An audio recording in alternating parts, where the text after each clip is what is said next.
今次啊，你不用挑，给我那种不好处理的布就行。您给我说个价，我们公平买卖。若是不方便，那便当我没说。没有什么不方便的，我顺道就给你带过来了。咱就按400文一匹出你如何？我也能回点本儿。成，就400文，多谢孙老爷。不谢不谢，那我先走了啊。你可得把我们的棉花留好，可千万不能给别人了。不能，那就祝一路顺风啦。孙富贵走后，后头每日都有人找来。春晓这回没有再说卖的事情，而是通通说卖可以，等他收完看数量，价钱也是到时候再说。中途严大山来了，春晓便顺便把客户介绍给了他，几人又去找他大哥谈。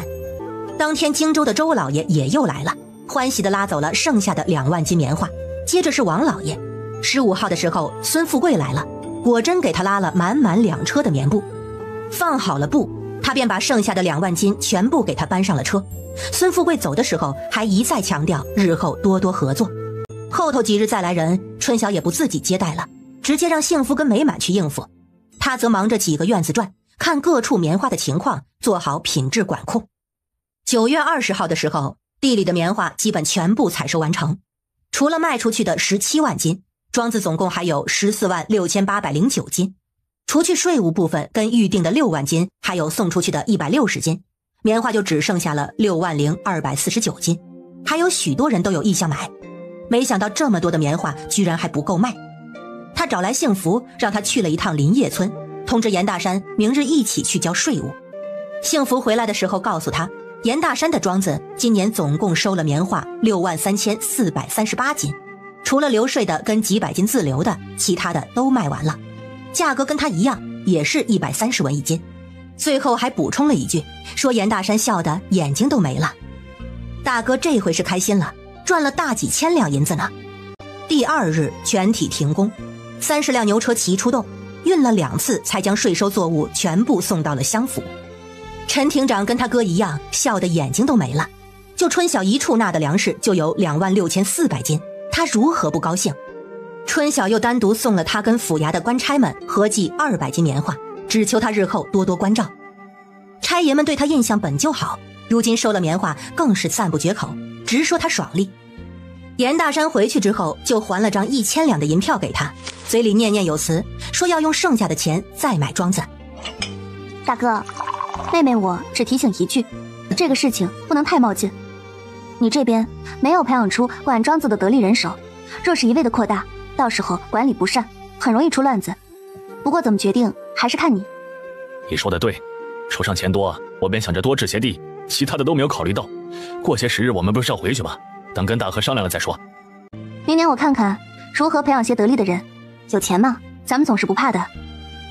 回去之后，春晓让幸福美满他们把棉花自留了1200斤，剩下的5万8849斤准备等买家来了，到时候再一起卖掉。结果第2日，几个买棉花的人士来了，同时来的还有一队当兵的，把停留在庄子里的众人都吓了个够呛。春晓看到来人时却是万分惊喜。东升，你怎么来了？东升看到他也是十分高兴。春小姐，果真是你们！快进来坐等。春晓招呼他们，几个买家却不敢上前了。这处的棉花我们买了，各位请回吧。东升边上的一个兵士开了口，买棉花的人一个个垂头丧气地离开了。他们都在后悔，要是早一天也好啊，让他们跟当兵的抢，他们如何抢得过呀？一群人进了院子，赵石头他们壮着胆子想跟进去，却被士兵拦住了。幸福叫住他们，说来人是小姐的同乡，几人这才走了。庄子里的其他人都躲在了各自的院子中，偷偷地探头往主院看。东升，你怎么找到这里的？你回青州了？去年有一位胡领军去我那处买棉花，说你做领军了。徐大人如今不是领军，是丈司大人。边上一个兵士模样的人突然开口，表情严肃，把春晓吓了一跳。你们都给我站到院子门口去。东升板着脸把人支开，转头又笑着看他。我回青州收粮，书生他们告诉我你来同州了，今日来彭东收物资，没想到这处棉花真的是你种的。春晓看着他，又看了看门口的人，压低了声音。上司是个什么官啊？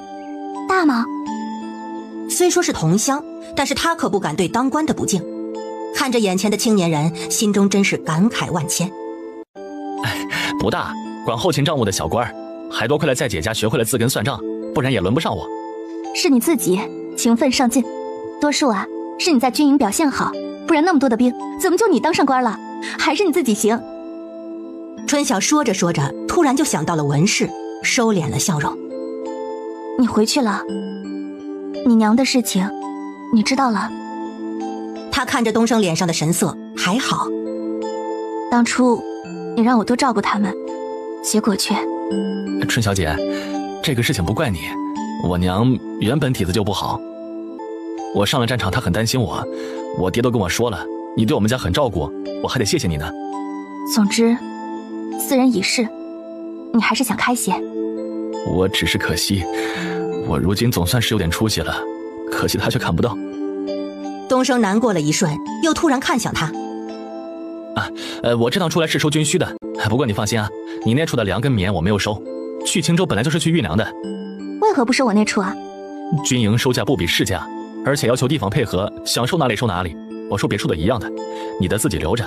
只是这棉花没有回收够，彭东棉花税务陡然多了，上头便让上这处来，我来之前就猜到了可能是你，结果果真是你。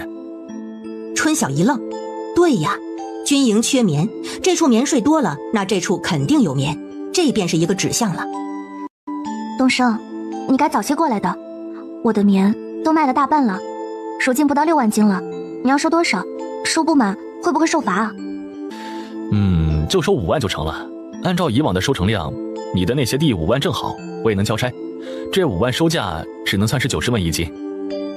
他有些抱歉，这个价格是远远低于市价的。成，那你把那5万斤带走。我也挣了不少了，90文就90文。两人坐在院子里聊天，春晓与他说村子里还有他这1年多的事，东升则说了些军营的趣事，大有老乡见老乡，两眼泪汪汪的架势。春晓又告诉他村里集资来彭东买庄子的事情，说他们家跟李正家拿的最多，拿了100两，说若是种得好，明年能挣不少银子。可惜我不能多逗留些时日，不然肯定是要见见村里人，我也好想看看你们建的庄子。两人喝着茶，春晓突然看着他，欲言又止。春小姐，你想问什么你问呢？东升不好意思地摸了摸头，虽然1年没见了，但是看到春晓，他还是觉得很亲切。东升，我想问你个事情，就是我怕我问的不当，不知道算不算是刺探军情啊？我想问，这打仗都打了2年了，怎么还在打？什么时候能打完啊？不是说藩王作乱吗？哪个藩王那么厉害？这个年代就是消息太闭塞，只要不是乱到跟前，就什么消息都难以听到。这不算什么刺探军情，陈王私下屯兵，与外邦勾结要自立为王，他预谋好久了。不过春小姐，这仗局目前已经回转了。前些时日啊，大将军带训练的精锐夺回了方舟，如今他退守在莫仓关，只要一鼓作气，他早晚是要败的。这样说，仗是打不了多久了，这是个难得的好消息。太好了，打仗对我们普通老百姓来说，终究是恶事，早点结束才好。我这1年在河间跟方舟看到了太多的惨象，春小姐，你不知道，一场战要死多少人。算了，这种事情我还是不说了。之前河间封锁了，如今夺回了方舟，我们便要驻地方舟了。你们要那么多的棉？方舟那边一到冬天就特别的冷，还有，总之就是冷。他想了想，那些战场上阵亡的事情，他还是不说为好。你也上过战场？之前上过，如今都在后方。我不是说了吗？我就是个后勤小官。那就好，东升，咱也不图那军功，安全最重要，千万不要贪功冒进。你爹还等着你呢。我明白的，春小姐。他看了看他新做的院子。春小姐，你太厉害了，到哪里都能把事情做得这样好。姐姐我是个喜欢钱的，到哪里都想着要多挣钱，俗着呢。他看了看门口站着的几个兵，他们是你的手下？东升点点头。都是好兄弟。那你别让人家站门口了，让他们进来喝口茶。棉花你什么时候运走？我让人给你准备去。明日一早。好。春晓倒了好几杯的茶，东升将人叫进了堂屋，让他们坐下喝茶。几个兵这才没有了刚才的严肃，坐在一起笑闹了起来。春晓出去了，过了2炷香的时间才回来，来的时候带了好些妇人。你们都起来一下，我让他们给你们量量身形。几人都傻愣愣地站了起来，不知道他们要做什么。春小姐，你这是……你不是说方舟冷吗？如今彭东都已经开始凉了，我让他们今晚给你们一人赶2扇棉衣棉裤带回去。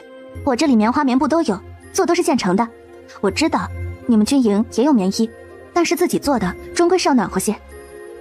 几个兵士都傻愣愣地看着东升。你可别当着你下属的面掉眼泪，多大的男子汉啦！春晓在他跟前小声地笑了笑。好了，我让人去做饭了，知道你们肯定忙，不过还是吃个饭再走吧。姐能做的就这么多了。妇人们量好了，春晓将之前剩下的4匹细棉布拿给他们，让他们找人务必今晚给这几个人一人做2套出来，告诉他们棉一定要均匀，不能太厚，太厚不好活动。几个妇人拿着东西走了。春晓去了灶房，几个士兵又坐下喝茶。东升哥，你同乡的姐姐真是太好了，还给我们做藕。是啊，她一个女子怎么能一个人在这边种棉花？家里人都不管了吗？这么大年纪怎么没嫁人呢？你们喝着别人的，马上还要吃着别人的，如今还说人闲话，爱呆呆不得滚。那好奇的兵立马换上讨好的笑容。我没有不好的意思，这位姐姐这样好，又这样能干，我只是好奇而已。我们以前村子就没有这样的人。你们都闭嘴吧啊！没看到头不高兴了吗？我们也没有说什么呀，就是觉得这个姐姐这么漂亮，又这么能干，梳的却是姑娘头，好奇而已。而且啊，对咱们头又好，头不是还没有成亲吗？这郎才女貌的，以后凑一起可正好了。赶紧闭嘴吧啊！军营里说的那些荤话，在这里一句都不许说，不然回去就把你们调走。以前乱开玩笑我不说你们，他不许你们开玩笑。不说了，喝茶喝茶。春晓让灶房给几人做了一顿丰富的饭菜，大家都吃得十分高兴。好久没有这样畅快的吃了。这次都是托了头的福，多谢春晓姐姐了。春晓坐在一旁看着一众少年模样的兵。不用客气，你们呢都是东升的朋友，姐姐我能做的就这些，多吃点啊，不够锅里还有。几人吃完了饭便急着走了，他们来彭东还要去别的地方。春晓将他们送出了院子。东升，日后你路过彭东，可到此处休息。我不在，幸福跟美满他们也会招待你的，你来就是。棉花我今晚就给你们准备好。东升给他挥挥手，让他回去。第2日很早的时候，一队车马就到了，领头的就是昨日东升带的其中的几个人。头他在别的地方不方便过来，我们呢过来拉棉花，银票我也带来了。那士兵直接给了他4500两的银票。春晓让庄子的人一起把5万斤的棉花帮着装上了车。他让人拿来了做好的棉衣，交给了几个士兵，让人告诉他们哪2套是哪个人的。一直到中午，车队才整个散去。原本庄子还剩下不到9000斤的棉花，他想着干脆暂时不卖了。结果下午的时候，之前走的人又上门询问，听说还剩下8000多斤的棉花，一个个争着抢着要买，价格也被抬高到了150文一斤。最后春晓将全部的8849斤棉花卖给了其中一人。晚上他算了算总账，这才惊觉这次棉花竟然卖了36700多两，简直是暴利。这么多的钱他得妥善保管了。有了这些钱，他去哪里都不怕了。第2日是月底最后一天，他带着幸福去了林业村。结果书文告诉他，早前几日府衙过来通知地可以交接了，严大山便带着人去了那边，如今正在那边除玉米杆子。春晓给严大山留了信，说明日他会带着打井师傅一起过去。他回到了庄子，庄子里的人已经开始整地拔棉花杆子了。小姐，庄子的人说棉花地里还有一些零星的棉花絮没有全开，说拔了太可惜了，问要如何处理。麦子地的黄豆已经种下了吧？早就种下了。放着吧，年前慢慢整理，不急，让他们多休息几日。小姐，这么多地都空着不种了吗？若是种了黄豆，2月就没法种棉花了。那150亩黄豆照顾好，到时候交税不够补钱就是。这地整理了还要养，时间不够，没办法，歇着吧。那我就让他们不要拔了，再养些时日。你去把梅满也叫过来，我要把最近的事情交代给你们。明日开始，我要去武营正忙了。等那边建的差不多了，幸福啊，到时候你得帮忙了。我知道的，小姐。梅满已经跟我讲过了。总之，小姐让我去哪里我就去哪里。黄口村我虽然不熟，但是武营镇上我也去过几回，多少都是有些熟悉的。梅满很快就过来了。10月我要整庄子，庄子好了，我怕就要回去，所以这后头的时间，庄子的事情肯定就没法插手了。你们跟各自院子的一起把庄子管理好。第一个，所有棉地都要在今年前整理出来。你们要安排人去镇上收肥，虽然时常有人往这头送，但是这么多地肯定是不够的，一定要提前准备。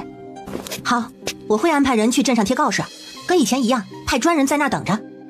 前次我跟云州的孙老爷摆了不少的布，这几日呢，你们带着各个院的族长去库房，给院子里的人一人领1匹，再给他们各发6斤棉花，让他们自己趁着有空的时候，给自己做2身冬日换穿的棉衣，多的布也自己留着用。跟他们说清楚，这次发了布，近几年都不会添置了，孩子的则看着办，你们也一样。这人太好布了，若不是淘的处理布，添一次衣服银子都要去好几百两。小姐，你对我们这些下人太好了。赵石头的工钱，你记得定时给他，我只说扣人家300文，其他的可没说扣。谁要他的钱呢？他钱还没有我多。春晓笑了笑，给他们也拿2匹布10斤棉，2个人勤勤恳恳做了这么久的工，总要有些奖励不是？咱村子里的人都说自己活的可一点都不像个下人，以前在家活也不比这少，吃的睡的穿的哪哪都没有这里好，他们待在这里欢喜着呢。欢喜就好，也算我一边挣钱一边行善积德。你们可得盼着我发财，若是我没钱了，就养不活你们了。小姐自然是要发财的，您不发财都没天理了。还有最重要的一点，我若是明年回来的晚，这地里的事情可千万不能耽搁了。整个过程你们已经十分熟悉了，时间呢你们也知道，到了时间一定要自己安排。明年我想办法给你们多挑几个能干的人。说完，他拿出了500两的银票，这些钱放在账面上，你们自己保管好，该用的时候用。过年我不在了，你们最好是提前买头猪。总之这些呢，你们自己安排，我就不过问了。小姐，您回去不是还有好些日子吗？不用这么着急。总之跟你们说的，你们先记着，我也是怕我情急忘了。这个年代又没有电话，漏了事情可就麻烦了。整整1天的时间，他想到什么就把他们叫过来提一提，十分怕自己疏忽漏了事。那头一忙，怕真的没有时间管这边的。第2日上午，打井的师傅果然来了4个。春晓带着他们直奔武营黄口村，泥瓦班子他早就联系了2个。幸福跟美满没想到他这么快就回了。小姐，你不是说你可能晚回吗？如今申时都未到。那边什么都没有准备好，这样你跟他们说，几个族长明日带队，带着人跟工具跟我去黄口村那边整地，明日某时就要出发，让他们今晚早点睡，明日早上把牛喂饱。你让各个院子做饭的明日早起多蒸些馒头，这几日中午就吃馒头了，多蒸些也无妨。一个院子带几只桶跟碗，到时候好打水喝。小姐，是所有人都去吗？美满跟孩子们留下来看庄子，男人留4、5个下来，其他人都走，让族长去安排，让他们提前把赶牛车的人定下来，过去要不少时间，早上到点直接走。知道了，小姐。我看院子外头晒了不少的布，这是布发下去了。发下去了，棉花也让他们各自领了，一个个的可开心了。能不开心吗？6斤棉花卖都要1两银子呢，这可都是今年的新棉，还有就是他们自己种出来的。小姐，今日他们去地里看，说是再过10来日，剩下的残絮能收个几千斤呢。这么多啊！春晓有些吃惊，差点就让人给铲了。主要是这处地多，一亩有个几斤，就有个几千斤了。那就先种着吧，等残絮没了再整这边的地。事情交代下去，他回到房里，翻出之前建庄子置办东西的明细，将各种单子跟账本都过了一遍。这建庄子容易，就是这信得过的人实在是太少了，还是缺人呐。天微微亮的时候，30辆牛车就跟着春晓的马车出了庄子。他们在林业村跟严大山还有严明礼会合，又在镇上接了所有打井的师傅。如此大费周章地忙碌了4日，地里终于是清理干净，整个翻了一个遍。晚上大家回到庄子已经是精疲力尽，好在明日不用再去了，做活都没有啥，只是这坐车实在是难受得很。庄子的房子已经开始动工了，两边一边一个泥瓦班子同时开建，图纸也交给了领头的师傅，都由严明礼负责看着。原本准备在黄口村找40个人的，但想着工程进度快一点，最后请了70个人。严明礼那边40个，春晓这边30个。打井的师傅早已经在大院子开工了，村子里的小伙子们也都在帮忙干活。开工之后，春晓便没有每日往地里跑了，基本上都是2、3日跑一次，只严大山蹲在那里，日日替他守着。小姐，今日隔壁村子的李正来过了。来是有什么事吗？他想问问咱棉花是怎么种的，村里也有人种棉花，但是收成不尽人意。你是如何回他的？我说我们人多肯用肥，种得好也是当然的，其他什么都没有说，他就回去了。下回再有人问，敷衍过去就是。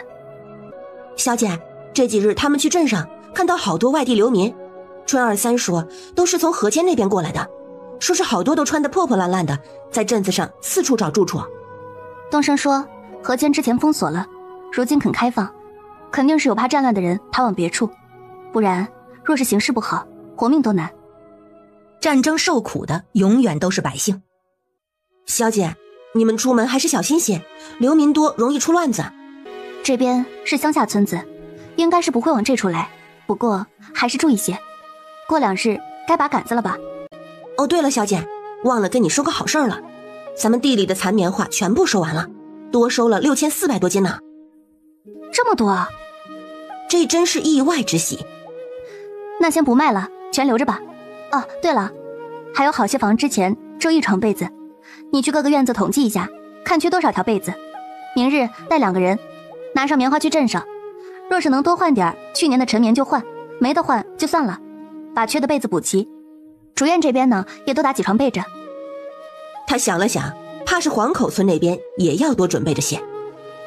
这样，其他的补齐，额外的多打100条放着，多一些总不会坏的，免得用的时候没有，到时候就放在这边库房的架子上。第2日，他难得睡了个好觉，起床之后才知道幸福已经带着人赶着牛车去了镇上。美满在院子中晾衣服，他站在院子口看着一望无际的棉花梗子。美满，那远边是在做什么呢？都围在那里。是周边村子的人，他们过来想买咱们的棉花，问咱们能不能便宜卖，已经打发2回了。咱卖价是130文，便宜如何卖？咱如今不是在拔杆子吗？他们便想着从杆子里找。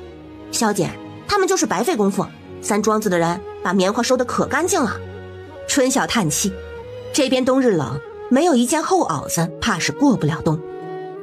你去跟那几个村子里的人说，若是他们要棉花自己用，让他们各村的里正来，80文1斤，每个村子给他们出一些，必须里正来。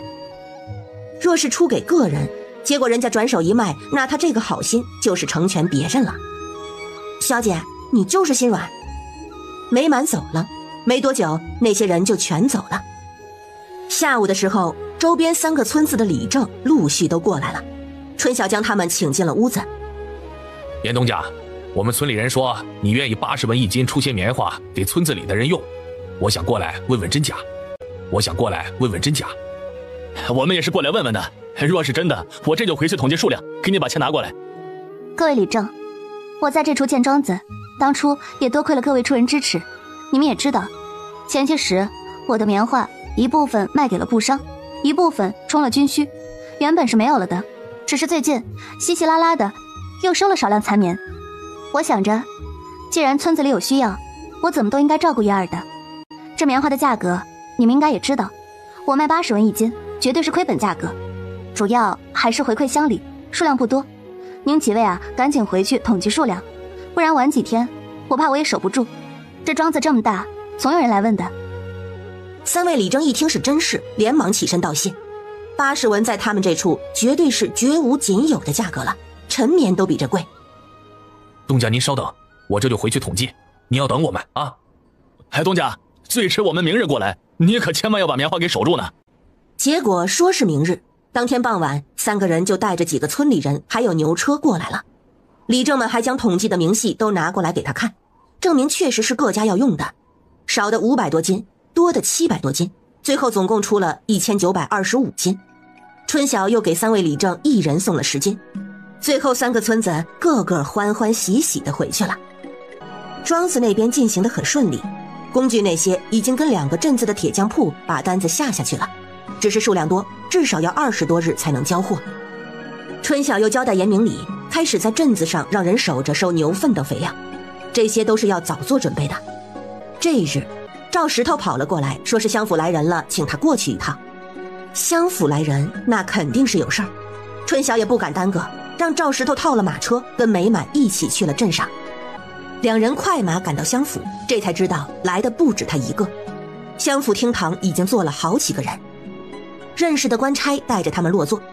又等了一会儿，人大概是到齐了，陈厅长出来了。这回请大家来呢，都是让大家帮忙的。最近镇子的情况大家都看到了，河涧那边的民众流动过来的不少啊，有些有家底的在镇上置了宅子，但是大多数都是流落街头啊，这给镇上造成了很大的压力，治安也有影响，商户抱怨颇多呀。厅长，你是想让我们接他们吗？你们都是我洛口镇的大户，今日叫大家来呢，就是想让大家出出主意，想想办法，看怎么帮帮他们。好多人拖家带口的流离失所，多可怜呐。如今粮食价格又贵，天气又日益冷，我不想到时候有人饿死或者冻死在咱们这处啊。陈厅长，我愿意在镇上找个地方，每日给他们施粥，只是短时间尚可，长时间怕是不行。如今有这些，后头会不会更多？这个咱没办法预测呀。后头的都好说，县衙已经发了公文了，通州府即日起已封锁，后头就进不来人了。咱们要想办法安置好如今的人。春晓心里一咯噔，锁了，那他要如何回去？厅长，通州府锁了，何时再开啊？这个就要等府衙的通知了，肯定是要有相应的能妥善安置的对策之后了。如今已是10月，封几个月，过完年关也是可能的。过年若是不回去，家里人不知道会担心成什么样。春晓想到这里，便有些心中烦闷。厅长，是否要捐钱建善堂，安置这些流民？乡府确实是有这个打算，但是不仅仅是捐钱这么简单。陈厅长扫了一眼底下坐着的人。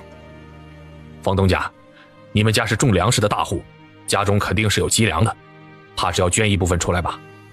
厅长，艰难时刻我自然是要尽一份力的，我捐，只是这个数量要多少啊？你捐5000斤，如何呀？那姓方的老爷咬了咬牙应了。陈厅长又将目光对准了他。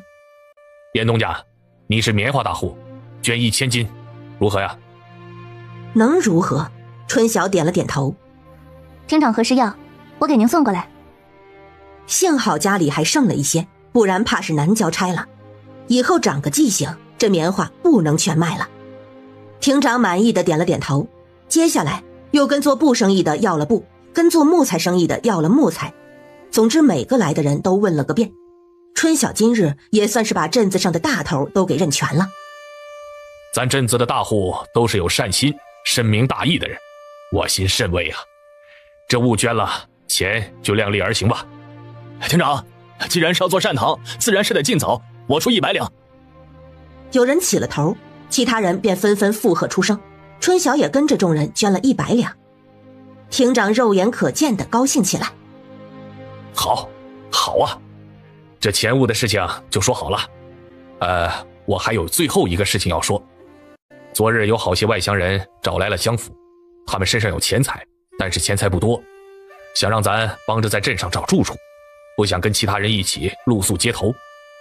咱这善堂建好也需要些时日，各位大多在镇上都有庄子，不知道可否收容1、2。他们也说了，住房呢是给银子的，只是我想着这银子也不会多。大家都不说话了。这外人住进庄子，大多数人是不愿意的，春晓自然也不愿意。这外头的人他们又不熟，若是人品恶劣，一粒老鼠屎搞坏一锅粥也是有的。见众人都不说话，厅长又开始一个个的问，最后问到春晓。严东家，我听手下的人说，你那处可是建了好几个院子，如今是人都满了，可有空余一些房间，他们是给租钱的。春晓的心中一阵叹气，这骗官他可不敢。陈庭长，我那处确实是有些房间，只是他们若住过去，这米粮这些可要供应，粮食我可是一点多的都没有。你也知道，我庄子许多的人，我只种了100多亩的麦地。你有多少个住处啊？可以容几户？你放心，只要你能出房安置，其他的不用你操心，自有乡府安排。春晓又叹气，算了，日行一善加一笔。上有一个小院空着，房间20间，里头基本家具都配了，小院灶房那些也都是配齐的。好，太好了，严东家放心，我肯定给你安排的都是老实本分的人家，不会影响到你庄子的正常活计的。他又看了看在座的人，今日的话就说到这里，先谢过诸位了。刚刚说的那些，还希望各位早日筹措。好了，不耽误各位的时间了，各位可以回了。散了会，陈庭长又叫住了春晓。严姑娘大意啊，你放心，我肯定不会给你安排那些泼皮人家，好多人也算家中殷实，只是出来躲一时，不方便置产而已。那就是所谓的中产阶级了。庭长客气，我在洛口镇多得乡府注意，如今能出一份力是我的荣幸，那我这就回去准备。小姐，那么多的外人，咱们要怎么办？美满赶着车，还是有些担心。如今要歇冬了，他们应该也暂住不了几个月，先走一步算一步吧。这是乡府关系好才有商有量，若是关系搞僵了，直接摊派那才不妙。你等会儿，就把那1万斤的棉花跟100两银子给乡府送过去，总是要出的，积极些，也能博个好印象。回去我就安排。同州封锁的消息，严大山他们肯定还不知道，明日过去还得看看要如何办才好。原本以为人员安置的事情还得过几日，谁知道美满他们去乡府送棉花，回来的时候居然带着一帮人回来了。谁知道美满他们去乡府送棉花，回来的时候居然带着一帮人回来了，同来的还有几个衙差跟几辆送人的车。美满也是有苦难言。小姐，春庭长非要将他们一起带过来，我这……没事儿，来就来吧。春晓看着那些车子上的人，走到官差身边。差大哥，陈庭长可还有什么指示？严东家，这里总共有10户人，庭长说你20个房间正好，不管他们多少人口，都是每户男人1间，妇人1间，房钱嘛，就要你自己与他们说了。春晓看着那些好奇看着他的人，那麻烦让他们先上车，院子有些远，我带你们过去。原本下车的人一听，立马又上了车。春晓上了美满的车，让他带人去了4号院子。庄子里的其他人昨日就听说了这个事情。咱东家就是人好，收留这么多人呢。这仗害了许多人，也不知道什么时候能到头啊。车子很快就到了4号院，美满通知他们下车。这里头房间布置都是一样的，你们自己一户挑2个房间吧。这宅子是新的。娘，房间里啥都有呢。这院子看着真干净，真好啊！咱们总算是有个安静的住处了。有人惊喜发声，有人喜极而泣，还有人跑到春晓跟美满边上。这位东家，不知道这房子租赁的价格如何？许多人听到问价也围了过来。我们东家是好心收留，这房钱嘛，你们一户每个月交300文钱，意思意思就行，只是切莫损坏了房间里的家具，那些你们走了以后，我们的人还要用的。一听1个月1户才收300文，众人都是心生感激。几个官差也笑了起来。各位，这位严东家是难得的善心人，既然大家都有了住处，我们就先告辞了。各位若是有什么要帮忙的，可以找这位美满姑娘。不过我最后要说一个也是庭长大人交代的，严东家好心收容了大家，希望大家遵纪守法，切莫做出来什么让人寒心的事情出来，不然就不要怪乡府不讲情面了啊！说完，他们从车上拿下了2袋粮食。这是你们一起买的10日的口粮，你们自己保管好，10日后你们自己上乡府去买啊！几人将粮食接了过来，又看向春晓。严东家，不知可有做饭的地方？美满又带着人去认了灶房跟澡房、茅房。水井在院子边上，水缸大家也看到了，晾衣的绳子也在院子外头。那些人纷纷点头感谢，这个住处真是再方便不过了。娘，我想洗澡。我也想洗澡。洗澡后头锅里烧水，切记注意不要风寒了。多谢东家。春晓看着他们各自回房收拾东西，出门送走了官兵，自己也回了主院，又让幸福叮嘱了各个院子的人，让他们日后做事莫与4号院的人起冲突，毕竟那些都是外人，并且让他们不要过分关注于4号院子，只几个族长多看着些就好。一句外人听得庄子里的人骄傲不已，如今地里开始拔杆子了，他们也没那个闲工夫去关注别人。第2日，春晓带着幸福跟赵石头去了黄口村。黄口村的房子已经建了有一半了，幸福跟着赵石头各处去看。春晓找到严大山跟严明礼，把昨日在襄府听到的消息说与他们听。春晓带着幸福他们在坐着的院子各处又看了看。我打算这处以后就交给幸福你看着，所以前期建的时候有什么要求你得提出来。这处主院有4个大间，该准备什么你列个单子。那头还有村子里的人，到时候让石头过来帮你，我也是放心的。以后啊，你们就帮着我看好这处，不用跟着我到处跑了。小姐，我愿意跟着您跑，帮着您。小姐，我愿意跟着您跑，帮着您。你别傻了，我看石头确实是个好的，你就安安稳稳的在这处生活。生气嘛，我还是先拿着。若是他对你不好，我还是可以随时收回来的。赵石头在一旁大喜。东家，你是不是同意我娶幸福啊？你这话问错人了，你应该问幸福愿不愿意嫁你。若是他没意见，我自然没有意见。小姐，不论以后嫁不嫁人，我不愿赎身。你既然要嫁人，我自然是要给你伴良吉的，只是我得跟你们签个契约，我这一时半会儿还离不开你，这契约还得绑着你为我做事，不然可得赔我银子。你怕不怕？幸福擦了擦眼泪。不怕，那就签50年。反正50年他也不在了。春晓好笑地看着他，又看向赵石头。他要签50年，你要怎么办？他签50年，我也签50年，我跟他一样。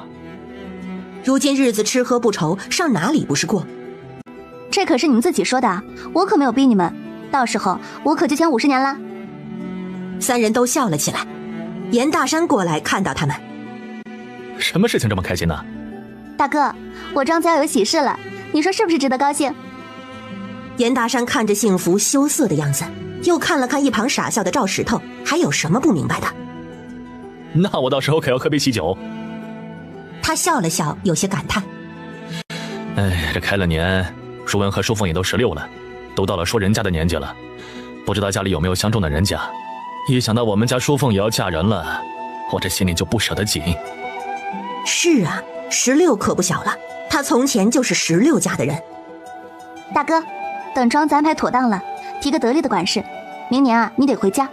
这事儿啊是一辈子的大事儿，可不能马虎。那是自然。啊，对了，我找你是想问问这用人方面怎么弄啊？咱们如今都是买的人，我估摸着你这处肯定也是买人，但是村子那边怎么办？原本我是想着建好了咱们过年回去，看看村里人有没有愿意过来做工的。如今既然回不去，怕是到时候还得买人，不用买多，看他们自己的意思，买个10几20个，这样日后管着庄子也方便。我陆村的庄子只有27个人，你那庄子不也是只有30个人？实在忙不过来，就在黄口村请个短工。行，我去跟他们讲。你那庄子如今淑文管着，我看你倒是放心。说到淑文，严大山便表情骄傲。我跟他这么大的时候，只知道跟在爹身后埋头做事，爹说什么我便做什么，哪里像他一样经了这么多事儿，他可比我强多了。10月23的时候，春晓的4合院竣工了，严明里那边的宅子还有2日也要完工了，他这边完全就是复制粘贴严大山的院子。呀，我这不留意，我还以为进了我大哥的庄子。有一个现成模样，我们都不用另外瞎折腾。这边主院好了，等木工师傅们到了，让他们先打几张床出来，我们不日就搬过来这边，省得来来回回的麻烦。只是这棉花种子，怕是要春晓你帮忙准备了。这个你放心，我那处啊，如今最不缺的就是棉花种子，最近有空都在让他们挑种子呢。回到庄子，他找幸福却被告知幸福带着人去了镇上拿被子去了。小姐，那边4号院子还有2个秀才呢。你怎么知道？春晓一下子来了兴趣，这读书人可是难得。今日幸福他们出门的时候被拦了车，有2户人家说要去镇上买纸墨，一问才知道那2家有2个秀才。这是个好事啊。他如今正是缺得用的人手，若是有人能帮他把下人们交出来，怕是以后都不愁了。这个事情是得好好的打算打算，这读书人可不好求，更何况在眼前的。今日就算了，你明日陪我去走一趟。3辆车出去的，回来装了满满的3大车被子。这回打的被子可都是全新的好棉被，看上去就让人欢喜。春晓让各个院子缺床被子的都来领，剩下的全部搬回了主院库房。原本他是要第2日去拜访4号院的人的，结果第2日一早，院子里的人主动来找了他，倒是有些奇怪。可是住的有什么不便？不好意思啊，院子里的凳子不够，都挤着坐吧。是我们不好意思，如今住着十分好，十分好，多谢东家照拂。看样子是选了一个代表说话的，如此也好。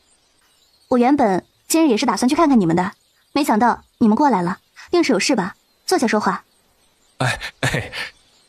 几人挤着坐着，还有一部分人便站在后头对着他笑。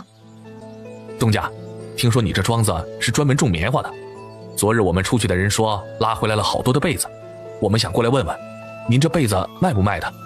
如今这外头棉花不好买，我们自己带的棉被单薄，怕是这冬日不好熬啊。不好意思啊，各位，昨日的被子是我们给另外的庄子准备的，不卖的。众人都一阵失望，如今这个月份了，棉花自然都卖出去了。咱后头收尾的棉花还剩下多少？上回捐了1000斤，还剩2000多斤。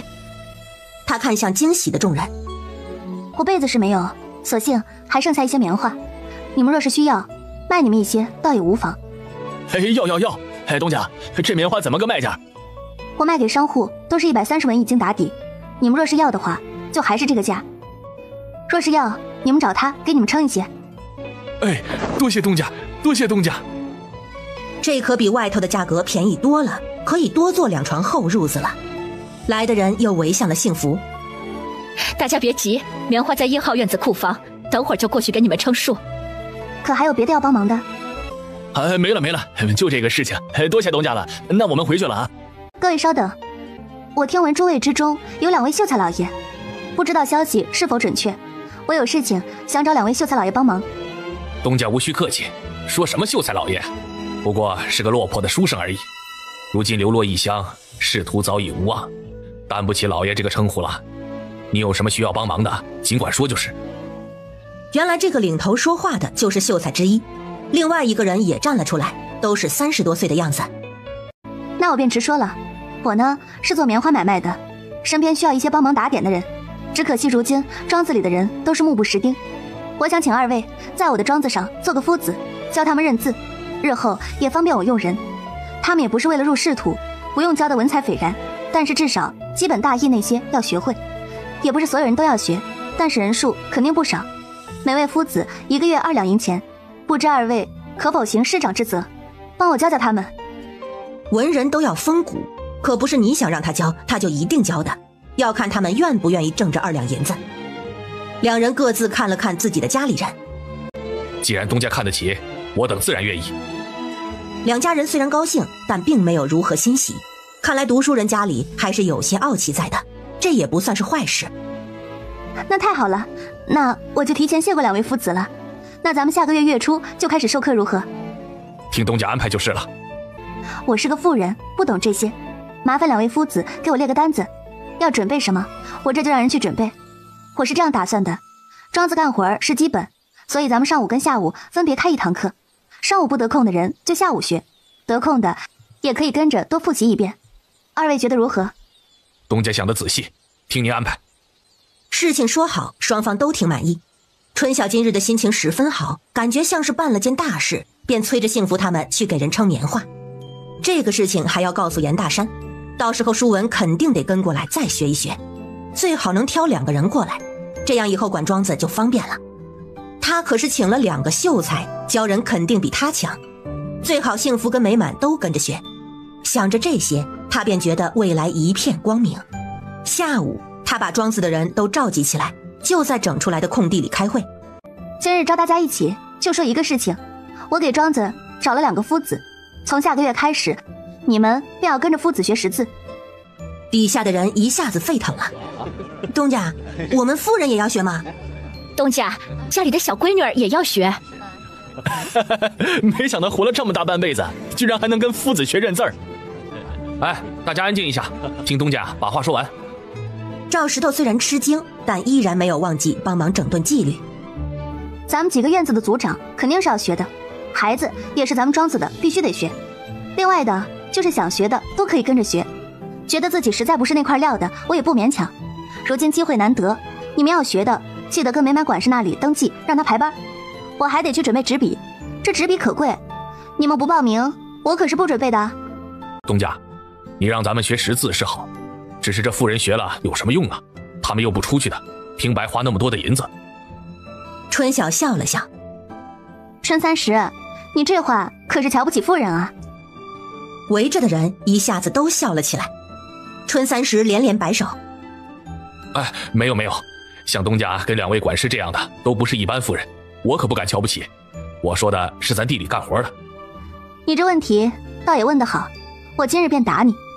你东家我能有一个这样的庄子，日后便会有第2个、第3个，我也不能个个都看着。这守庄子的人从哪里来？自然是要自己人才能信任。我能有幸福跟美满2位管事，就能有更多的管事。这些管事，你们说要从哪里来？我这样说，你可听明白了？周围一听更加热闹了。咱东家这是要把咱们都培养成管事啊，这可是走了大运呐，这得学呀。所以啊，你们有机会都得好好学，不管是男人还是妇人都有机会，孩子也不例外。我每隔一段时间都会让夫子考核，而且教你们的是正儿八经的秀才，有功名在身，也不算辱没你们。东家说的什么话？你良苦用心，我们知道了。我要报名。我要报名，我也要报名。都别急，各院子的族长晚上记得统计好人数，明日一早报给我或者美满。他看向春晓，见他摇头，没什么要说的了。好了，会开完了，各自干活去吧。人散了，一个个都是边走边讨论。赵石头走了过来。东家，我跟我们家小安也能跟着一起学吗？当然，难不成你们不是我庄子里头的人？记得去幸福那里报名。哎，赵石头高兴地走了。小姐，这么些人，纸笔怕是要准备不少。若是他们都报名，可如何是好啊？都报名，那就都报名好了。投资嘛，总要花些钱的。你先从账面支，该买便买，记得把人安排好了，干活的跟学字的错开。咱们好在有2位夫子，一人一边一个院子，桌椅各个房都有，学的时候搬出来。对了，还要错开时间，把棉花种子挑出来。你们俩呢，多费些心，搞不定再来找我。我跟幸福2个人争取把事情办好，不让小姐您操心。你们自己也记得跟着学，这可是正儿八经的夫子，可比我这个半吊子强100倍。我觉得小姐您教的就挺好的，您教我算学，一学就会，算得可快呢。上次去镇上，人家棉店老板都说我们厉害。算学是算学，总之你们认真学就是。事情丢给了幸福美满，第2日他就赶着马车去了林业村。严大山自然是不在的，严明礼他们已经全部搬去了黄口村。春晓跟舒文说了要读书识字的事情。舒文听说有2个秀才教认字，自然是十分乐意。等会儿我去黄口村会跟你爹讲，你最好带2个能管事的人，这样以后就不怕庄子没人管了。姑姑，你放心吧，我心里有人选。跟舒文说好了事，他便去了武营黄叶村。11月初的时候，庄子开始授课了，专门买普通的笔纸那些就花了他100多两的银子。这回庄子里的人都积极，除了几个实在是无心的妇人，其他的都报名了。舒文也带着2个预备管事来了，倒是没有住在这边，反正春晓的1辆马车在他们那边，每日来往也方便。15号这日，幸福驾车带着春晓跟严明礼去了县城，依旧是直奔牙行。话没有多说，要了33个人，9个男人，24个妇人。牙行老板像是形成了默契一般，又送了2个妇人的孩子。跟以往一样，人选好了直接交钱办手续。6个男人跟16个妇人还有2个孩子记在了他的名下。其余的12个人记在了严明礼的名下。今日春5跟春6都过来帮忙了，院子几个房子都点好了油灯。幸福带着他们选好了房间，让春5给他们烧了水。春5跟春6如何安排？被子可够？小姐放心就是了。下人房有10间，还余有3间呢。上次咱放了35床被子在这边，7个房用了24床，您这边3床，另外2个房也各放了3床。今日我跟春5睡，被子够的。布跟棉花拿过来没有？今天看他们下车冻的那个样子，还是衣服太单薄了。拿了，昨日就吩咐春5跟春6拿了。回来的时候我已经问过了，棉花带了250斤，布拿了40匹，连带那边庄子的人一起。明日给他们1人发1匹，1匹够做2套冬衣2套春衫的了。这边呢，你先跟几人安排，过几日我会找人替换你。等过了年，你就要常住在这边了。趁着年前的时间啊，跟夫子能多学些就多学些。小姐信任我，把庄子交给我，我定帮您看好庄子。开了年，你便嫁给赵石头吧，你们一家人一起，我放心些。幸福低下头不说话，半晌才开口：小姐的契约还没有与我们签呢。急什么？总是要签的。说着拿出一张户籍纸。昨日去衙门给他们办籍的时候，顺便把你的也给办了。你如今可是良籍了，户址就落在黄山村庄子这边，你自己好生拿着吧。幸福突然跪了下来。小姐，她语不成声调。春晓忙将她扶了起来。你看看你，大冬天的也不嫌地上凉。你可先不要告诉赵石头，我赎身的银子还没有收呢，总得给你扣些傍身钱。哎呀，这么高兴的事还哭，赶紧笑一个。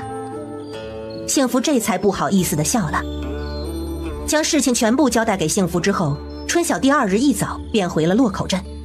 村子如今还有外客在，出门太久他不放心。2日后，他又安排了2个春组组长过去，把幸福暂时换了回来。11月21号这日，天空飘起了鹅毛大雪，地里的活早就完了，庄子里的人都窝在了自己的房间，因下着雪，授课也停了。春晓总算是彻底歇了下来。下雪的日子，他便坐在火炉边上，看着外面的雪。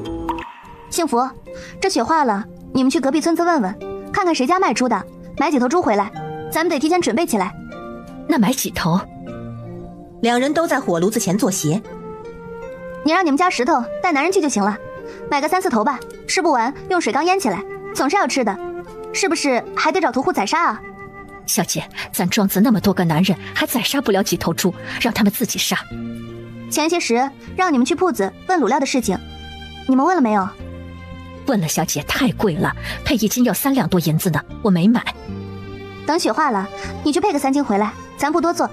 这买的几头的肠子、蹄子那些，总得弄得吃了，不然浪费了。小姐，您花10两银子去卤那些肠子就不觉得浪费了？您就是嘴馋了吧？他傻笑2声。这天天没事儿坐在这里，总得想点什么，想着想着就想着过年要吃点什么，自然就想到这些了。这雪这么大，地里的菜怕是都要死了。不会，春6他们之前说了，这边年年冬天都下雪，地里的菜后头会越发的好吃。哎，不知道春5他们在那边怎么样了？这雪下这么久，雪化都不容易。28号这日，太阳高悬，天终于晴了，又在家卧了大几日，直到6日，地上的冰全部化了，他才去院子查看。夫子们的课堂前2日已经开课了，由于下雪耽搁，这2日便多加了课程，反正天气这样，他们也做不了什么。4号院子之前果然跟3号院子借了粮，这个事情3号院的人早2日就报给了他。此刻见到他，便问能不能借用庄子的牛车，他们要去镇上采买一些东西。幸福原本也是要去镇上给春晓买卤料菜品的，便让他们等会儿跟着幸福一起去。赵石头已经带着人跟车去了附近村子。春晓跟美满交代好后，自己赶着马车去了林业村。春晓回去的时候，2号院子外头的空地上正热闹的杀猪，许多人都围在那里。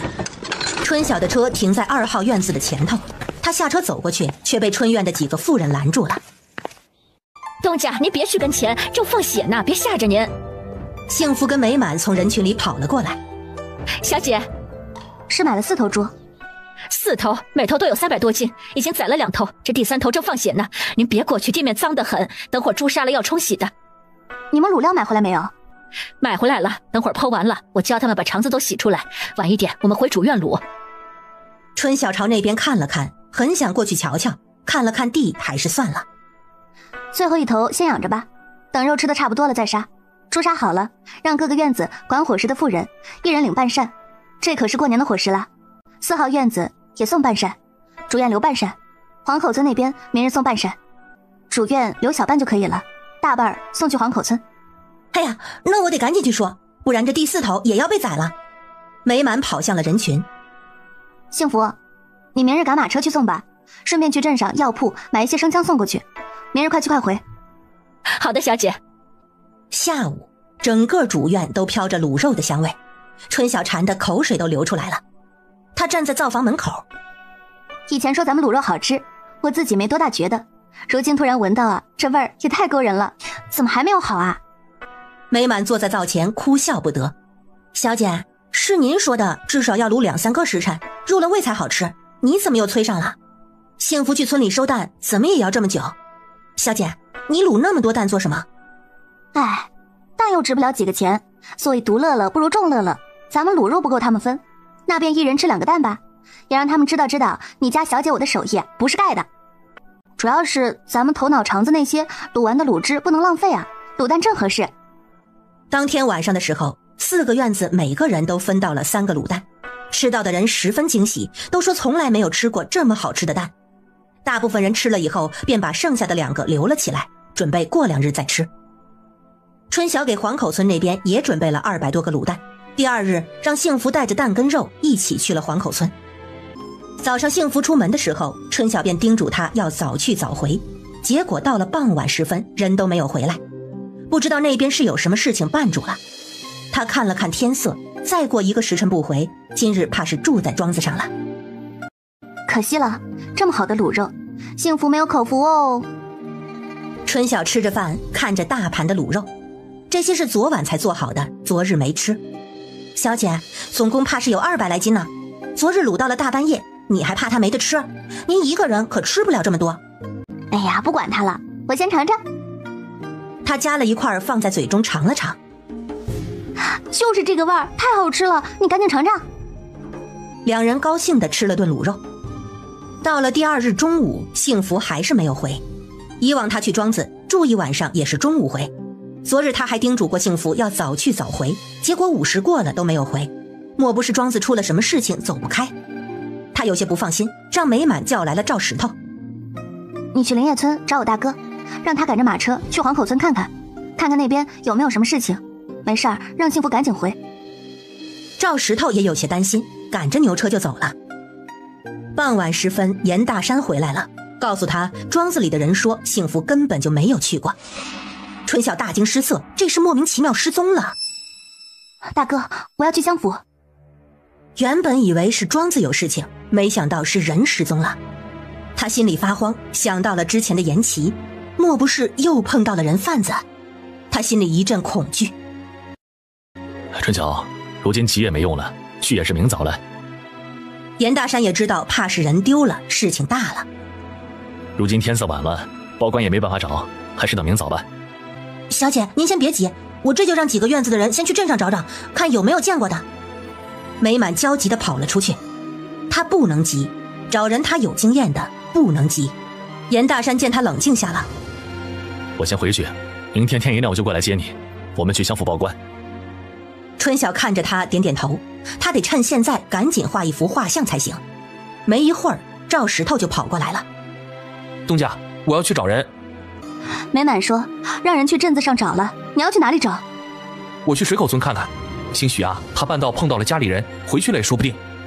春晓虽然觉得可能性不大，但也不敢100%的排除。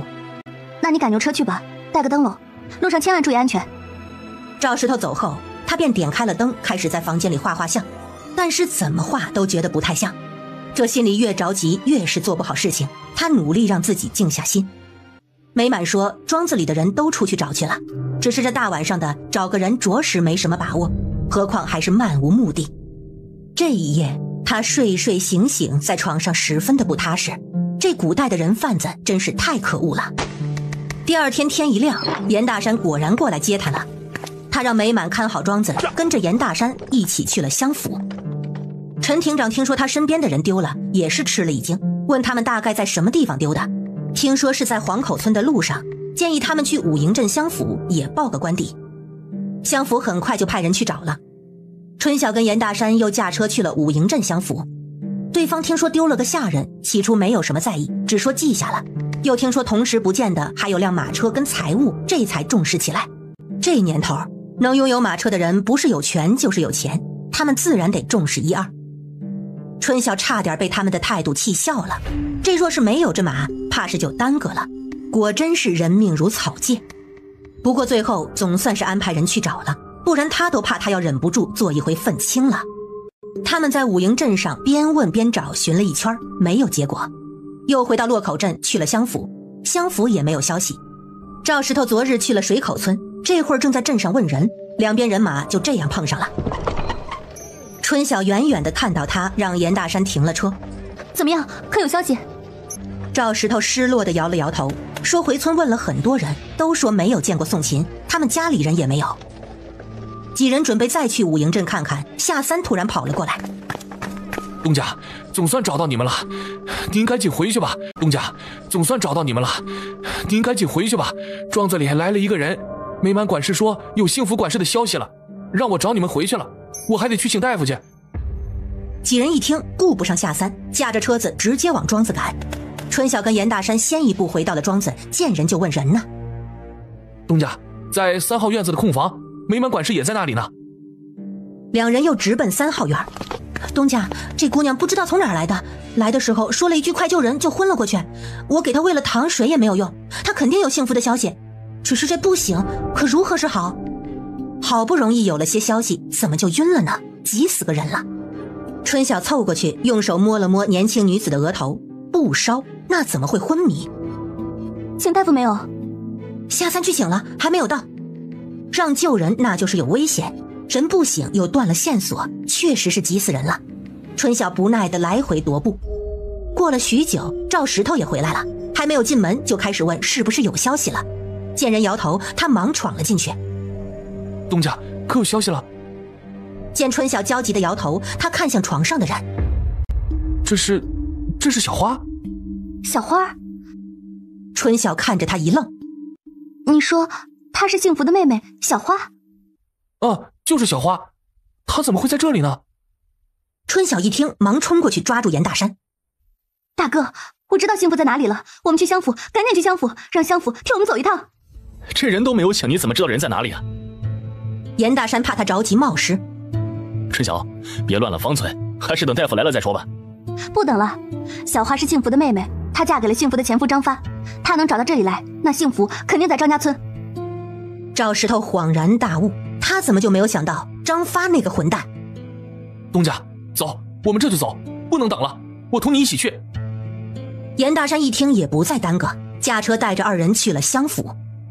陈庭长听他们说人可能在武营镇，虽然有些为难，但还是愿意协助。他草了一份公函，让2个当差的跟着去了武营镇。武营镇这边看了陈庭长的公函，还算是给面子，又派了2个差役跟着他们一起去了张家村。春晓他们进了张家村，官差进村，村子里一下就沸腾了。张家村的李正很快就过来了。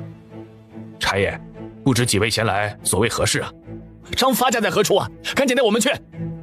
其实赵石头就知道张发家在何处，只是如今差役办公，他不好多嘴，只能满心焦急地跟着走。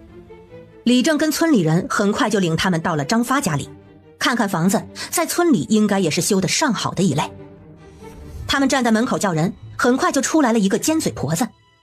小混呐，断个茅房都不安生。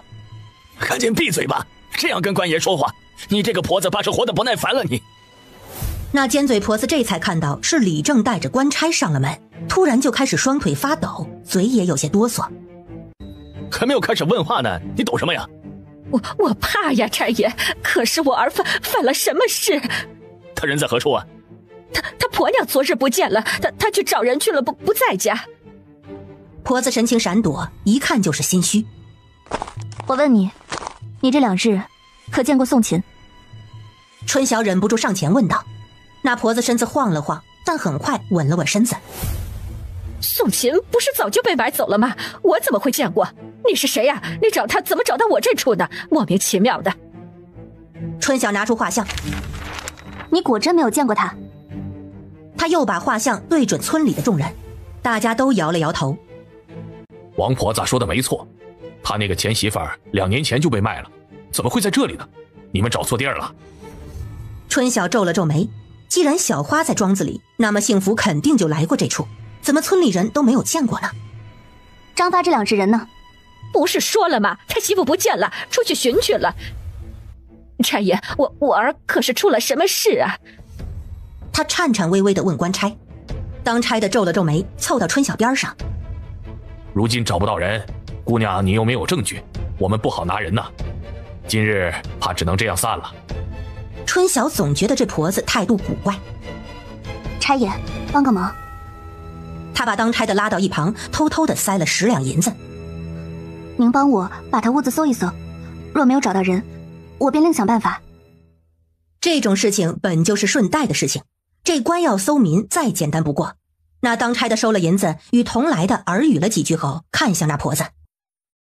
有人报官说你们拐带良家女子，如今我们要搜这屋子，闲杂人等不要耽误办公。说完便闯进了屋，落口的2个差也跟了进去。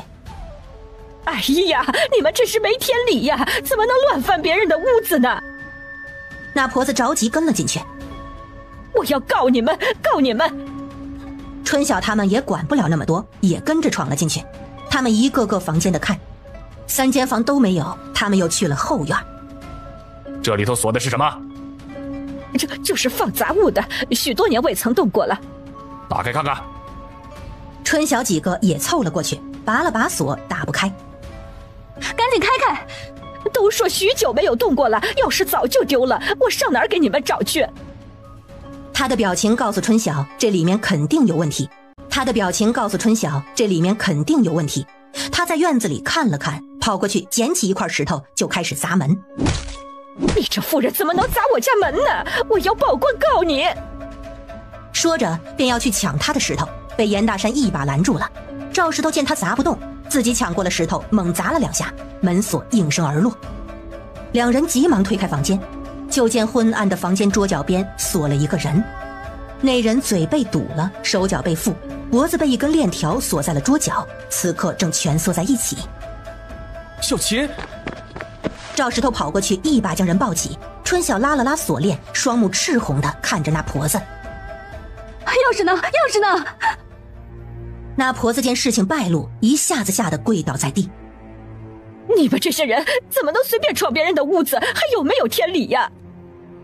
旁边的差人看到人赃俱获，这婆子还在狡辩，也是不耐。再不老实，送你去见阎王！婆子彻底不敢动了，她颤颤巍巍地从身上摸出了钥匙。官爷，她本是我家儿媳，这锁人固然不对，但是这也是家务事，不算大罪吧？好不要脸的婆子，春晓都不想与她多做争辩。她将锁链打开，幸福的脖子上已经磨出了血。赵石头解开她的绑绳。东家，他要看大夫，求你给他请大夫。你先抱他上车，我们去看大夫。差爷，我要状告张发一家，挟持拐带良家妇女，并抢劫巨额财物，抓人吧！几人将那婆子抓了起来。门口的村里人见赵石头抱着宋琴出来，纷纷惊掉了下巴。没想到人还真在这处，看样子是受了不少的罪。只是他们不明白，宋琴明明早就被卖了，为何还会出现在张发的家中？那婆子被拉出来的时候，嘴里还一直在喊着冤枉。几个当差的不耐烦，直接将人堵上了嘴，带上了车。差爷，这是……李正也是一脸的难以置信。现在有人状告张发劫持拐带良家妇女，并抢劫巨额财物。如今被劫持的人已经找到，若是情况属实，不日我们便会发起通缉。各位村里的人都醒目些啊！看到嫌犯，立马到乡府告发，不然便按包庇罪论处。差爷，等会儿我让人先带伤者去看大夫，我与你们去衙门，可否？自然可。严姑娘，这告人须得有证据，只要证明这女子与他们家并没有从属关系，这罪名便成立了。我们都是证人，可以证明这女子发现时的情况。多谢几位差大哥。大哥，等会儿你先送幸福去镇上的医馆，我跟着差爷他们去一趟相府，晚一点你记得来接我。到了镇上，他跟2位官差下了车，严大山直接带着人去了医馆。春晓早就准备好了幸福的户籍，她如今是独立的女户，并无从属，这便与那婆子说的儿媳沾不上边。春晓又告他们偷盗马车及巨额财物，相府当天就发了通缉告示。严大山接春晓去了医馆。幸福现在如何了？有一只胳膊骨折了，身上有伤，应该是遭人殴打过，先前醒来一阵儿又昏过去了。这个该死的张发，我没去找他，他居然撞上门来了，我定要让他脱层皮。等到了医馆，他急急忙忙地跑去后室，大夫正好也在。大夫，我有钱，你给他用最好的药。姑娘你莫急啊，我已经给他正了骨了，他这个样子不是1日2日能恢复的，怕是要卧床静养个把月才行啊。我开了跌打损伤的药，兼具调节内里的药，每日吃着，总能1日好过1日的。春晓看着床上睡着没有苏醒的幸福，那他怎么不醒啊？这位姑娘这几日过得艰难呐，忧惧饥寒，等慢慢恢复了就好了。春晓谢过大夫，走过去坐到床边。既然大夫如是说，多调养一段时日，应该就没有大碍了。我们开些药回去休养，庄子里的条件比在这处好些，我找人时时看着，好不好？赵石头看着他，点了点头。哎，就听东家的。春晓让大夫一次性开了半个月的药，让赵石头将人抱上了马车，他们一起回了入云庄子。到庄子的时候已经是夜黑了，春晓的马车如今没了，严大山便想着把马车给他留下，以便出行方便。春晓让美满将人送了回去，又把马车赶了回来。庄子里的人知道幸福救回来了，都很高兴，特别是宋小花。他下午醒的时候，听说他们已经去了张家村，心便一直提着。如今知道姐姐救回来了，便要下床去看，被一旁的婶子拦住了。如今时间已晚，我要去主院扰了东家他们，你姐姐有东家他们照顾，你放心吧，好好休息一晚，明日我们送你过去。幸福安静地躺在床上，美满在一旁掉眼泪。这男人怎么这么狠的心，怎么下得去手？美满边哭边给他脖子擦药，大概是药蹭到伤口疼，睡着的人动了动眼睫毛，没一会儿居然睁开了眼。原本惊恐的表情，在看到他们的那一刻瞬间平静下来。小姐，是我，幸福。先前我看到了石头，我还以为是我在做梦，没想到我真的回来了，真好。小姐，马车被他抢走了。马车没了就没了，你没事就好，我已经报官了，总能抓住他的。他突然想到什么。小姐，小花是不是来过？她是不是来过？你别动，她在，这会儿在休息，等明日休息好了，我接她来看你。幸福想要坐起来。你有什么话躺着说，别折腾了，我听着就是。小姐，我求你，你救救小花好不好？她若继续留在那里，下场不会比我好。小姐，我虽与她10年不见，她还记得我，我不想看她跟我一样，你帮我救救她。幸福，你要好好休息，不要激动，您身上有伤。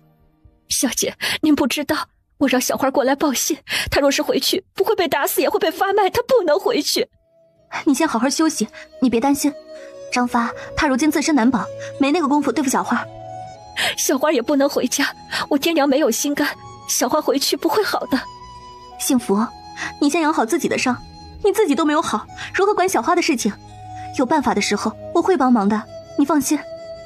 是啊，幸福，东家为了你的事儿着急了2日，一直到处找人，你得赶紧好，可不能辜负了他的一片苦心。既然醒了，我扶你把药喝了吧。药很苦，但是幸福还是忍着一口喝了干净。春晓又把边上准备的糖水喂给他喝。你怎么会碰到张发啊？我到武营镇药铺买生姜，在药铺门口碰到了张发，他与我说话，我没理。后来我赶着马车出了镇子，才发现他躲在我的马车里。再后来我就不知道了，我醒来的时候已经在张家的柴房了，身上的钱也被他搜走了。这次还多亏了小花，不然我也想不到张家村，石头还去了水口村，没找见人。他们以为我在哪里发了财，治了马车，还有了银钱。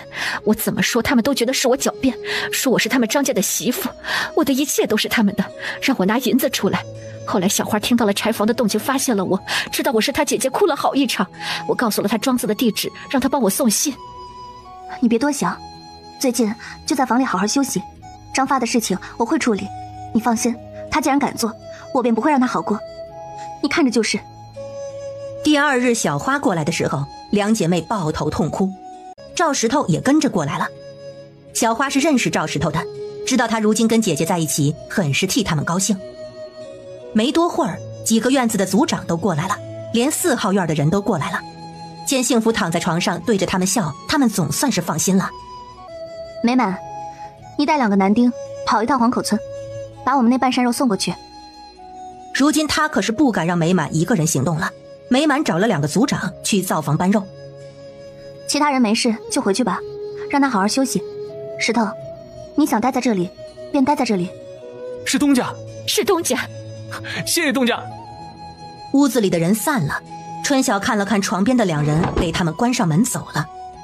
小花，你老看着姐姐做什么？下次别盯着人看，不礼貌。姐，她好厉害呀，这么多人都听她的。姐，你好些没有？小花看着她，虽然这个姐姐只是儿时的印象，但是就是莫名的亲切。血缘真是一种奇妙的东西。我好多了，就是身上有些疼。你呢？你吃药没有？吃过了，我没事儿。小花，刚刚那个就是姐姐的主子，她是个很好的人，也是个很厉害的人。你以后在她面前不能放肆，知道吗？知道了，姐姐。她看了看幸福，突然流下了眼泪。姐姐，你没事我就安心了，我要回去了。你回哪里？你要回张家村吗？你不能回去。姐，你如今不是张发的媳妇儿，我却是货真价实的张家媳妇儿。我不回去，我能去哪儿？水口村我是不会再回去的。我能帮着你逃出来，算是积了一桩厚德。你放心，我会保护自己的。你别回去，我昨日已经求了小姐，她说张发如今自身难保，我怕她狗急跳墙。你别走，就在这里先待着，她也找不到你，小姐不会赶你走的。是啊，小花，等会儿啊，我就去跟东家说，让他收留你一段时间。东家心好，他肯定会同意的。石头，你现在就去，你快去。行，我现在就去，你别着急啊。徐石头打开门出去了。两姐妹坐在屋里说着这些年的往事。小花问她被卖之后都去了哪里，幸福便把这2年的事跟她讲了。我如今不叫宋琴了，小姐给我取的名字叫幸福。幸福，名真好，你过得好，我开心。不是我不想收留小花，只是她如今是人妇，她若被人发现在这里，我变成了那个拐带的恶人，有口难辩。这样，你跟他们讲，让她先回水口村几日，后头我们再想办法如何。小花恨家里人，她不会回水口村的。赵石头听春晓这样讲，一时不知道该如何是好。那这样，让她先回张家村。如今那婆子被抓了，张发应该没有那么大的胆子敢回去。我们这2日想想办法，看该如何办。虽然幸福很不想小花回去，但是听春晓这样一说，她也没有办法，总不能因为自己给东家添麻烦。于是在庄子待了2日，第3日春晓便让人将人送了回去。第4日一早，乡府就过来了人，说是张发抓到了，马车也找到了，武营衙门那边让他今日去过堂。春晓穿戴好，带着赵石头还有严大山跟舒文一起去了武营镇。警长大人。春晓在2人的身边跪下。严东家，你状告张发说他劫持良家女，盗窃巨额财物，昨日我们已经审讯过了，他承认他带走了宋氏，但是皆因宋氏是他妻妾，马车也是不得已带走，如今已经归还，巨额财物一说他拒不承认，你可有证据补充啊？大人，宋氏曾经确实是他的妻，但是3年前他已经将宋氏发卖。请问大人，这卖掉的人难道还能据为己有？他是觉得这是他的终身所有不成？春晓轻蔑地看了一眼边上的张发，庭长看向一旁的差役。大人，属下已去张家村查过，确有此事。张家村许多人都知道，属下几人那日也是亲眼所见，人被发现时就锁在柴房里。好你个张发，你满口胡言，即将人发卖，那宋氏便与你无干，你还有什么好说的？大人呐，我与他10年夫妻，卖他也是迫不得已呀。此次见到我，想与他叙说旧情，怎料他翻脸无情，我一时糊涂，就把人给带回去了。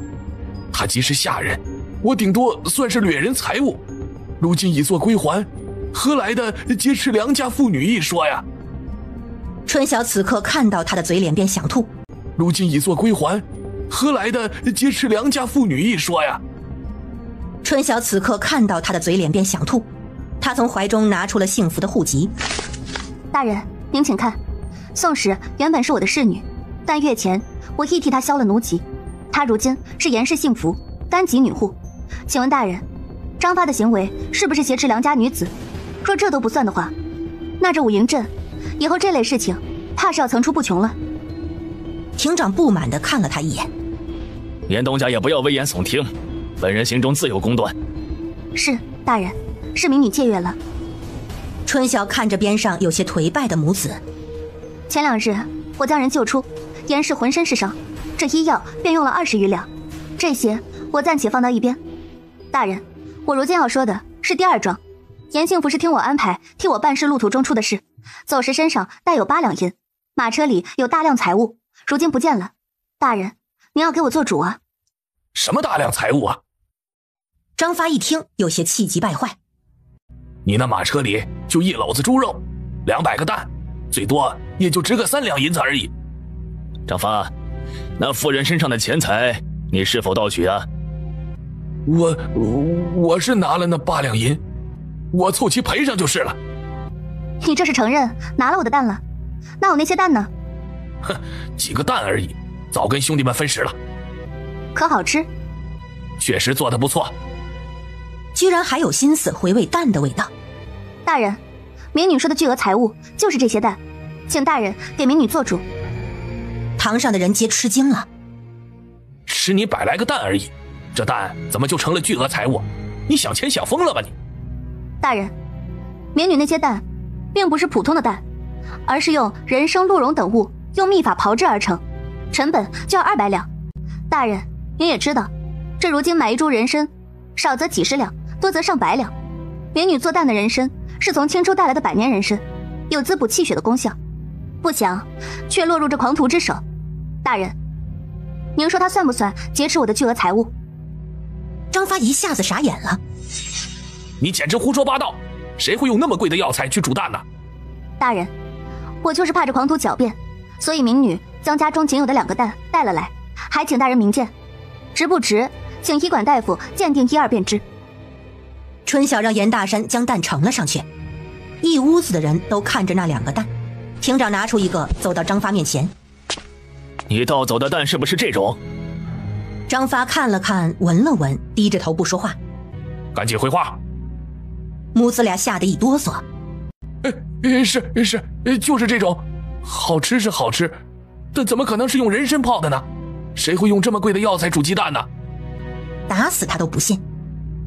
去把迎春馆的大夫请过来。很快，一个大夫便被请了过来。文大夫，麻烦你看看这蛋，可有人参、鹿茸等成分？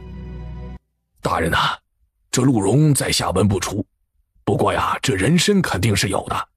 除了人参啊，还有多种药材，恕在下一下子无法辨认，须得细细研究比对呀。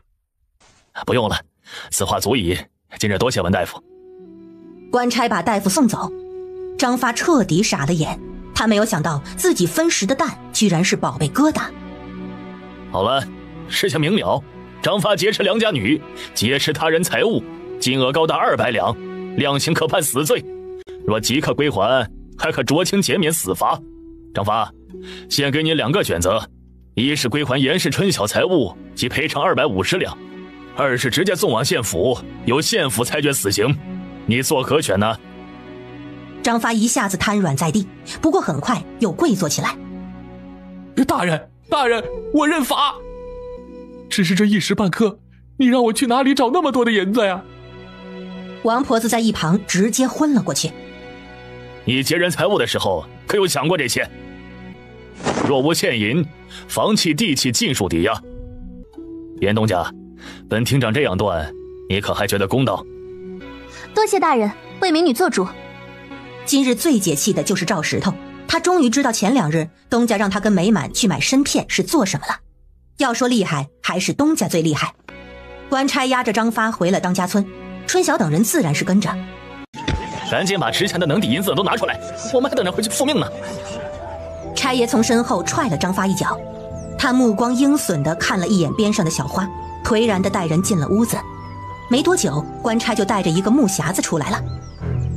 严东家，这地契良田5亩，可抵40两，这房契及家中物满算折价40两，现银有23两，其他的我们翻了翻，没有什么值钱东西了。想不到这个张发还有点银子，他以为赌徒都应该是家徒四壁的，他是最近手气好吧？那就没办法呢，剩余的部分补不回来，只能加刑了。差爷，你容我2日，容我筹银子呀！从屋里出来的张发早已没了在公堂上的底气，他如今一门心思就是保住自己的一条命。李正，您借我些银子，借我些银子吧！我怎么说也是张家村的，您不能看着我死啊！我上哪里借你银子？你自己多行不义，我们将你们家逐出村子就已经不错了。你自己多行不义，我们将你们家逐出村子就已经不错了。边上的村民见他借银子，立马退远了些，生怕问到自己头上。你是罪身，怎么可能放你出去？若是这处财产清算完了，那我们可走了。我租房有朋友，我找朋友借，肯定能凑齐的。若是要借，便让你老娘去借，轮不着你。说到张氏，他一下子看向躲在不远处的小花。官爷，你等等我！他一把走到小花身边。官爷，这是我媳妇儿，她应该能抵些银子。我娘也能顶些银子呀。春晓在心中不停地唾弃，真是狗改不了吃屎。严大山跟舒文也是一脸的厌恶。村里的人开始议论纷纷，说他狼心狗肺，前头卖了妻女，如今又卖妻卖娘。一旁的李正气得直哆嗦，村里出了这样的丑闻，整个村子都要蒙羞。他也顾不上那么多。东家，我把他们卖给你，总能抵些银子吧？我要你娘做什么？买回去做不了多少活，还要养着她。你这媳妇儿倒还可行，能帮着做些活计。她能做活干得很好，你放心，你若买了她，定能给你做牛做马。春晓忍着不适看向他。那你想让她抵多少钱？20两如何？20两？我那庄子的下人都是在县城买的，女人都只7两银，你一个人卖20两，你倒是会开价啊。那就7两，抵7两。春晓看了眼小花，小花双手握拳，低着头。那成，等会儿去乡衙出个申契，你这媳妇儿可就归我了。那这也只有110两，剩下的呢？如今家底掏空，也只有110两，剩余的140两，他实在是拿不出啊。我让我娘去想办法，她肯定能想到办法的。家产都清算完了，官差在张发家大门贴了封条，带着张发还有宋小花一起去了乡府。张发果真给张小花出了卖身契，以7两银子的价格卖给了春晓，随即便被收押。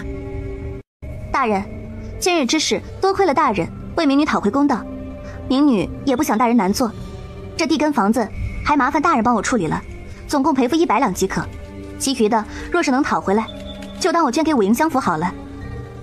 乡府一听大喜，自是愿意，若是使些手段讨回来，那可是100多两，若是讨不回来，他们也没有损失，公事公办就是，又得了当事人的感激。出来的时候，赵石头突然在门口人群中看到了小花的父母，他给小花指了指，谁知对方看到发现了他们，慌慌张张的便跑了。小花神情麻木的看着远处，眼泪不知不觉的流了出来。我答应你姐姐要把你救出来，虽然用了些手段，可结果还算是达到预期。他把那张卖身契给了小花。身契还你，以后你就自由了。小姐，我如今已经没有了别的住处，你让我跟着你们一起吧。春晓将她扶起。你姐姐日后是我庄子里的管事，这样你以后就跟她一起吧，也算是姐妹团聚了。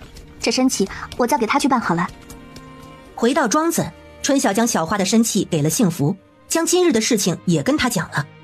幸福泣不成声，她下床给春晓跪下，任她如何劝都不肯起来。最后还是春晓让赵石头帮忙，才把她拉起来。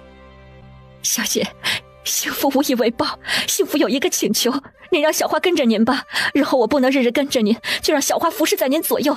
您既然买了她，她便是您的人了。快给小姐磕头，让她将你留在身边。小花立马给春晓磕头。小姐，请您收下我。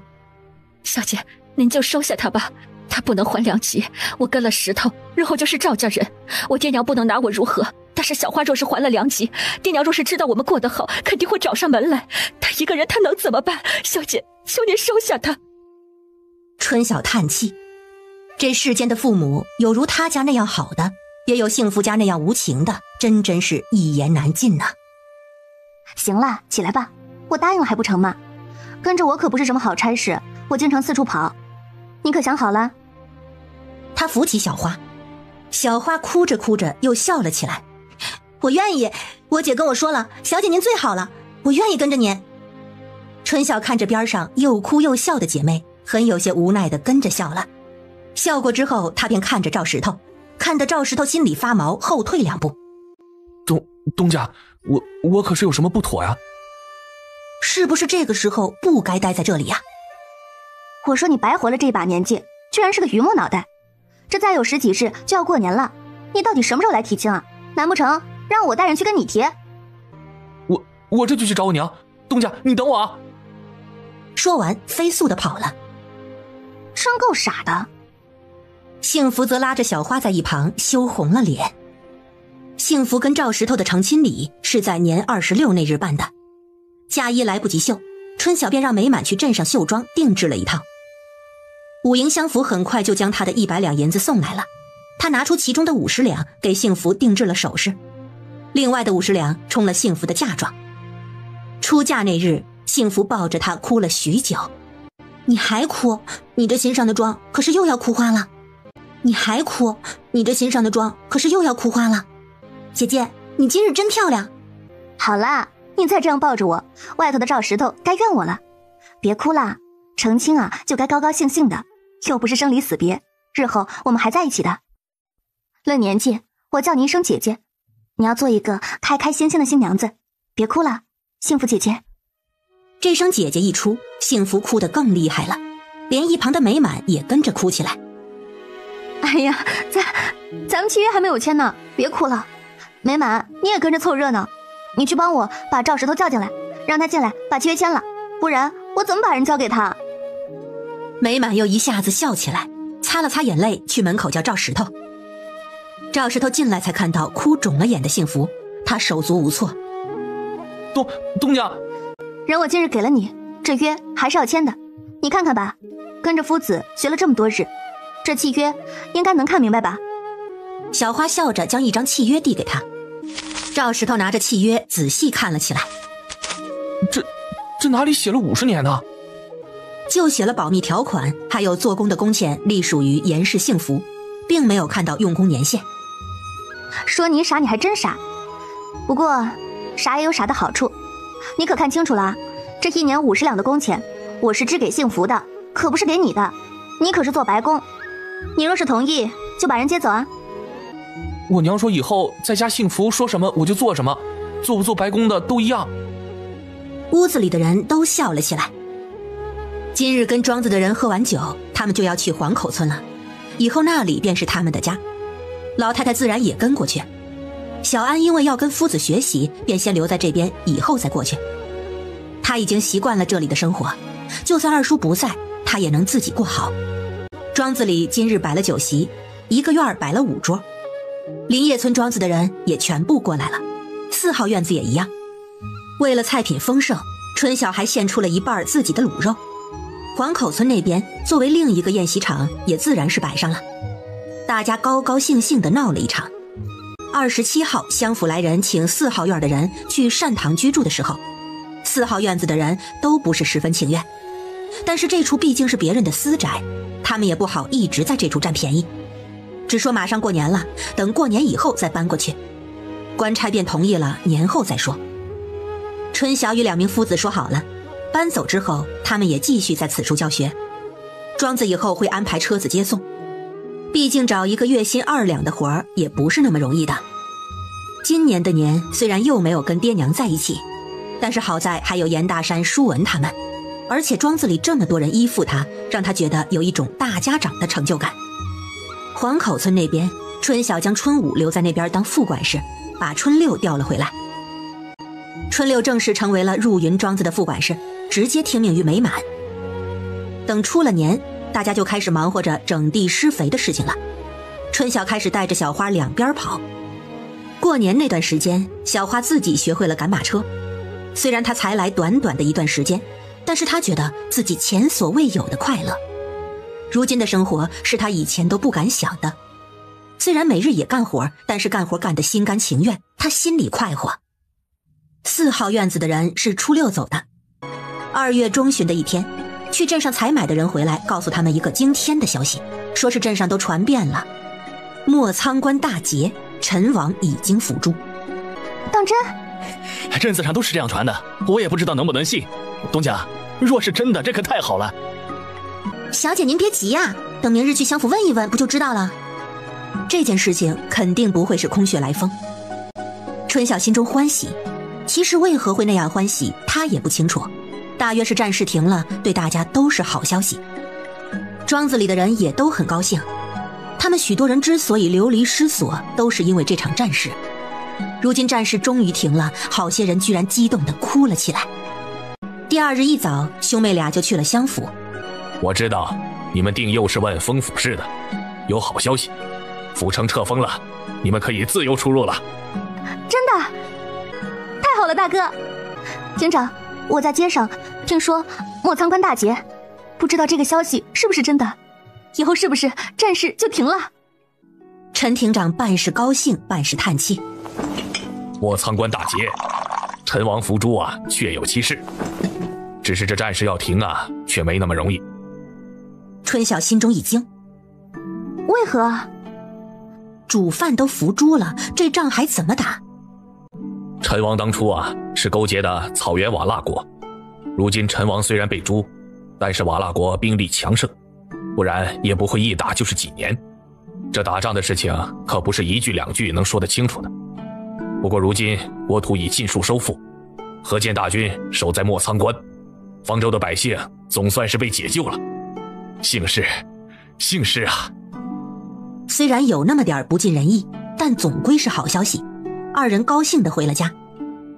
回到庄子以后，春晓便把美满跟春六叫过来开了个会，告诉他们他要回家一段时间，庄子里的事情他们已经十分熟练了，让他们自行安排。若碰到难事无人做主，便去找襄府的陈庭长。第2日，他跟严大山一起去了黄口村庄子。严明礼知道他们可以回去了，虽替他们高兴，但又不免的担心。我们这棉花实则种的不太熟练，你们3个都走了，我这心里没什么底啊。明礼大哥，你放心好了，幸福他跟着我一起这么久，我知道的他全知道，我会让他帮你多看着的。只是你这边才20不到的人手，如今育苗尚算勉强，后头移苗的时候你就要到附近村子里请人了，这人手不够，可不能勉强的。你们一个也不回去啊？哎，回去啥呀？这事儿都没有成，要回去也是收成了带着银子回去。你就告诉家里人说，我们一切都好就成。若是那边能多来2个人更好了。明礼哥，那我们过2日可就走了。若是你们遇到什么事情，银钱不够，你呢就去找美满，我给他留了银子，应该是够用了。哎，知道了。2月22的时候，他们正式踏上了归途。小花和春晓1辆马车，严大山跟舒文1辆马车。原本1辆马车就够，但是想着怕来的时候有人，便2辆一起上了路。这次回去跟上次截然不同，上次他们在路上游游逛逛，耗了10多日，这次一路不停，到第7日就到了左源县，几人的心情都十分激动。姑姑啊，你这回不给他们买礼物了，要直接回吗？不买了，姑姑我啊直接奖励银子，我如今啊就想立刻到家。这女人真善变呐，一时一个想法，真是搞不懂。我还做好了准备要帮你挑呢。我看你能得意几日，这回回去就要跟你说清了，敢说姑姑善变，到时候啊找一个专门的女人管教你。舒文大惊失色，看着他爹。爹，你们不会是说真的吧？我不要这么早找媳妇儿，我还小呢。你以为你想要就有啊？人家看不看得上你都还是一回事。你我不急，你妹妹倒是真到了说人家的年纪了。那你们先说她，我就不用急了。我回去告诉淑凤去。2辆马车傍晚的时候到了三叶镇，天黑的时候进了严家村。马蹄声从村户门口经过，大家举着灯出来看，结果马车已经走远。哎，是不是秉发他们家春晓他们回来了？他爹，赶紧去那头看看，是不是麦娘家回来人了？一时之间，村子各处都亮起了灯。田氏刚刚入睡，突然听到马车声，心中有感，起了身，正穿衣服呢，就听到门外有叫爹娘的声音。是大山跟春晓他们回来了，是他们回来了。他激动地起身，点了灯去了院子。门打开，田氏一把扑到了严大山怀中。你怎的回来了？娘，我也是这么久回来，你光想爹不想我。你个臭小子，娘许久不见你了，你这是又长高了？大嫂，是不是我长黑了，你看不到我？春晓也嘴上凑热闹。小妹，你们怎么这么晚回？快进来。我就不进去了，太晚了，我直接回村委了。明日我再来找你们。舒文，好好让你娘看看你，看看是不是要找媳妇儿了。姑姑啊！春晓哈哈笑着赶走了马车。村里人刚看到马车停下，就见又走了。东家，您住在村子后头？我一个人住村委，自在的很。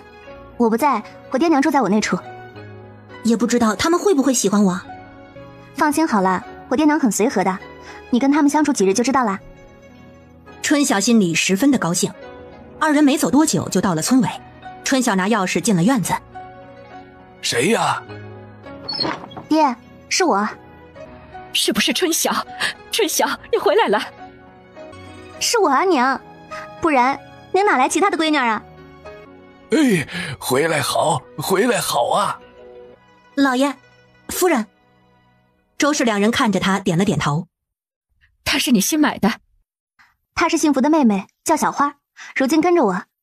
小花，你呢就住后头那个房间，那个房间以前就是你姐姐住的，灶房就在院子边上，你自己去烧水洗。春晓与严炳发还有周氏坐在堂屋。娘，你想不想我？我回来你惊不惊喜？我日日盼着你回来，总算是把你给盼回来了。这次是你一个人回来了，还是大山也回来了？大哥跟淑文都一起回来了，今日太晚了，大哥便没有过来。不着急，不着急，你们这好不容易回来，1、2日又不会走，有话明日说也是一样。这几个屋的被子，我前2日出太阳的时候才晒过，都干净的。对了，春晓，你这地里的棉花，去年10月的时候我替你卖了，对方价钱高，110文收，我便做主全卖了，换了510多两的银子，我都锁在你房里的箱子里在。还要6亩地的麦子跟黄豆，都收到库房放着在。还有，娘，您自己都说不急了，如今又给我说这些明日再说，让我好好看看你，看看我不在，您有没有掉肉，爹有没有养好你。我如何能管得住他？都是他管我。前年给你们送的信，你们都收到了吧？原本11月就准备回来一起过年的，结果同州那边封了，回不来，近日解封了才回。收到了，知道你们一切都好，我们也算是放心了。幸好送了封信，不然过年都没有你们的消息，还不得急死。3人在灯下说话，小花过来了。小姐，水烧好了，我给您兑水洗吧，赶了这许久的路，您肯定乏了。哎呦，瞧瞧我们光顾着高兴了。你们赶紧去洗了休息吧，有话咱们明日再说，我们也要去睡了。那就休息好了再说。春晓洗了回到房中，一下子躺在床上，终于回来了。他赶紧从包袱里拿出一件旧衣，剪开了缝死的内衬，那里面放着他的35100两的银票，带着这么多的钱，一路上死命的赶路，就怕出了意外。如今总算是平安的回来了。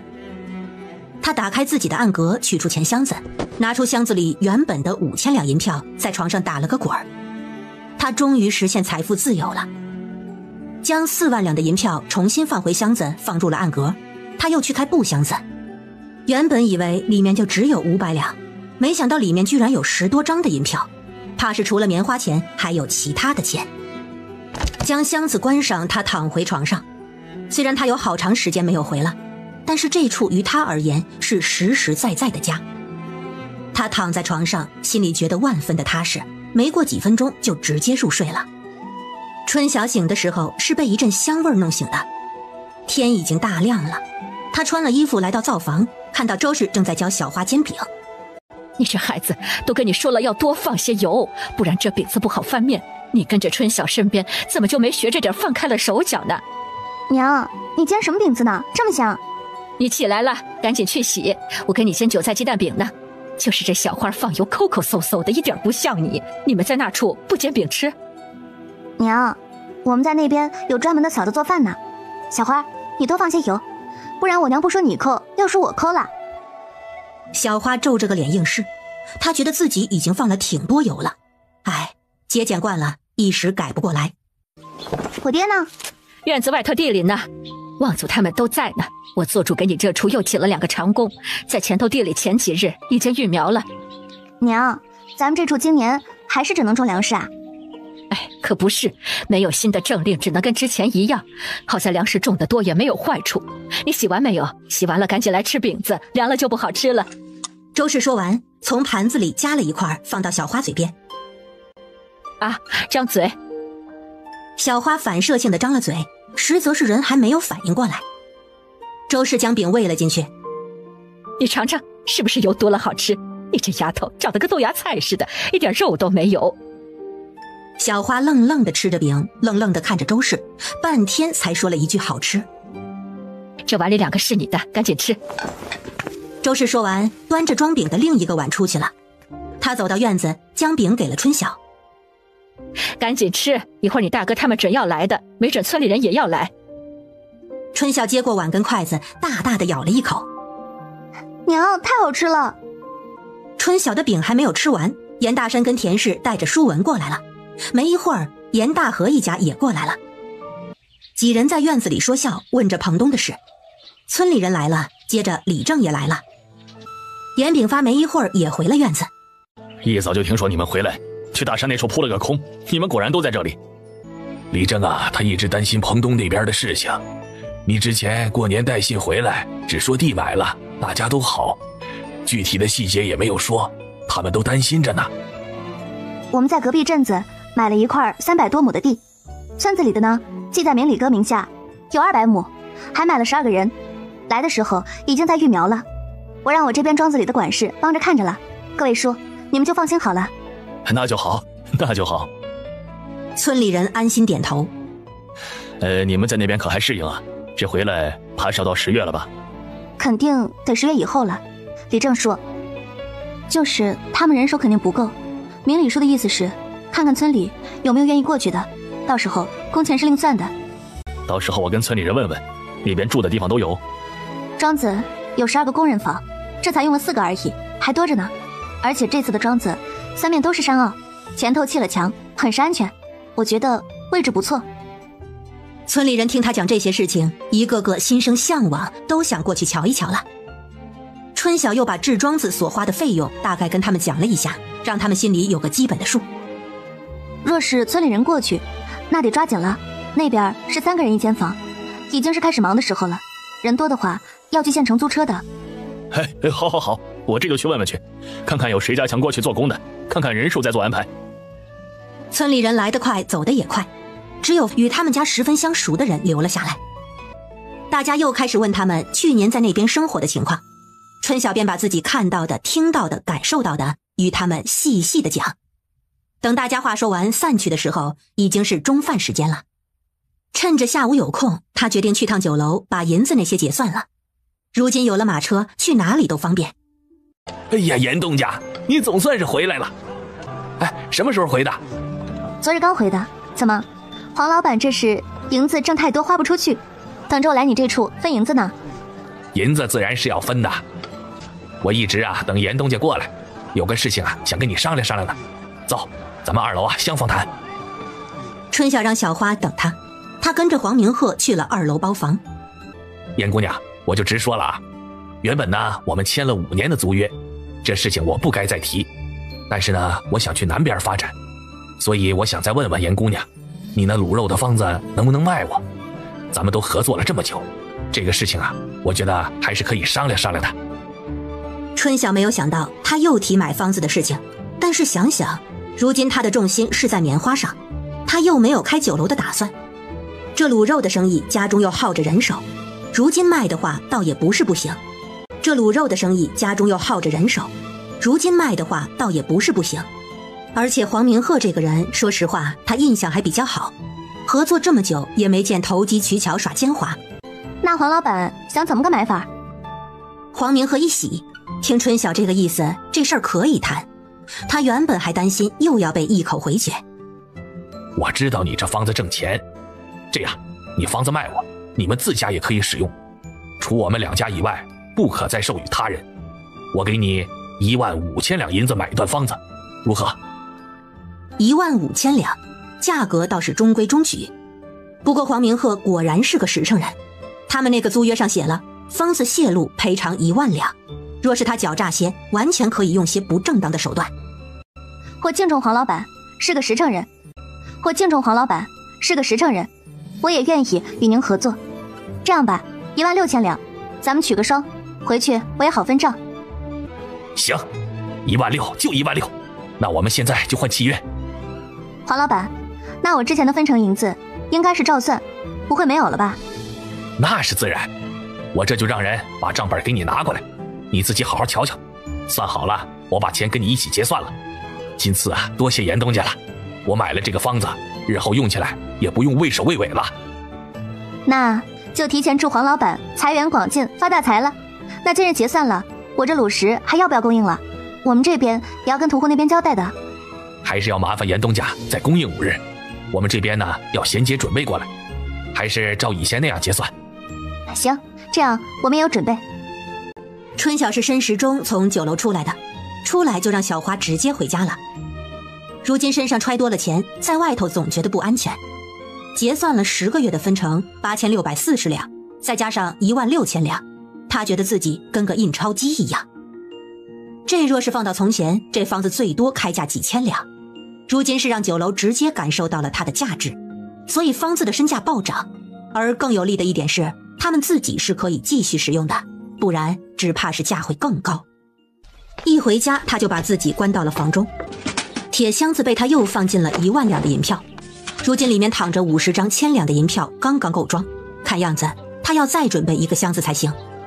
将钱箱子放好，剩下的15900多两，他决定给大山大河家各分3000两，余下的9000多两便放在外面做活动资金好了。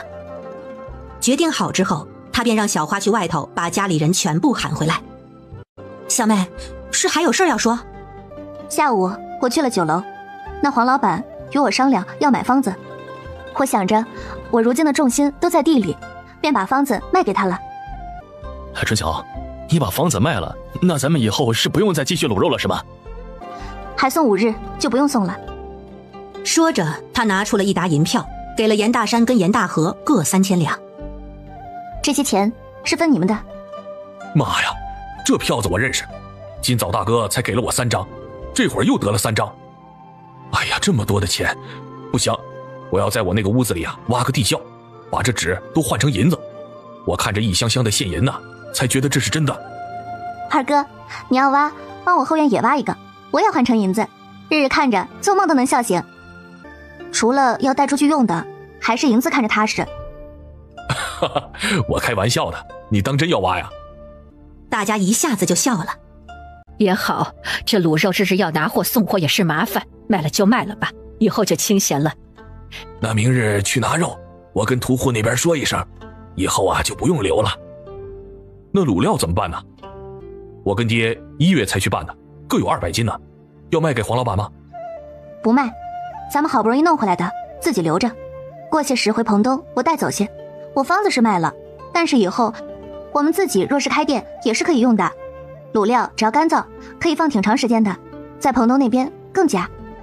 不做卤肉，我们也不用日日在家里守着了，以后去庄子更方便了，算是个好事儿。家里一下子多了那么多钱，我这心里怎么就这么不踏实呢？娘，你若不踏实给我呀，我替你收着，保证放到一个谁也想不到的地方。切，你都想替你老子管钱了，还用不着你费心。不行，我觉得挖地窖这个还有要办的，只是这个地方我得好好琢磨琢磨。春晓又拿出了10张小额银票。今日献者有份，这400两是给爹娘的，你们一人2张，各自装好。这剩下6张是给6个孩子的，正好一家3张。哥嫂，你们可得交到他们的手上，要没收也要光明正大的没收。春晓，他们都小，你给他们这么多钱做什么啊？你自己拿着，要给个几两足足的了。是啊，你钱多放在身上，他咬你不成？这样四处霍霍。娘，给您钱您还这样说我？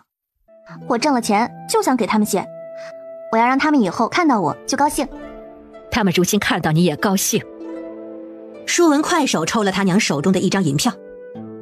既然是姑姑给我的，那我就自己保存了。我看叔凤从庄子里回来，肯定也会跟娘你拿的。娘，你就等着吧，你最多就能保存小七那张。说完哈哈的装着钱跑了。这孩子如今也成了个财迷。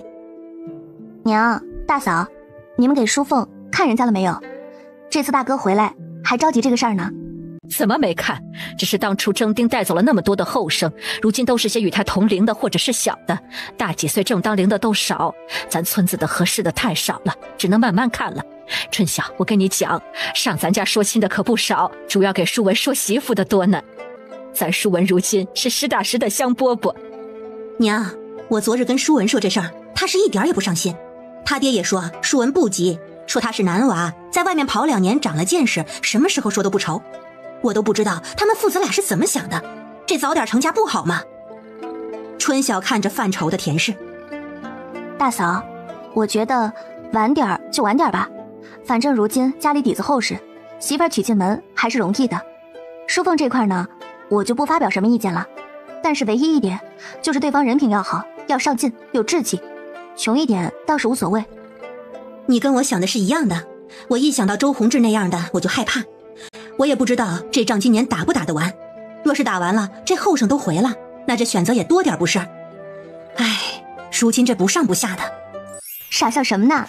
我那箱子里有布，等会儿拿2匹布给你，你有空的时候自己做衣裳，不用给我做，我有穿的。小姐，我来之前我姐说东家家里人都好，今日我看了，他们不仅好，我觉得他们还都听小姐你的。小姐你可真厉害，在我们那处女人可说不上话呢。你知道什么是有钱才能有权吗？也不对，终归是我父母对我好。我在家里从来都是不受待见的那个，他们也从来不会像夫人那样喂我吃饼。小花儿，你们那样的父母不要也罢，离了他们更好，以后的路自己走就是了。幸福有没有跟你讲，我是个合理过的妇人？姐没说，是我自己问的，她还让我别乱问。小姐，不如你也给我改个名字吧。你的名字挺好的，好听又好记，就不改了。过得好不好本就与名字无关，你不要把自己困在过去就行了。我记下了，小姐。那我以后就叫严小花，我要跟着小姐姓严。原本计划说第2日去庄子的，谁知天却下起了雨。虽说马车不怕雨淋，但是春晓爱惜那马，他索性就推迟了日子。严琦跟你说了没有？他夫子说明年让他去考童生呢。吴中今年2月的时候考过1回没有过，这考试怎么那么难呢？真的啊？春晓没想到这么快，想想严琦今年也13岁了。这读书可不容易啊。娘，您说咱们家日后若是出一个当官的，那怕是不得了了呀。那官是那么好考的？你看看那么多的读书人，有几个当了官的？我就想着能考个秀才就不错，考了秀才，咱家的地就不用缴税了，省钱呢。他娘真是又清醒又现实。对了，去年9月东升回来了，哇，那派头真真正正是个大人了，还真当官拉呢。我看他带着好些人，东升这个后生不错，他今年有22了吧，就是年纪大了些，不然输给淑凤也是使得的。我还挺喜欢他这个后生。你想让他做你孙女婿啊？我看行啊。东升他以前在咱们家里干活挺踏实的，6岁也不算大太多吧。年纪都是其次的，主要是他也不知道什么时候能回来呀。总不能让我们等他吧？说出去也不好听，你石柱叔急他的亲事急得不得了，说早知道这样，走前怎么都要说个亲的。若是那时候说了，如今孙子怕是都几岁了。他去年去我那处收棉花了，我还给他们几个当兵的各做了2身衣裳。我看他对咱们家印象也挺好，你若是真的中意他，你就去问问石柱叔的意思，等东升回了就把事情办了。咱这么主动会不会不太好啊？怎么说人家如今也是个官儿呢？娘，你怕啥？咱们家条件又不差，这村子里的后生就他最出息。你看吧，你不积极啊，该有人积极了。听你这么一说，好像还真是这么回事啊。那我去问问你嫂子的意见，若是她没意见，我们就去问问你石柱叔的意思。赶紧问啊！春晓觉得这个事情肯定是十拿9稳。第2日，天下着很小的毛毛细雨，春晓还是觉得要去一趟庄子。他带着小花去镇上钱庄换了200两的碎银子，又去集市上买了大几筐的橘子，差点把集市上的橘子都买光了。2人高高兴兴地去了陆村。这会儿雨已经停了。东家，您回来了。看见我都不怕，去年的收成肯定不错。小东家呢？啊，在地里拔草呢。姑姑你回来啦！我爹他们是不是也回了？你爹他们呀都回了。东家，您回来了。东家，去年的收成不错，听您的，粮食啊都放在仓库没有卖，数量有点多呀，要不要卖一些？如今粮价还不错。收了多少啊？您等着，我去给您拿册子。姑姑，我可是给你的庄子管得好得很，爷爷都说我上道，您是不是该奖励我啊？奖励？我昨日就给了，在你娘那里，你去找她要。真的？是什么？你给我买礼物啦？回了急急忙忙的，可没有时间买礼物，我直接给的银子。哎呦，姑姑，你直接给我多好啊！你给我娘，我娘又说要给我存着了，指定到不了我的手。你找她要嘛，书文的都是自己拿着的。淑凤看着她身后的小花，小花走上前行了个礼：“小姐，我是小花。”你看着跟我一般大呀，你叫小花，这名字可爱。她比你大1岁，快1年不见，你倒是有些变化，变成大姑娘了。姑姑，您没有怎么变，就是变也是越变越漂亮了。就你会说好话。王时文拿着账本过来了。东家，您先看看账。春晓拿着本子看了看，库里的大米有23878斤，麦子有34760斤，黄豆有37782斤，还真不少。粮食都放在库房了？都在库房呢，听您的，1斤都没有卖，四处撒上了石灰，日日都有人去看。还真不少，这样先留着吧，下半年收成的时候就把这些卖了，留新的。如今他也不缺钱，存点粮食心里有底。是，东家。春晓让小花把马车上的橘子抬下来。我今日路过集市，买了几筐子。王世文，你等会儿给大家分了。你们先带我去新做的房子里看一看。这房子去年就做好了，爷爷还让五爷给打了一床柜子那些。姑姑，你是要添人吗？再添8、9个人手吧。王管事，过几日我再带8、9个人回来。这些人的衣食住行你可得安排好了。你认字这块真的没有办法吗？一提到认字，王时文就开始冒汗。东家，小的太愚笨，总是学不好。不过呀，庄子有聪明的，我找了2个人跟着小东家学字的，这2人如今已经学了不少了。是吗？那我倒要看看他们学得如何了。姑姑，您还要考他们不成？您别考了吧，我也不是一个合格的夫子，反正我自己认识的我都教他们了。您不如考他们算学，我觉得我算学还教得上可啊。你要对自己有信心啊，我不考考怎么知道他们的水平如何啊？春晓进到屋子，床柜子都有，直接住人是没问题的。有时间去镇上给每个屋买一个桶一个盆。他又去灶房看了看，就见灶房后头挂了一片腊肉。这么多啊，你们没怎么吃吧？姑姑，4头猪呢，说好的他们2头你2头，我说你还不知道什么时候回呢，让他们大放血吃，他们不听啊。我到时候就算是拿些走也拿不了多少，这样你找2个人去弄一些锯木屑，把这些肉吊起来熏干，这样放的时间长，天气热一点也不怕。锯木屑我们这处就有，明日我就安排人熏肉。王管事，你去把人都叫过来吧。哎，东家，您稍等，我这就去叫人。王诗文走了，淑凤看着他。姑姑，你是不是又要给人发银子啦？你怎么知道？刚刚跟小花一起搬橘子，我可看见了。另外一个背篓里可都是银子呢。姑姑，你是不是挣大钱了呀？你爹挣大钱了，起码呀，你的嫁妆是彻底不愁了。哎呦，不要给我提出嫁的事情了，我每回回去，我娘都要说，这嫁人怎么就不能晚2年啊？我看姑姑你如今一个人也挺好的，干嘛非要嫁人啊？这话我可不好说啊，这是你一辈子的大事，你娘说了算。你姑姑我啊，顶多就是一个失败案例，不值得参考。怎么就不值得参考？我觉着好。哎呀，算了，不提这个事情。你个丫头，人小鬼大的，在外头可莫要胡说啊！哪有姑娘不嫁人的？让你爹娘看准些。你想想你爹娘，你二叔二婶过得多好啊！你怕个啥？我也不是怕，我就是，哎呀，我也说不清楚。你莫不是偷偷看画本了？淑凤一惊，姑姑，这你也知道？我跟你讲啊，这画本的故事不靠谱，大多数呢都只写了前半段，后半段都悲惨着呢。有空啊，我给你讲讲。王诗文很快就带着人过来了。东家，人都到齐了。你们俩去把马车上的背篓给我搬下来。2个人上了车，下来的时候都是欣喜异常。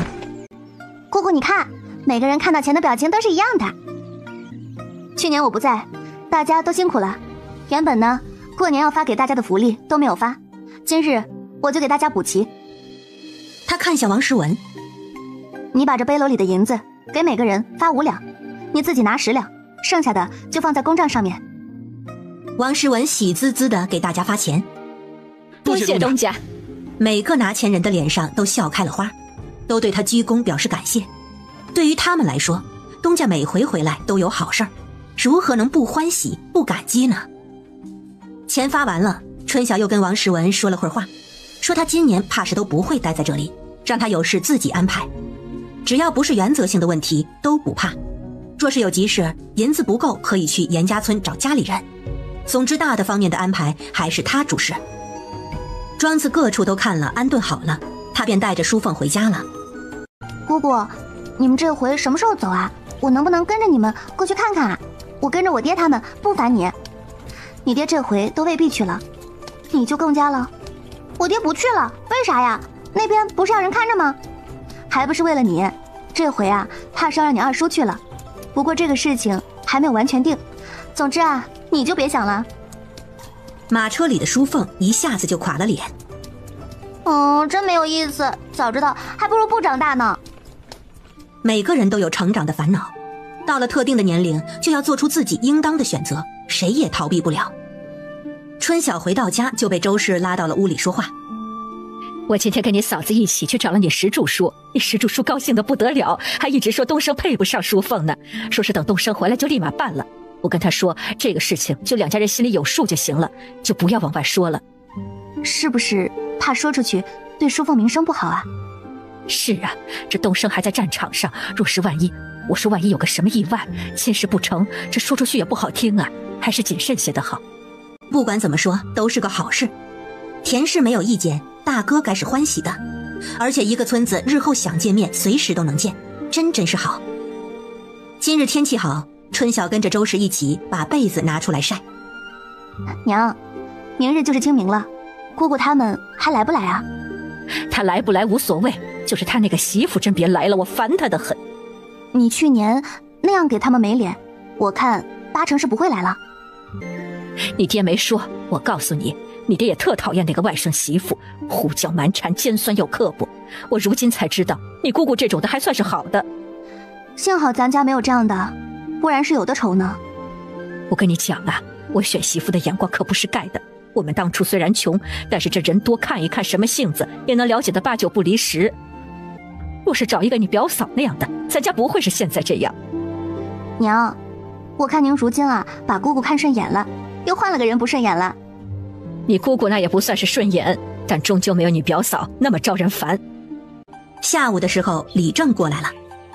我跟村里人商量了，有好些人都愿意过去呢，就是不知道过去多少个合适，你给拿个主意。这人多租车，银子也贵。春晓算了算人，少的话8、9个，多就12个。过去这么些人就不用请人了，2辆马车也能坐得下。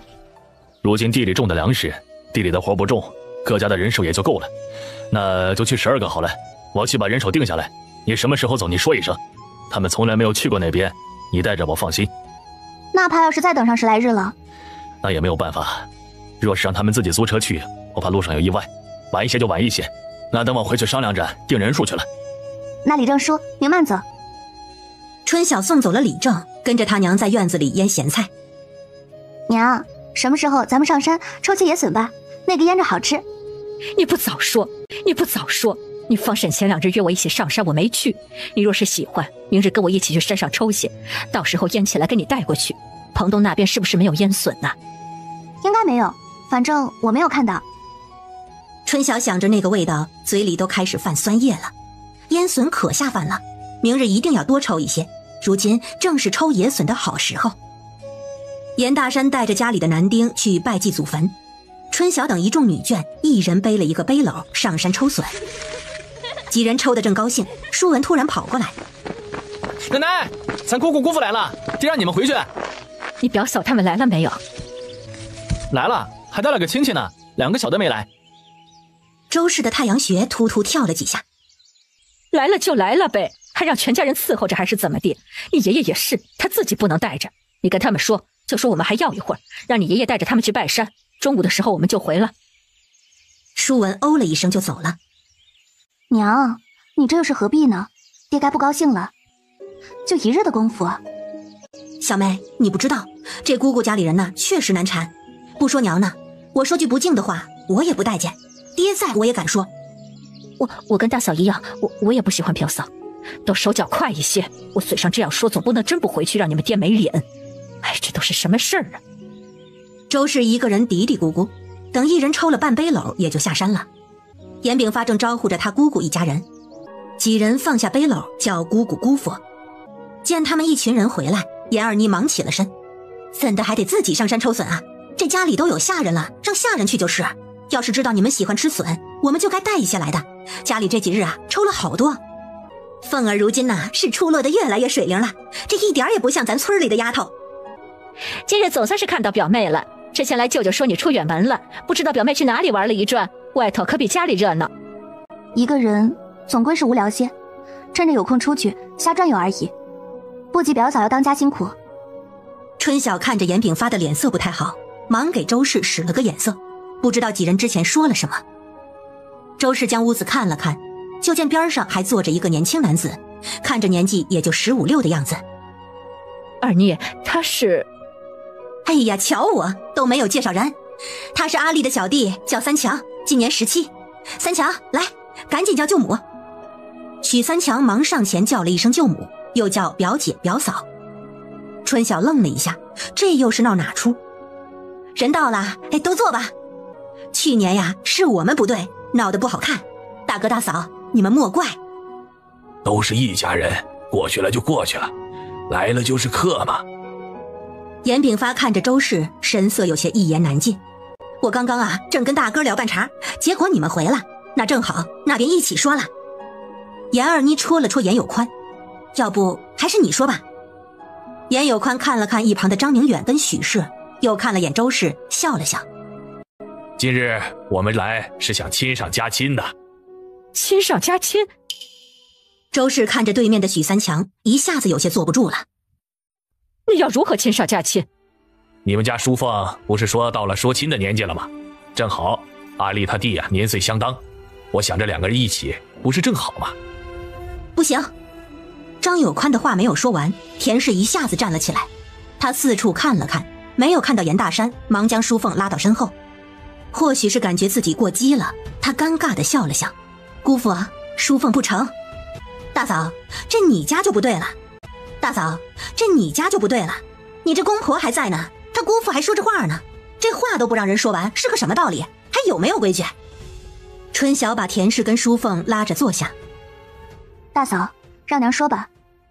田氏握了握手上的拳头，一脸气愤地看向那个许三强。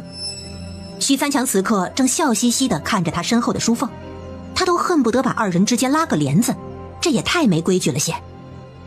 我们田方可没有不敬的意思，只是你们来晚了。淑凤她已经说好人家了，所以呀，这门亲是结不成的。周氏原本以为这话说了，他们定要歇了心思，谁知那许氏却笑了。舅母，刚刚舅舅把大概都说了，你们说的那门怕是不成，人家打仗去了，回不回得来都是两说，你们这不是害了淑凤吗？淑凤一听，一脸的蒙圈，她什么时候许了一个打仗的？她看向她娘，但也知道此刻不是询问的时候。周氏不满地看了一眼严炳发，真是该说说，不该说的也往外抖。外甥媳妇可莫要胡说了，都是一个村里的，你这样咒别人，若是传出去了，我们还怎么跟人做人？这个事情我们既然跟人说好了，肯定是不会轻易反悔的，你们就不要提了吧。娘，舅母这是对我们存着偏见呢。这三强我也带过来了，问都没有问一下情况就给拒了，怕是就算没有说好的亲事拦着，也看不上我们。舅母，三强他是个勤快性子，若是将淑凤许了他，日后定当宝贝疙瘩疼着，不比那外人强多了，您说是不是？哼，我自己的孙女儿还是嫁到眼跟前，自己看着放心，你们还是相看别人吧。大哥，我本就嫁得远，与家里也日渐生疏，如今亲上加亲，日后才能拉近关系，这对咱们来说都是好事儿。怎么到了你们这儿就是百般看不上？这莫不是有钱了就嫌弃我们这样的穷亲戚了？春晓很无语，他姑姑胡搅蛮缠的功夫一点也不减当年。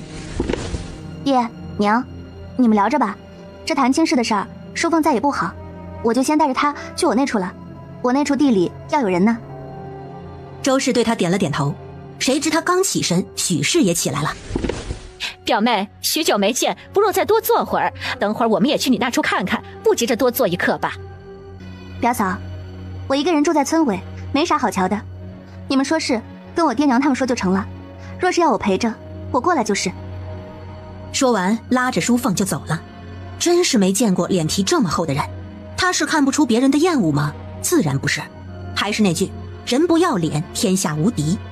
姑姑，我奶他们把我许给那谁了？许给谁啊？都比许给你表姑表嫂家里的人强。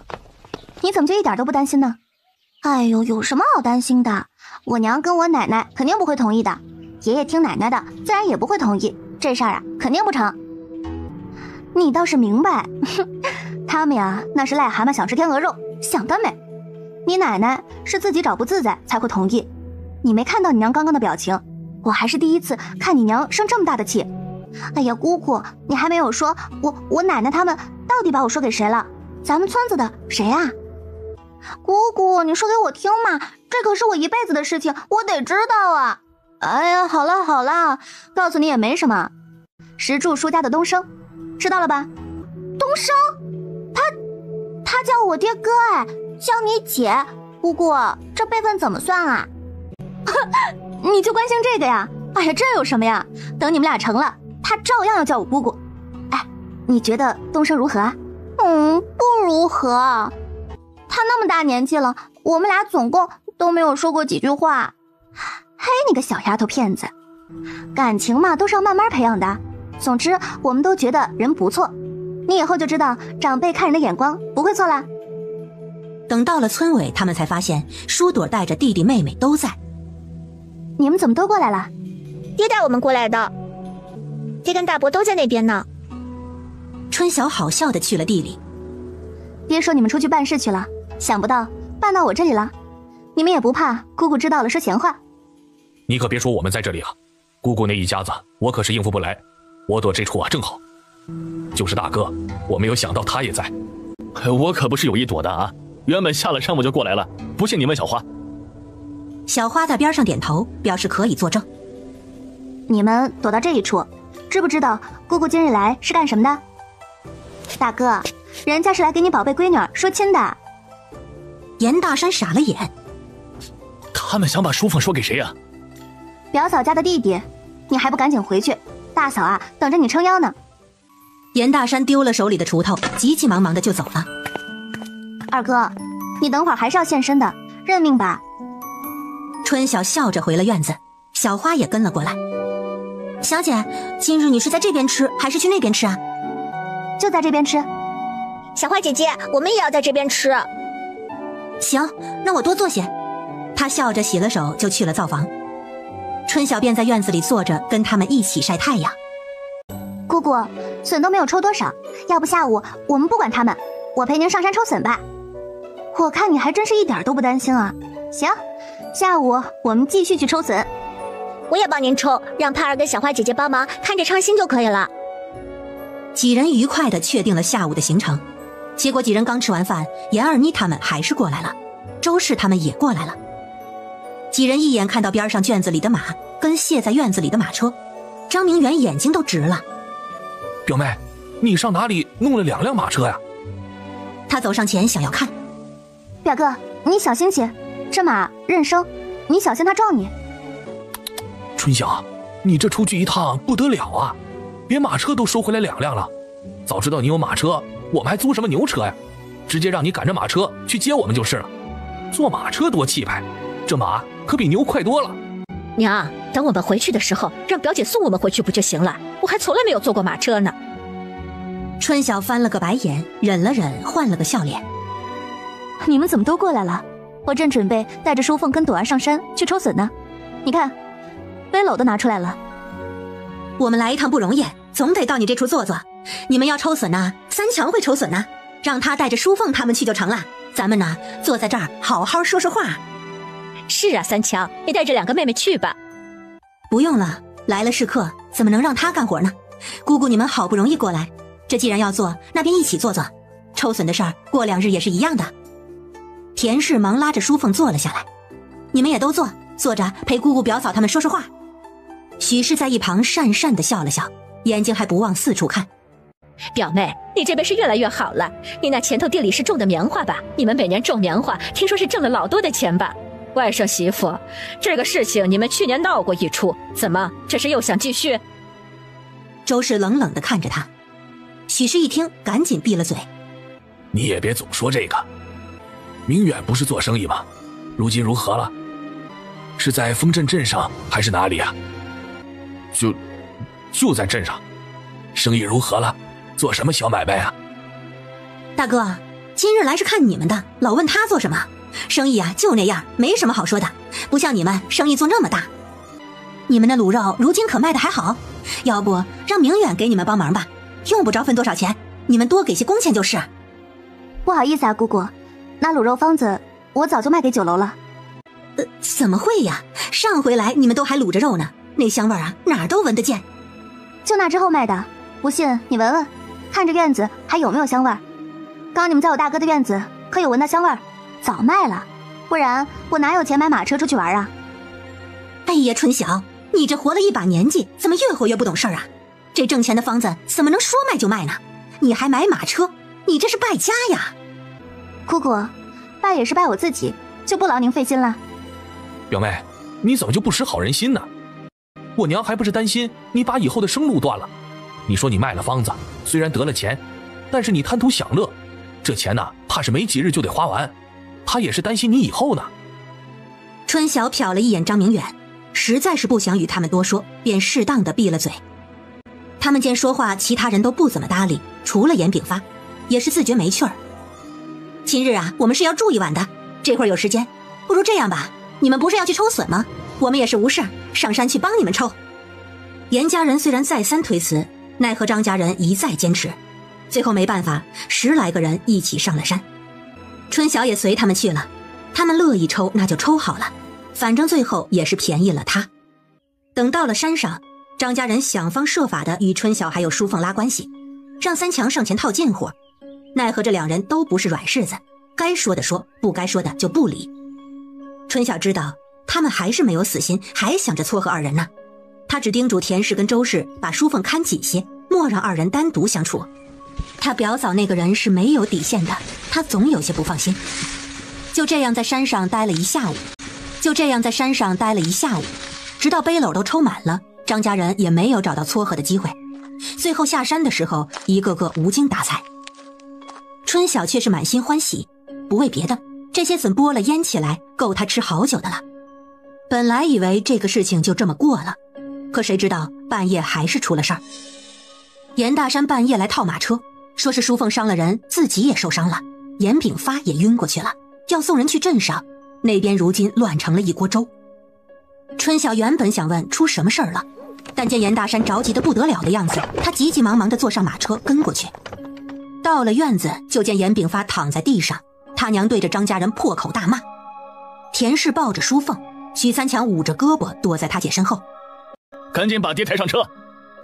严大山跟田氏还有周氏上前帮忙，张有宽原本也想帮忙，却被周氏一把推开。你们家人都给我滚，以后都不要来了，我们不认你们这门亲，现在就滚。田氏扶着淑凤上了马车，严大山看都没有看许三强一眼，赶着马车带着人急急忙忙的就走了。哎，这里还有一个受伤的呢，怎么就走了？我知道你是个搅屎棍，但是没有想到你心思这样的歹毒，我今日就好好的教训教训你。舒文，你把他们都给我赶出去，我不想看到他们。舒文也是气得不行，如今听到他奶奶发话，拿起棍子不管37、21的一顿挥舞，直接给了许三强2棍子。我奶奶说的话你们听到没有？她给我滚，不然我打死你们。许三强原本就受了伤，疼得嗷嗷叫。舒文又去打剩下的人。大嫂，这么大半夜的，你让我们滚哪儿去啊？咱们有话好说啊。杨二妮，你别叫我大嫂，你们走不走？他四处张望，看到挂在院子里的砍刀。今日你们不走，我便砍死你们，我一个抵你们一拳也是值了。娘，你冷静些，别做傻事啊。春晓，你不知道他们都做了什么。那个许三强半夜摸进了淑凤的屋，若不是淑凤用碗片割伤了他，这后果如何还不得而知。这事传出去，你让淑凤如何做人呢？我今日非得让他们得些教训不可。周氏挣扎着去拿刀，春晓都快治不住他了。舒文，别打了，赶紧抱住你奶奶，不然要出人命的。舒文放下棍子就过来抱住了周氏。没什么好说的，报官吧。院子里的人一下子全愣住了，连周氏都愣住了。这种事情你报官，你是不是傻呀？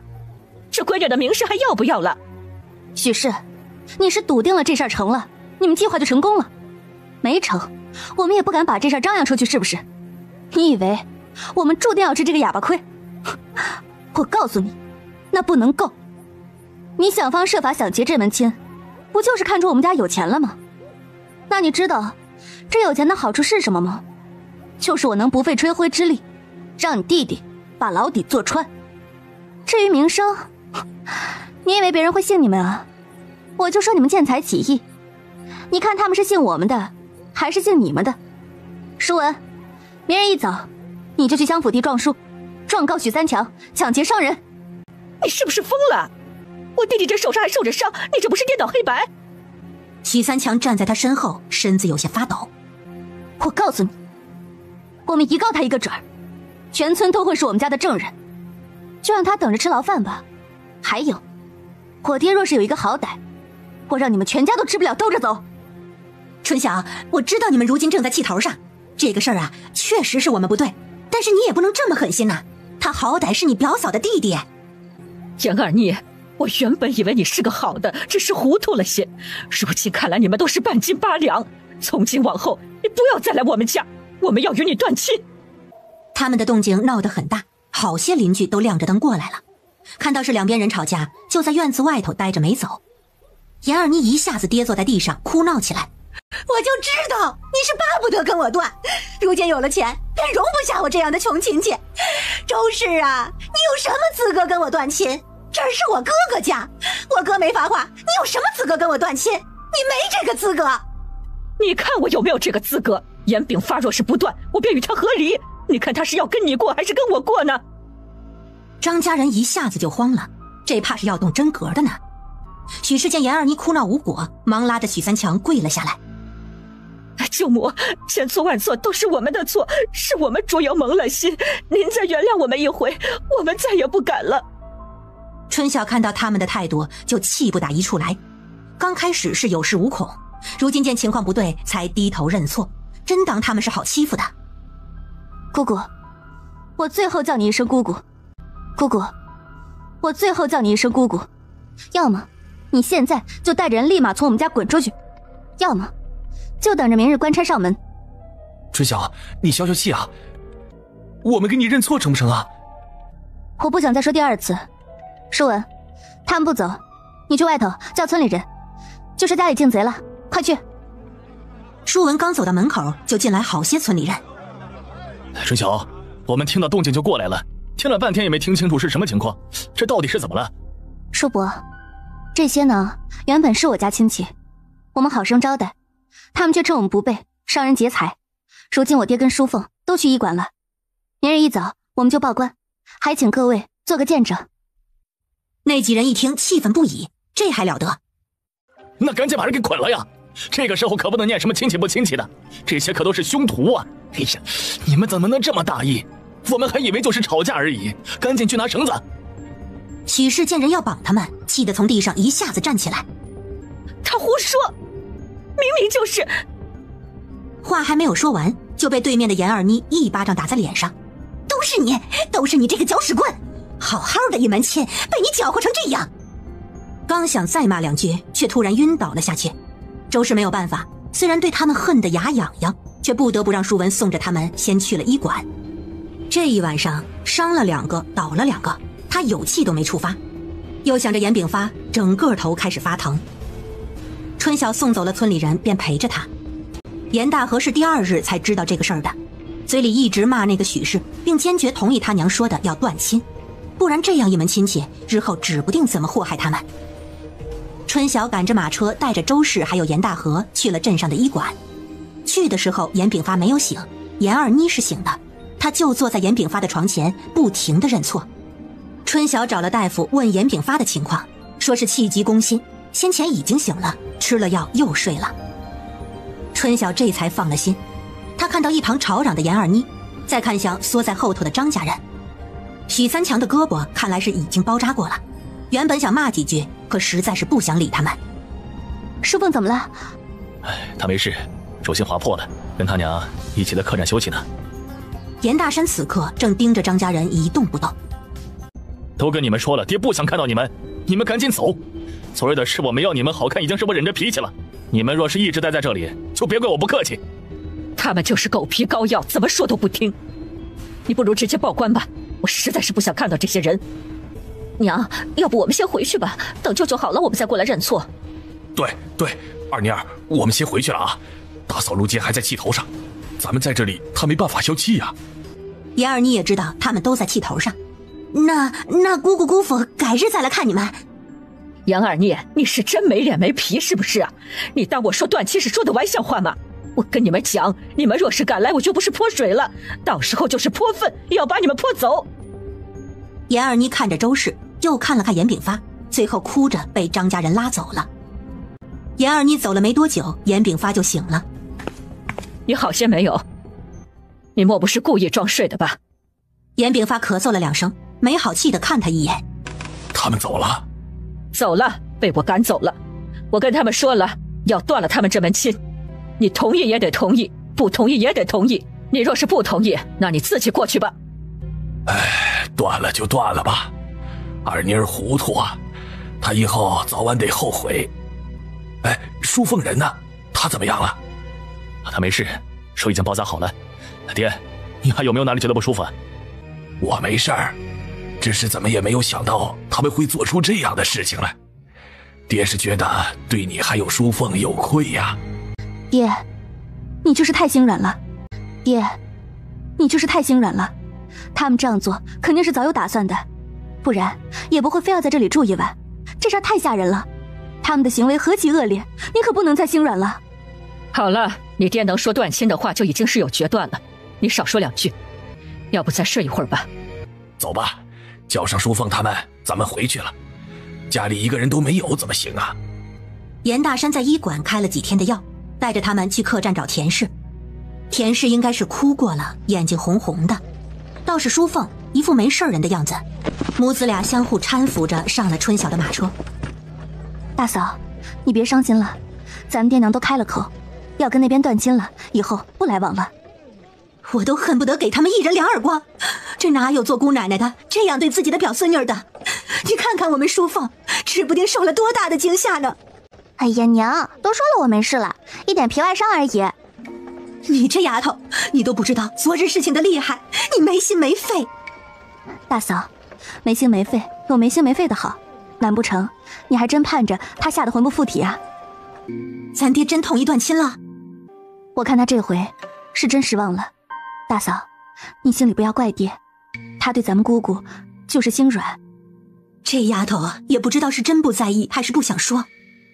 田氏担心地看向淑凤，这么大个事儿，哪个姑娘不在意的？你若是担心他，不如这样吧，让他跟着我去彭东散散心，出去转转，肯定不会再想这些污糟事。这便是所谓的心理疏导。姑姑，你说真的？姑姑，你说真的？马车还在跑呢，你也不怕摔跤？赶紧坐下。姑姑，你可要说话算话呀。我是这么提议，你的亲事不是有说法了吗？出去转转也没什么，就看你爹娘答不答应了。娘，要不我们一起去吧？咱还没有去过那边呢，我们过去待几个月再回来。如今你又不用卤肉了，地里的活儿找人帮着做就是了。娘，我想去瞧一瞧。那我回去问问你爹的意思再看。这件事情过后的2天，春晓带着小花跟严大山还有严大河去了县城。咱们今日办事得明日回了，等会儿找好了客栈，要不要去逛逛？我答应了朵儿跟盼儿，要给他们呀买好看的衣裳。你等会儿陪我去成衣店看看。成，那我们就去逛逛。4人投了店，将马车寄养在客栈后院。几人走在街上，突然看到好多人往一个方向跑。这是怎么了？出什么事儿啊？严大河拉住一个人：“大爷，那头出什么事了？”“县府发告示了，听说之前被征丁的人有一部分要返乡了，你们家有没有人？赶紧去看看去吧。”说完便挣开他的手跑了。这好事啊！大哥，春晓，走，咱也去看看，看看有没有咱们村子的人。几人跟着人群走，走了差不多2炷香的时间，才到了一面大墙前。春晓看了告示，果然是返乡人名单，返乡的日期大概是1个月后，满满当当贴了整面墙。赶紧找找，看看有没有咱们村子的。他们一个镇一个镇的找，在右下角看到了3叶镇，又开始激动地找严家村。哎呀，我看到阎王符了！春晓，你看，是阎王符3个字吧？还有盐木头，怎么没有看到盐石头啊？还有苏叔家的阿青。几人一个个的看，最后数了数，有20多个人。严家村当初走了100多号人，除了报丧死了的20多个，剩下的只回来这么20多个，实在是少了些。怎么就这么些人啊？如今前头正在打仗呢，能回来就不错了。春晓心里有不好的预感，这些提前回来的多是伤残了，不然战事未停，怎么会让他们提前回？不过这些都是猜测，希望不是他想的那样。春晓，我们去找纸笔把这些名字抄下来吧，明日回去啊，告诉村里高兴高兴。不用他们说，边上就已经有了纸笔先生做抄录生意了。他们给了20个铜板，让人给他们也抄了一份。有了好消息，大家都很高兴。几人又去绣庄看衣服，县城绣庄的衣服就是比镇上的好看。严大山跟严大河给家里人一人买了2套漂亮衣服，春晓自己也买了2套。第2日，他们去了牙行，这边人的价格比彭东要贵，妇人要9两，男人要15两。他们问了好几家，差不多都是这个价格。庄子里本来就是男人多，春晓这回便买了9个妇人。严大山跟严大河则买了3个男人6个妇人。他们兑了身契，办了手续，去车行租了3辆牛车回去。整整忙活了1天，到家的时候天已经黑了。严大山到家就把昨日得来的好消息告诉了严炳发跟周氏，周氏又连夜把这个事情告诉了方氏他们。方氏激动的一夜没睡，虽然只是木头回来，但是能回来一个便是一个，总比死在战场上好。次日，村子里许多人家都知道了这个好消息，有名单的异常欢喜，没名单的也盼着早日等来这一纸名单。3月底的时候，春晓决定回彭东了。这一次，严大山一家人都跟他一起去，还有村子里的12个妇人。村里12个人租了2辆马车，就这样4辆马车一起上了路。如今天正是暖和的时候，这样在路上走舒服，不受冻。你们要不要在路上多玩2日？大哥，难得出来，你可以带着大嫂他们多玩几日啊。我跟小花跟着马行的车先走一步如何？那怎么行啊？要不就算了吧。大哥，你就带着他们多玩几日好啦，反正也耽搁不了几日。路上好玩的地方，舒文大概都知道。我先把村里人送过去。行，那明儿你们先走一步，我带他们转转。姑姑，我会给您带礼物的。你们路上可要当心啊，别被坏人盯上了财物。放心吧，姑姑，我会看好书奉给我娘的。这次我带你们把上次我跟姑姑游过的地方都游一遍，保证你们欢喜。就这样，春晓带着村里人的马车一起先赶往了彭东，而严大山则带着妻女一路游山玩水。3月6日，春晓他们终于到了彭东，一路奔往武营镇。严明礼给他们安排了住处，又让人做了一顿还算丰盛的饭菜欢迎他们。春晓没有在这边多逗留，带着小花回了隔壁。东家，姐，你长胖了。是长胖了些哈，还得胖一点。赵石头养得不错啊。赵石头只知道嘿嘿的笑。东家，钱婶儿，您坐吧，不用客气。在这边住着还习惯吧？好，都好。东家你回来就更好了。人都在地里干活，棉花已经全部移苗了，长得不错。春晓跟小花要在这边住一晚，明日再回去。他让赵石头从车上搬了50斤腊肉下来。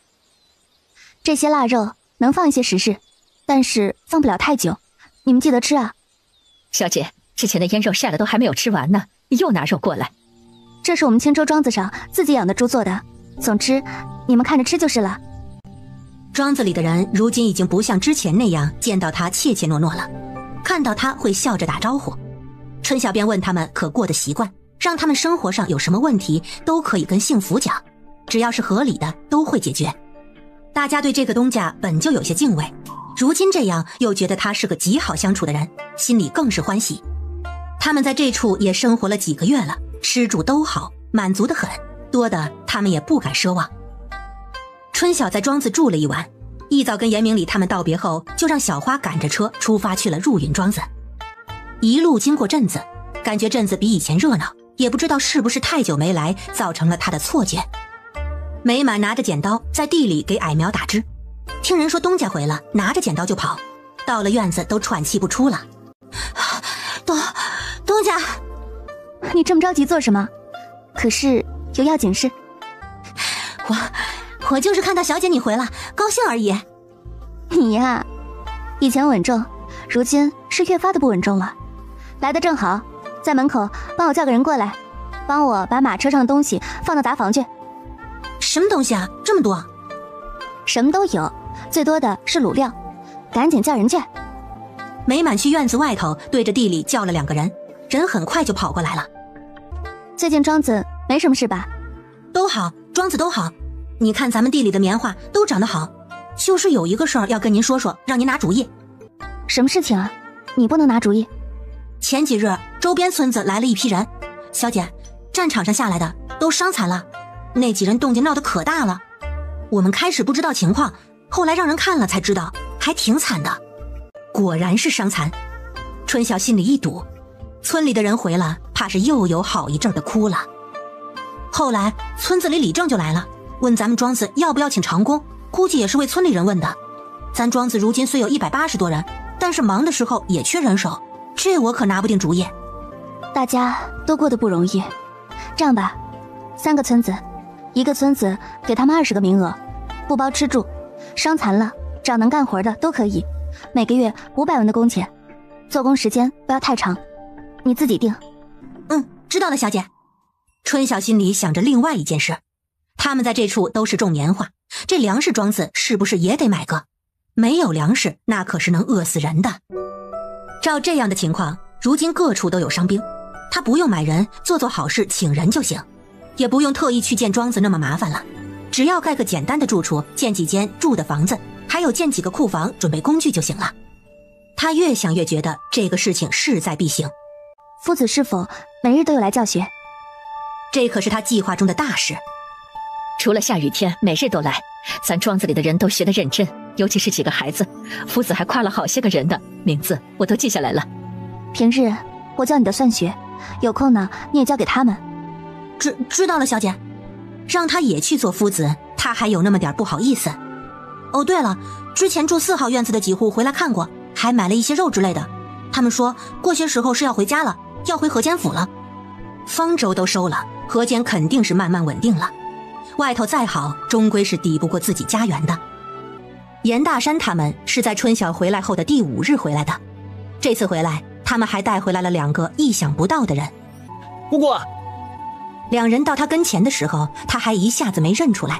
舒文告诉他，他才想起来，当初在三川县有过2面之缘的兄妹俩。怎么是你们？姑姑，七年娘走了，哥哥他开始卖苦力挣钱，我们如今在四处卖货做点小生意。前几日撞到了舒文哥，便跟着一起过来看看。什么跟着一起啊？姑姑，他们就是要来看您的，原本还想给您买东西的，我拦住了。春晓招呼他们坐，又看向了田氏他们。路上玩的如何？可还尽兴？这老在一个地方待着，就不知道外头的好。以后啊，还得多看看。路上玩的高兴得很。小妹，你这处真大呀，马车进来都走了许久呢。姑姑，这是您的庄子？是啊，这是姑姑的庄子。你们好不容易来，就多住几日吧。姑姑，他为什么叫您姑姑？您怎么就成了他的姑姑？春晓看了他一眼，示意他别吃飞醋，又笑着看向兄妹俩。姑姑，我决定跟妹妹就待在彭东了，反正是做小生意，在哪里都可以。姑姑，我打算就在洛口镇上租个房子。淑凤一下子凑过来。你们做什么小生意？好不好做？挣不挣钱啊？我哥哥可厉害了，都是在县城买的东西挑到乡下去卖，一趟就能赚1两多银子呢，就是很辛苦。姑娘你不成？这一路上你姑娘的，我叫淑凤，我比你大1岁，你叫我名字就行了。我知道你叫小雪，我跟你哥一样，叫你小雪。那你们要如何安置啊？姑姑，我打算就在洛口镇上租个房子，这些时候我也攒了有好几两银子了，租房子住不成问题。春晓看着他们，这么小年纪就没爹没娘。要不这样吧，我这处有住处，你们若是决定了待在这处，那不如就住到我这里，何必花钱租房子？不了，我们还是自己找住处吧，总不能一直靠别人的。我能好好养活我们自己，姑姑您放心吧。倒是个有志气的孩子。那就随你们，若是外头住得不好，你们记得告诉姑姑，别勉强，地方找好了也来告知我一声，我好认个门。2人乖巧点头。大嫂，庄子里头都安置好了吗？到这边有哪里不舒服啊？水土不服的人大有人在。我娘自在的很，今天上午就把庄子逛了个遍，然后就催着我们过来，精神好着呢。是啊，我好着呢，我看着庄子那么大高兴，结果来了你这处才知道什么才是真正的大。等会儿你可得带我跟淑凤好好看看你这处。小妹，你可真厉害。春晓，你那些卤料放在哪里啊？我把剩下的那些给你搬下来放着。这么多人说话，严大山在一旁一时也插不上嘴。小花带着严大山还有舒文他们去放卤料，杨怀天也去帮忙了。春晓让美满去通知造房的嫂子，今日多做几个菜。聊了一阵之后，便带着他们去看庄子。我听大山说了，你这里有夫子教书，真是了不得。1、2号院子如今正在授课，有一部分人正在里面学习。我也是为了给自己准备一点后路。现在1、2、3都住满了人，4号院子没人，我带你们去看看。他们边走边聊，几个小的跟在后头，一路嘀嘀咕咕。春晓带他们到了4号院。这院子年前的时候收留了一批流民，开年就搬走了。还算有心，房间都还原得很干净。姑姑，你这是给下人住的房子吗？比我们那处自己住的房子都好。所以姑姑让你们住过来呀，何必去镇上租房子？我想好了，还是在镇上租个房子。这处好是好，我跟妹妹只要租个小宅子就行了。杨怀天笑了笑，他不能给别人添麻烦。逛完了庄子，大家聚在一起吃了一顿热闹饭。春晓原本是要留2人住几日的，结果杨怀天说他明日要去镇上找房子。舒文一听忙要帮忙，淑凤也凑热闹的要去镇上看看，于是人便被拐去了林业村的庄子。也好，同龄人在一起总是有话题的，他们之间也可以相互有个照应。春晓第2日也去了镇上。严东家，你好长时间没来座子了，一向可好啊？多谢庭长挂怀，我都好。今日来还是想问问地的事情。地？你是又想买地还是如何呀？如今可是4月，地里庄稼都没收成呢。庭长，我这回呢想买上好的良田，若是有连着庄稼一起卖的也可，我也不想买远了。咱们镇上有没有？我到时候请人做工啊。严东家，这地大块的可没有，小块的几十亩的还是有的。镇上挂册的有一些，这种你考不考虑啊？也可，若是有这种的，就多买几块也行了。虽说50亩以上要找主簿，不过70、80亩一块的，我也是可以做主的。就是这带庄稼的地啊，不便宜，1亩都是9两往上走了。无妨，我知道良田肯定是不便宜的。行，那我先整理整理，明日带着你啊去看看地。春晓从乡府出来，直接到了跟淑凤他们约好的地点，结果到了位置也没有看到他们的人。两人在附近找了找，结果在一处巷子口找到了他们，就见舒文跟淑凤正在争吵。你们这是怎么了？怎么还吵起来了？姑姑啊，我们没有吵，我们在讨论事情呢。讨论什么事情啊？春晓看向一本正经的两人，又看向旁边无奈的杨怀天二人。是遇到了什么难题？说来听听。姑姑，他想一出是一出，他要买铺面，要跟我借银子。姑姑，我们刚刚去牙行了，本来是去找小院的，结果看到有一处铺面要出售，才160两银子。我想着买下来，我以后也能做生意，后头还有房间可以租给小雪他们住，这不是一举两得的事情吗？哥他不肯借我银子。你好大的口气，才160两，你这才看就要说买，这么大的事情，总要跟爹娘商量一下吧。咱们今天的任务可是给怀天他们找住处，你本末倒置了。我怎么就本末倒置了？我买了铺面，他们跟我租房子，不就成了吗？眼见着两人又要吵起来。行了，什么样的铺面啊？淑凤，你带姑姑去瞧瞧，我给你们把把关，若地方不错，买下来也不是不可以啊。哎呀，姑姑，你就纵着他吧你。几人上了马车，带着春晓去看了刚看的铺面。门关着，他们也没有进去成，可春晓却是摇了摇头。这处不行。为啥不行？姑姑，你都还没有进去看过，是不是觉得门面小了呀？这地段就不行啊，做生意跟走货运一样的，讲的是一个四通八达，铺面的位置很重要。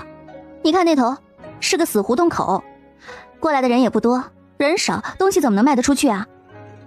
淑凤受教的点点头。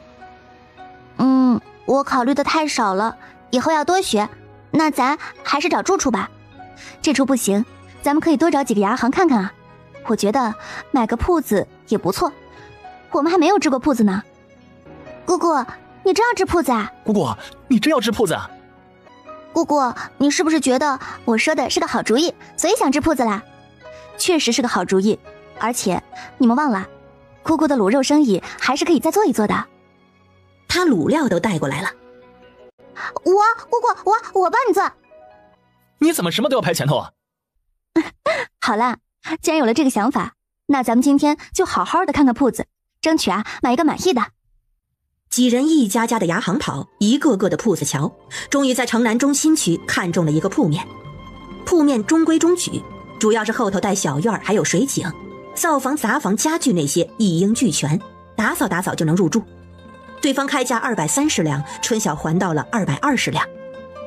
这处不错，我就想问问你们俩，这处是你们俩合买，还是姑姑我买？我可说好了，怎么决定可不能后悔。两人看了一眼，在一旁嘀嘀咕咕了好久才走过来。我们俩合买。我们俩合买。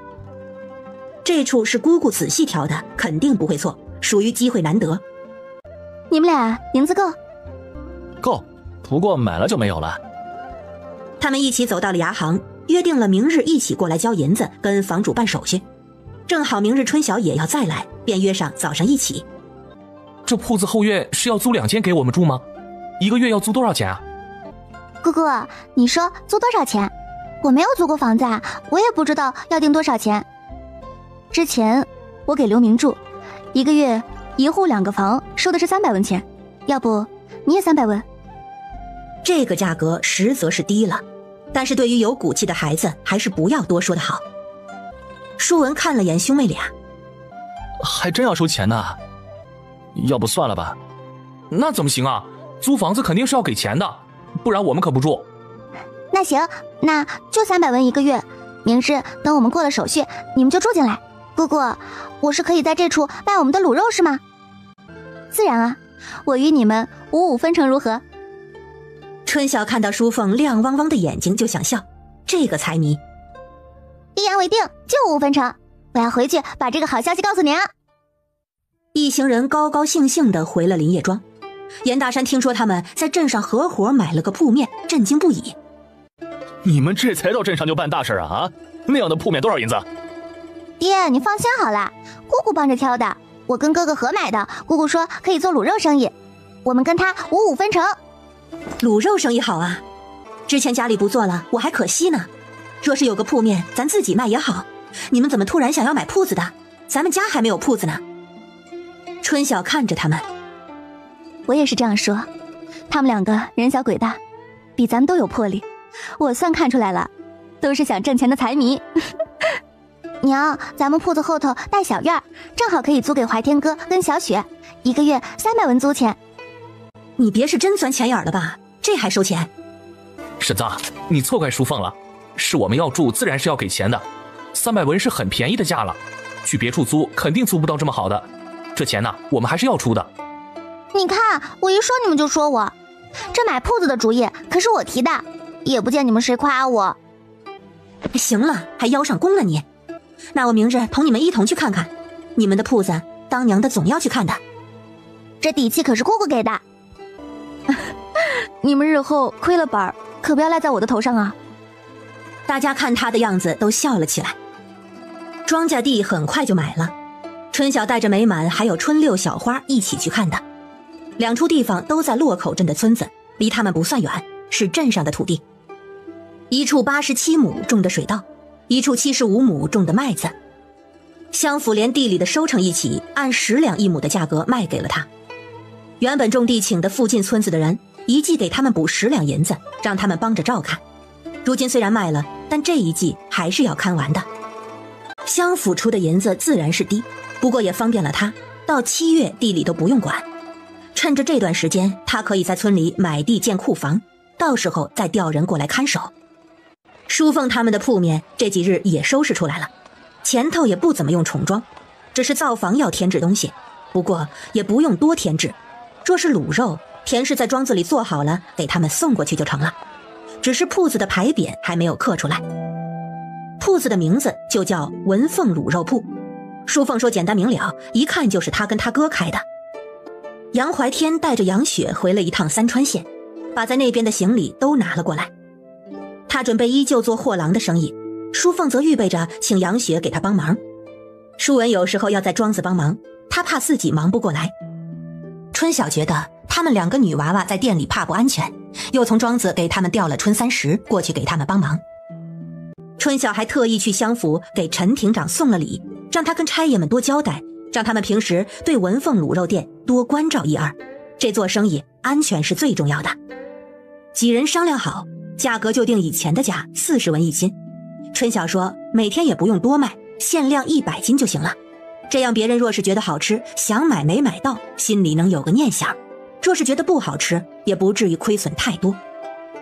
田氏也同意，100斤做起来不至于累，若是全卖了，一天有2两到3两的纯利，算是很不错了。孩子们刚开始做生意，他倒没有想过一步登天。田氏这几日都在铺子里帮忙布置，感觉又回到了当初摆摊的时候一样，只是如今条件更好了，孩子们都可以买铺子了。5月初的时候，文凤卤肉铺正式开张，炉子一升，香味飘满了整条街。开张第1日，东西就卖得干干净净。淑凤还给杨怀天跟小雪尝了，2人都说从来没有吃过这么好吃的肉。杨怀天找到淑文，说他每隔一段时间就要去县城办货，问他们去县城的时候能不能从他们这里进50斤的卤肉拿到县城卖，这样他去也不至于空手。淑文跟田氏商量后立马就同意了，让他去县城的前一天通知他们，那他们就可以提前多卤一些，让他去贩卖。至于卖的价格，只要他卖得出去，那自然是随他定。春晓在2个村子的房子5月的时候便全部完工了。6月，正当淑凤他们的生意做得红红火火的时候，黄口村幸福传来了好消息，她有身孕了。小花听到消息高兴得不得了，没想到自己还有做小姨的一天。春晓抽空去了庄子看了幸福，看到她比上一次要红润的脸，很是为她高兴。你要多注意，自己就别下地了。有什么事情跟春武还有老赵说一声，让他们替你去办，且不要逞强。东家，对不起，如今正是忙的时候，你这说的是什么话呀？明明是好事，有什么对不起的？我又不是仅缺你这一个人。老太太是不是高兴坏了？娘她知道后乐了好几日，如今整个庄子都知道了，哎呀，羞死人了。哎呀，有什么羞人的？好事儿，别多想了。小花可高兴了。姐姐，小姐给了我布，让我给宝宝做衣裳，我要给她做许多衣裳。姐，如今这样真好。赵石头原本在地里忙活，知道他来了，还是抽空过来了。东家，他如今有了身子，你在吃食上要注意一些，要不抓些鸡回来养着，有空啊就给他炖一只，不过也不能吃太多，不然以后孩子太大不好生。哎，多谢东家，我明日啊就去买些鸡回来养着。东家，小安在那边可听话？好着呢，放心吧，夫子还夸过他，等再过几个月，我就让他过来跟你们团聚。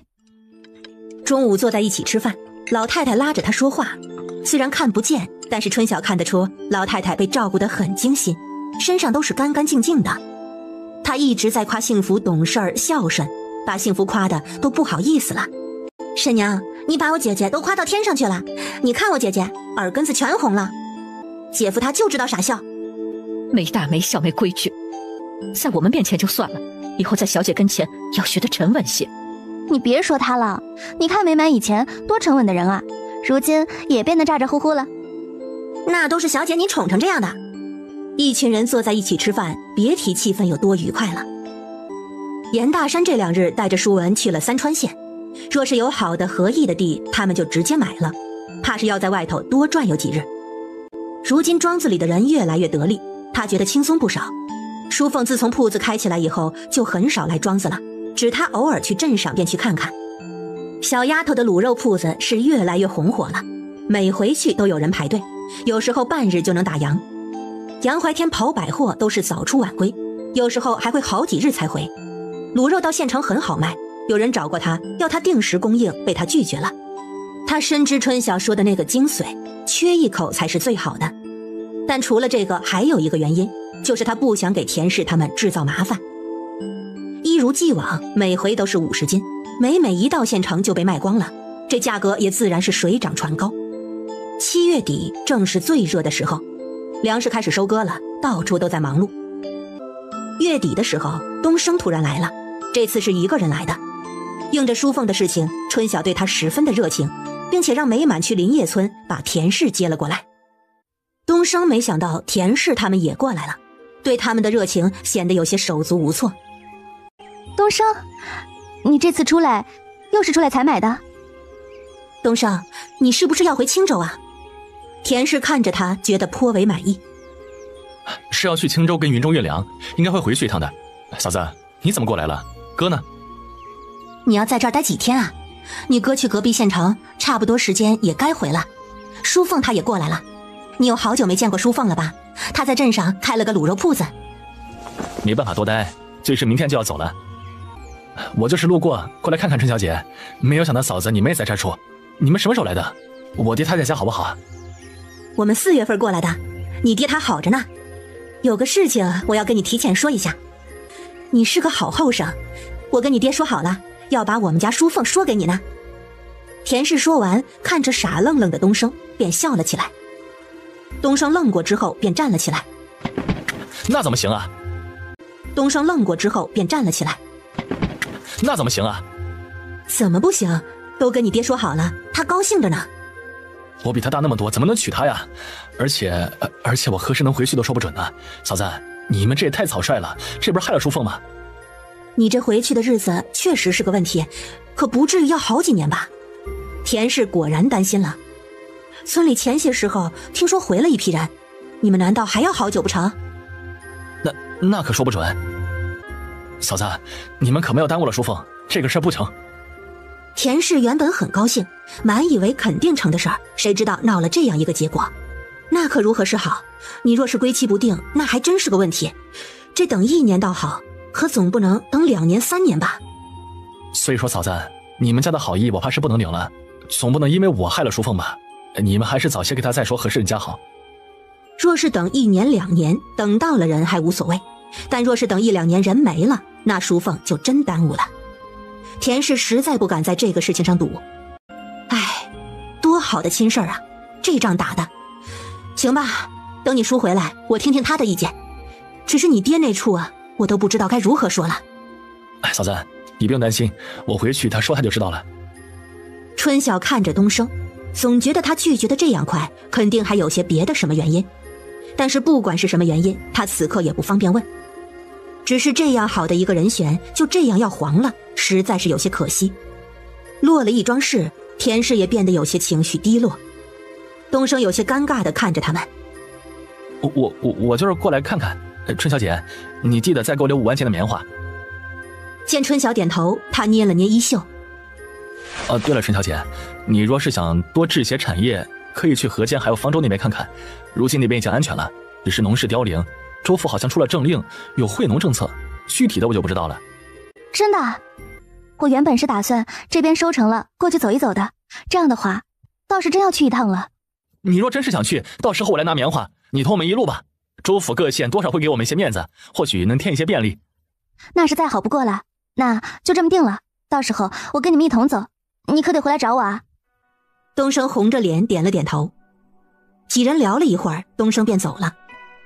唉，多好的后生啊，跟咱家没缘分呐，总不能真让淑凤等吧？这事儿啊，我还得好好跟你大哥说说，看怎么办。大哥他们怎么还没有回啊？快10日了吧？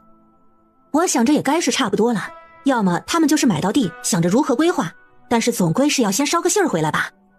田氏拿了个蒲扇扇了扇。昨日淑凤问我肉店还要不要加料，你看看这天是越来越热，这肉放半日都怕坏，怎么还想着加料？他呀终归是年轻了一些，总想着别人买不到该如何好。若是怕坏，那便让他多卤些蛋，买不到肉能吃到蛋也是不错的。这卤肉的事儿也是，每回铺子开门最先到的就是酒楼，若不是淑凤限购，怕是要把肉买光。如今店里啊每日卖200个蛋，这酒楼就要拿走100个，这蛋也是不够卖。那我便以后每日供应300个好了。其实这卤肉啊真是个好生意，小妹你有没有想过把它做大呀？曾没想过，只是做卤肉洗啊卤啊的太麻烦了，占人手，我又不想交给别的人，而且卤料也麻烦凑。先这样吧，以后有机会做大了，就在府城开一个铺子也是成的。卤肉确实是个好生意。今年的棉花跟去年的一样，长得十分喜人。8月初的时候，孙富贵几人又来了。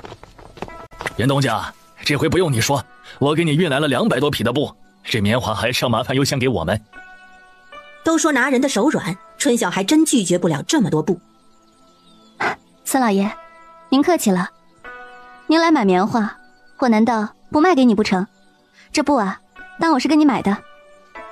不用，都是一些废布，与我也没有多大的用处。我用它跟东家你买个好，咱们常来常往。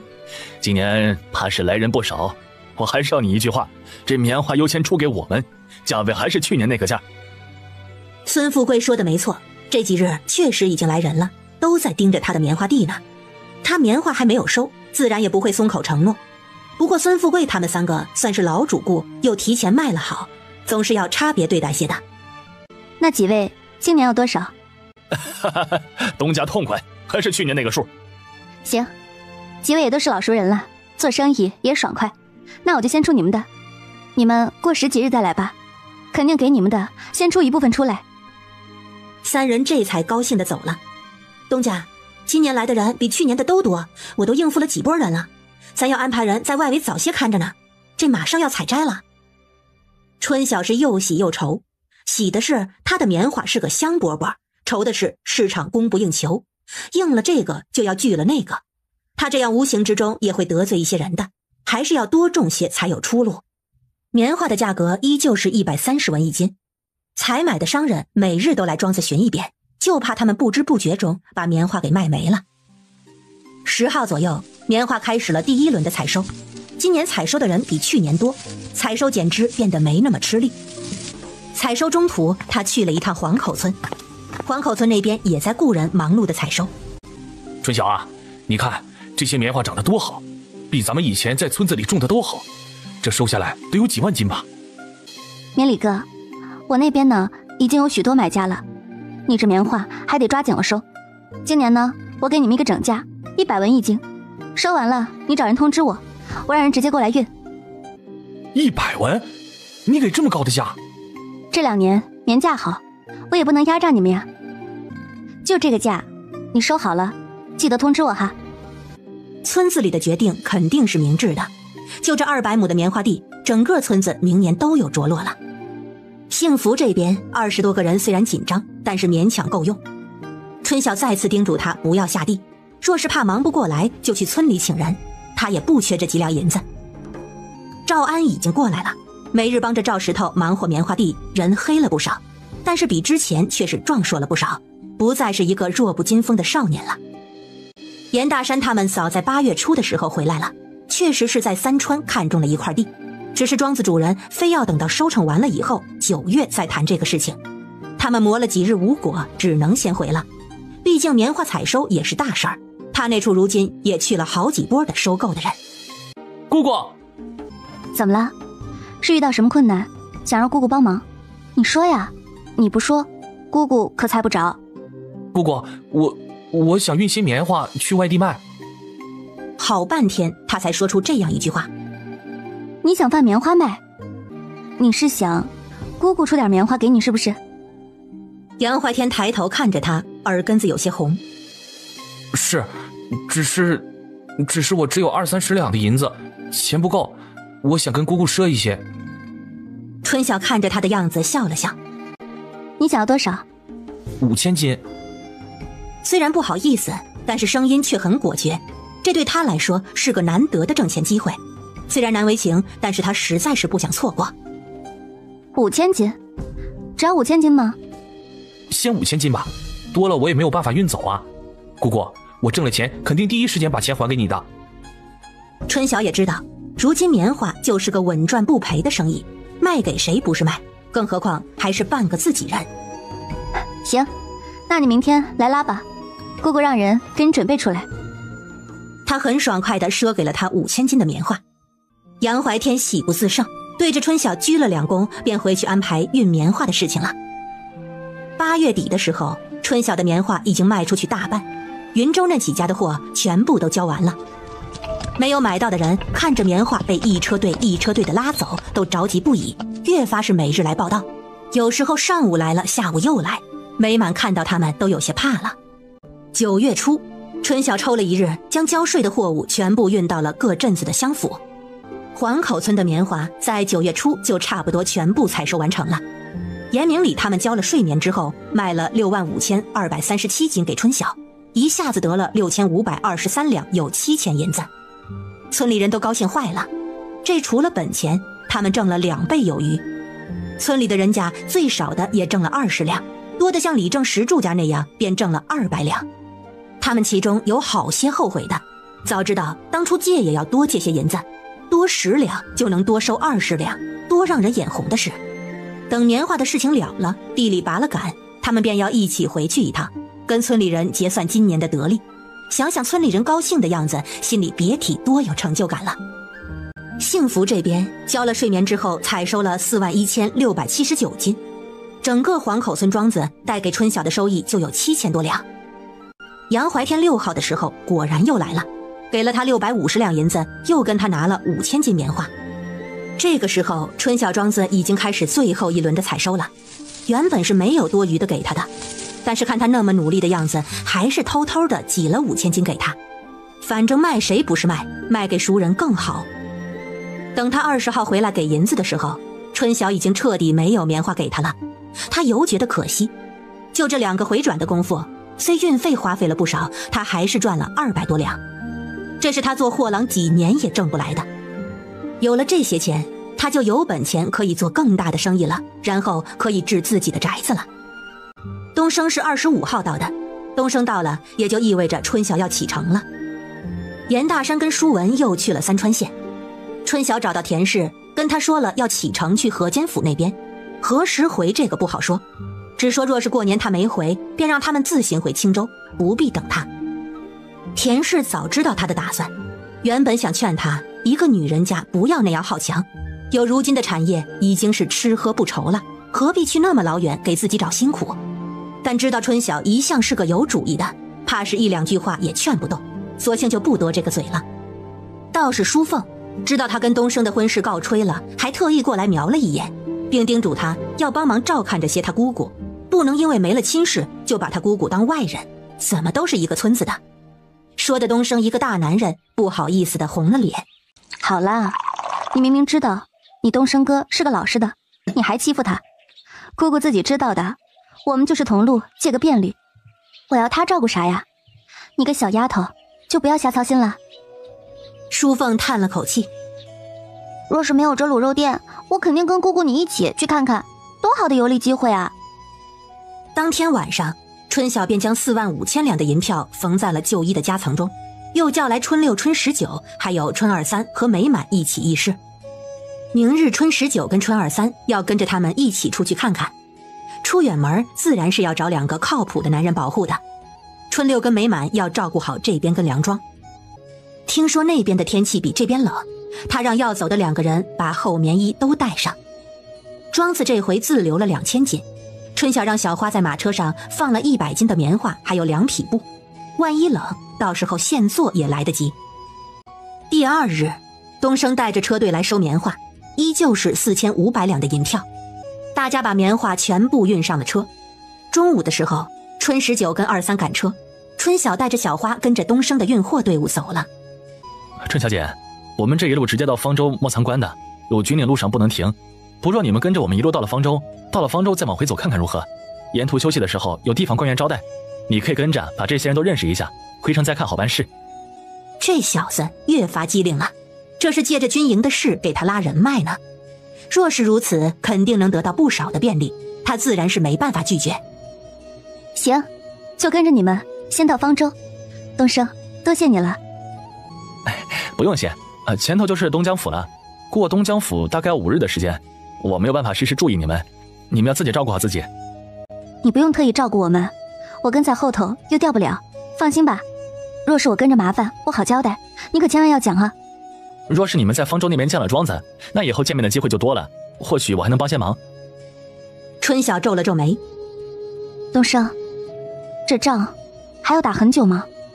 就算不打很久，有外族威胁也是要将士戍边的，我们既已应召，都得听上头安排，到底如何我也不知晓。好在我这次回去看我爹身子骨还算硬朗，我不至于那么担心。那亲事的事你跟石柱叔说了，真就这么黄了？一说到亲事，东升便有些不自在。说了，我说不能忘恩负义的耽误了人家，我爹他是个通情达理的，他只觉得是我们家对不住你们家了，我还见了禀发叔跟周婶儿，都已经说清楚了。那军营对于你们这种到了年纪没有成亲的人就没有安排？家国面前哪里能顾得了这些啊？春小姐，你这么年轻，怎么不考虑再找一个相公啊？春晓有些吃惊，他没想到他会问这个，大概是都说到了婚姻问题吧。他笑了笑，我找相公做什么？我如今吃好喝好，又能一个人到处玩，找个相公还得听他的，这里也要管着，那里也要管着，何必呢？自己挺好。若是他随你不管你呢？哪里有这样的人呢？等我发现了再说吧。2人说了一会儿话，东升便去了前头寻车。小姐，这人是你的同乡，你同乡还要做官的呀，真厉害。都是他自己努力争取的，中间受了多少苦，我们也不知道。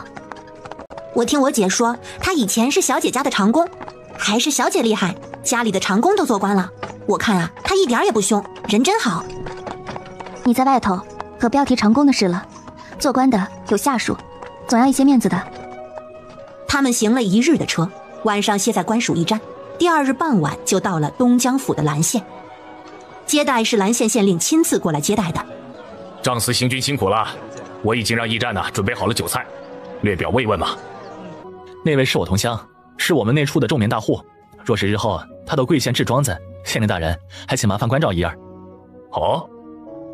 县令看了看春晓，笑了笑。既然是张司的朋友，这个自然，我们欢迎之至啊。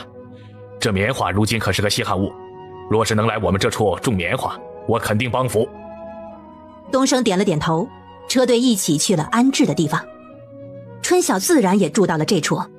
这押运的队伍里还有春晓认识的人，就是去年的几个小鬼，只是之前一直没有露面，春晓也没有多留意。如今住到住处，几人便凑过来了。姐，原来你们几个也在呀，我还以为你们今年没有跟来呢。还有一个呢。几人神情都默了默，其中一人忙岔开话题。姐，去年你给我们做的袄子可暖和了，比军营里发的都要厚实，把其他人都羡慕死了，都找头要袄子呢。我偷偷告诉你啊，我们头的袄子舍不得穿，结果被参将大人给拿走了，把他给气得半死。他跟你说过没有？他活该，好好的做给他，他不穿能怪谁啊？活该被人拿走。你看看怎么就没人拿你们的衣服？做了就是要穿的，不穿不是白做了？几人偷偷的摸了摸鼻子，这姐姐看上去温温柔柔的，没想到还是个强悍性子。他们不会是给他们头挖坑了吧？哎呀，你别怪他了，他后来还差点跟我们参将大人打一架了，若不是我们拦着，就要挨军棍了。春晓听着是既好笑又心疼。你们都是好兄弟，在军营里是得多帮衬些，日后若是返乡了，随时欢迎你们到我们那处去玩。同州、青州，只要有我在的地方都欢迎你们。我听头说你要在方舟那边种棉花了，那可太好了。若是这样，离得近，我们以后就真的能去姐那处吃好吃的了。军营的饭菜实在是不好吃。我若真在方舟定了点，随时欢迎你们去。我不在，也会交代好下头的人，你们直接去就是了。这些孩子看着都让人心疼。愉快地说了一阵儿，那头开饭了，几人偷溜回了自己的地方。刚吃完饭，东升就过来了，问他想不想去县城逛逛。你如今不是在办差吗？能随意走动。这户物资可得注意，若是物资丢失，可是大事儿。想到这里，春晓摇了摇头。不了，回来的时候有的是时候转。你早些休息吧，明日一早就要出发。春晓看了看他身上的衣服，如今虽然还没有到最冷的时候，但是走在路上风大得很，特别是他们骑着马迎风跑，穿着个薄衫都不知道自己注意些。他又想起以前大冬天的穿一件单衣，这怕是都冻习惯了。春晓带着小花回了房。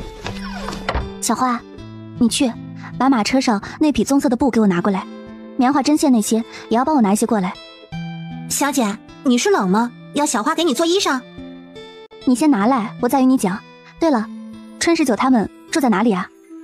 跟那些兵一起住在通铺，要叫他们过来吗？啊，我就问问，你去拿布吧。当天晚上，春晓就跟小花二人给东升赶了一件袄子，袄子不厚，但是里面加了棉花，这种日子穿再合适不过。春晓一早就拿给了东升。穿着吧，穿那么少，若真着凉了怎么办？我知道你自小扛冻，如今有就穿着。你又给我做衣服啊？我昨日可是听他们说了，你去年的衣服都没穿上。算了，没了就没了，你总不早些说呀。不过这几日赶路，车上有大把的时间做，幸好我带了棉花跟布，算你运气好，姐再给你做2身。车马上要出发了，赶紧去换上，傻站着做什么？东升拿着衣服走了。小姐，他好感动的吧？我看他都要哭了。你哪只眼睛看到他要哭了？人家是男子汉，你以为跟你一样是小姑娘啊？咱们也准备准备，要走啦。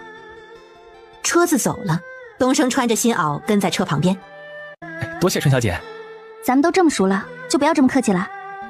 我们现在才到东江府，就已经开始冷了。到了方舟，大概要多长时间啊？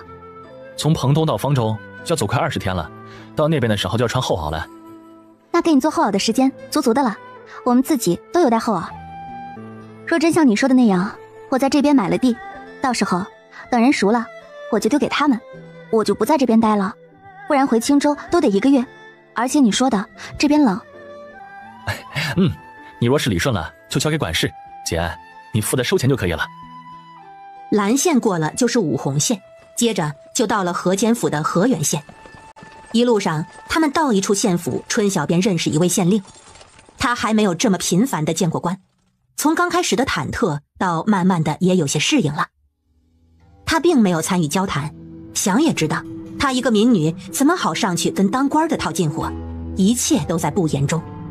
走了这许久的路，他们跟运货的兵士熟了不少，有些人休息之余便会过来套近乎，问他们情况，往往都被何天几个打发了。春晓的马车里备了不少的吃的，时常拿出来些给他们打牙祭。只要东升不在，他们便会高兴地接受；东升在，他们可不敢拿。姐，你不用跟他那么客气，他们都是些滑头，平日滑溜得很。头不在，他们还敢私下开赌局，我们都是睁一只眼闭一只眼。这做兄弟呢，都是看缘分的。咱们这些人今日在一起，明日就不好说了。春晓看着他们小小年纪，却已经将生死看得这么淡，不免有些心酸。你们家里都娶妻没有啊？没有，幸亏没有，不然呢还要害了别的姑娘。我们来的时候刚满年岁，我运气好，分到了伙房。跟我同村一起的就没有那么好运了，去年死在战场上了。几人一起说话，东升来了。东升一来，几人就拿着零嘴儿笑着跑开了。你别太惯着他们了，他们惯会在你面前装可怜，把你一点吃的都骗走了。左右不过是一些吃食，有什么所谓？都是些孩子，不小了，也18、19了。在我心里，可不就是长大了一点的孩子。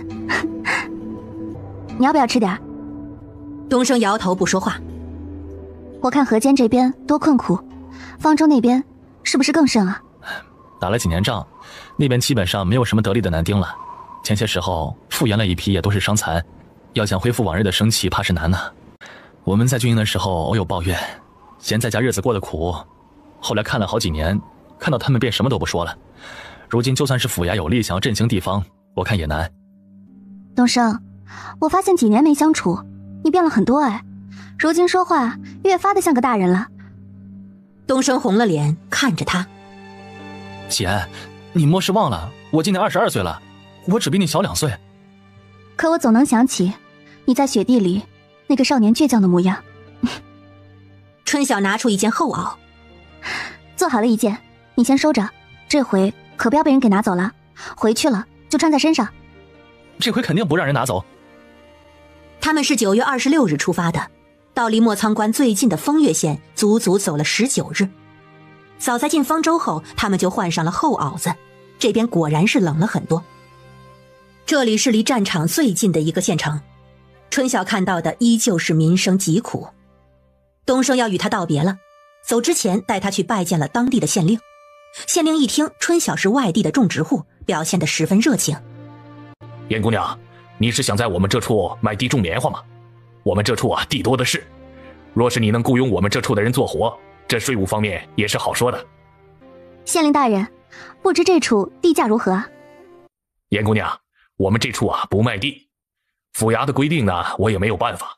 我们县城只租地，你若是真有兴趣，我让主簿跟你好好说。春晓看了看东升。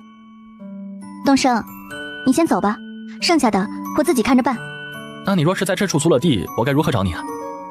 你与大人熟识，到时候我若真租了地，大人自然知道，你问问大人不就知道了。东升不好意思地笑笑。是我糊涂了。东升走了，春晓跟着县府的主簿去议事，小花几个则在县府门口等着。严姑娘，你想了解什么都好说，只是这地呢不能买卖，这个县令大人应该已经讲过了吧？我这趟过来就是在各个县府看看，找合适地方种棉花的，地不能买倒是无所谓，但是我想知道这地最长能租用多长时间，总不能我把什么都配备好了，结果第2年又不能种了，那我可不敢种的。哈哈，这个姑娘放心，地虽然不能买，但是租种的年限呢，我们还是能做主的。这地呢，短租是5年，长租最长呢是30年，价格也不贵，一亩租期30年呐，也才8两银子，而且我们这处的地啊并不差。春晓在心里算了算，这租30年的价格其实跟买地的价格差不多了，只是买了地，这地以后就是自己随自己处置，而租的话30年后还要还给人家。这方州府果然是聪明，从前这处听说是陈王的封地，估计许多的地都是隶属于陈王的。府衙有这样的要求，肯定有自己的用意，倒也不算奇怪。可还有其他规定？你应该知道，我们这处如今受战乱之苦甚深呐。如今县城80%户籍都有寡妇人家，世道艰难呐。若是你在我们这处租地，能够雇佣人员做工，到了一定的人数，我们这处可是可以直接减免50%税的。这人数如何算啊？他原本也是有请人做工的打算，如今倒是正好。100亩30人以上，每年减免50%。春晓算了算，按一人每月500文的最低工钱算，一年就是180两，倒也算是可行。他点了点头。主簿大人，不知我可否看看地？如今正是歇冬的时候，我们这处没有冬税。姑娘若是要看，我随时都能安排人带你去看，就是不知道你想租个多大的地方，我好给你提前挑个好地方啊。主簿大人，多大的地方我也要自己看过了才能知道，您尽量让我看看几处大地方吧。你定什么时候？就明日吧，今日我们要先在县城安顿。那行，那明日你再来县府，我给你安排人去看。姑娘，你可得多看看，我们这处种粮食棉花都是不错的，只是之前不安定，如今没有这个问题了。你可得把握好机会啊。多谢主簿大人今日指引，民女谢过。春晓出了县衙，带着小花跟春19他们去附近找客栈。这天是真冷，走在外头都觉得身上的皮肤是凉的，穿得多也不顶用，果然还是不喜欢冬天。小姐，您今日不是还要跟着县衙去看庄子吗？怎么不起来了？还是被子里暖和，我再躺一炷香的时间。最终他还是起来了，他承认他是个财迷，臣服于金钱之下，想到要挣钱，那所有的阻力都不是阻力了。几人在客栈吃了热粥，才一起去的县衙。县衙的主簿跟衙差早就在等着他了。燕姑娘，今日我们先去比较远的几处，若是回来的晚，不打紧吧？不打紧，就是劳烦主簿大人了，大冷天的陪着我们跑。我们接待客商一贯如此，姑娘不必客气。春19赶着马车跟在后头，地方确实是有些远，跑了差不多2个时辰左右才到地方。严姑娘到了，这一片闲置的地有500多亩，不过是2个区域拼凑的，附近有2个村子，你看个地如何？2块拼凑。原本这处是隶属于2个村子的地，后来都卖了，再到后来凑到一起成了2大块区域，总共是500多亩，中间还有一些村子的地。主簿拿了册子让人带他去看，他大致看了一下，自己在心里记了个地形。看了这处，2人又继续出发了。几人跑了1个多时辰，到了所谓的关山庄子。这就是关上庄子？这就是了。这所有的地连在一起的是853亩。你看看，这些地都是好地，只是无人种植，都有些荒废了。地方相符，为何不请人种粮食啊？地方收入艰难人丁稀少，都是原因，个中1句2句也说不清楚，姑娘自己看看吧。我们去庄子里看看，庄子由关山村看着的，房屋尚可。春晓一群人跟着衙差一起到了院落。您之前说这里离莫苍山驻地近，有多近啊？差不多也是1个半时辰的马程吧。倒是不远不近。看完了这处，一行人就返程了。第2日，他们又去看了围村的522亩地，土质都挺好，这边的地真是比他想象的要多。主簿又带他去看了好几处300多亩的地。春晓觉得自己如今的胃口真是越来越大了，他居然对300多亩的都不怎么上心，吸引他的自然还是大地块。看了3日之后，他果断地要求去租关山庄子跟围村的地，同时还有一处临郊336亩的地块。按照30年租约定，3处地方租金便要13688两。县衙虽然知道他要租地，但是没有想到他会一次性要租这么多，喜不自胜。严姑娘，你可是想好了，这可不老少啊。想好了，大人，待我回去取了钱，我便过来办手续。有一个事情我还想问一问，那个雇人做工免税务的要如何弄啊？你请了人去村子里找李账，让他去乡府出一个用工文书，到收成的时候拿着文书证明就可以结便了。100亩30人，姑娘可记住了啊？记住了，那我这就回去取钱了。地最终是租下了，县府出了6张租赁文书，盖了县府大印之后，各自保留3张，这个事情差不多就成了。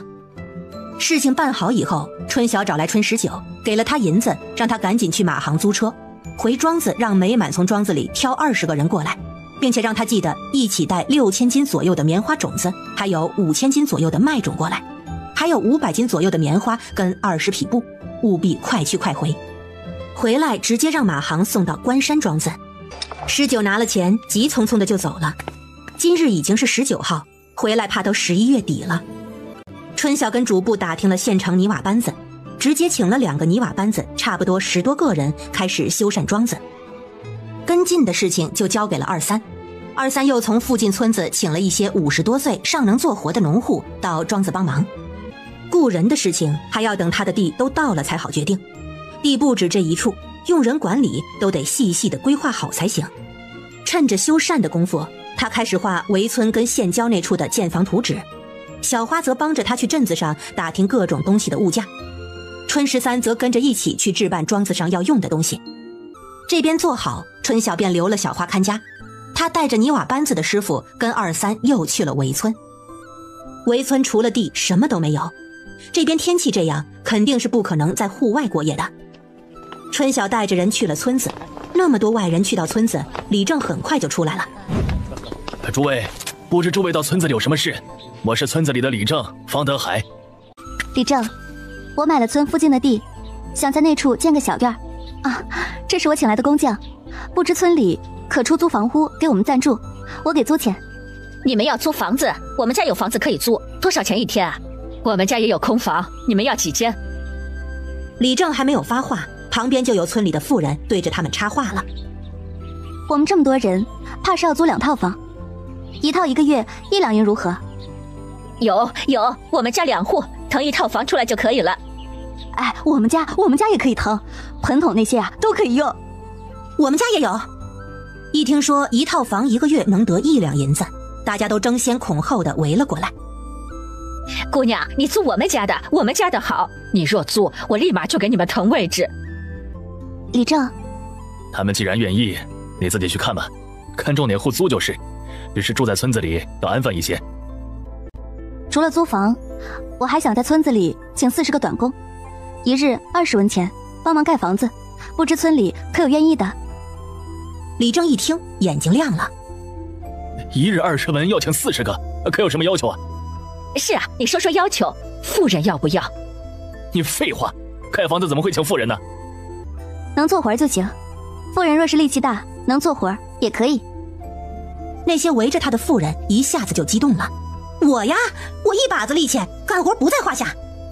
我还有我嫂子也可，姑娘你请我们肯定不偷懒。李正，这村里请人做工的事情，还要劳烦您帮忙找人呢。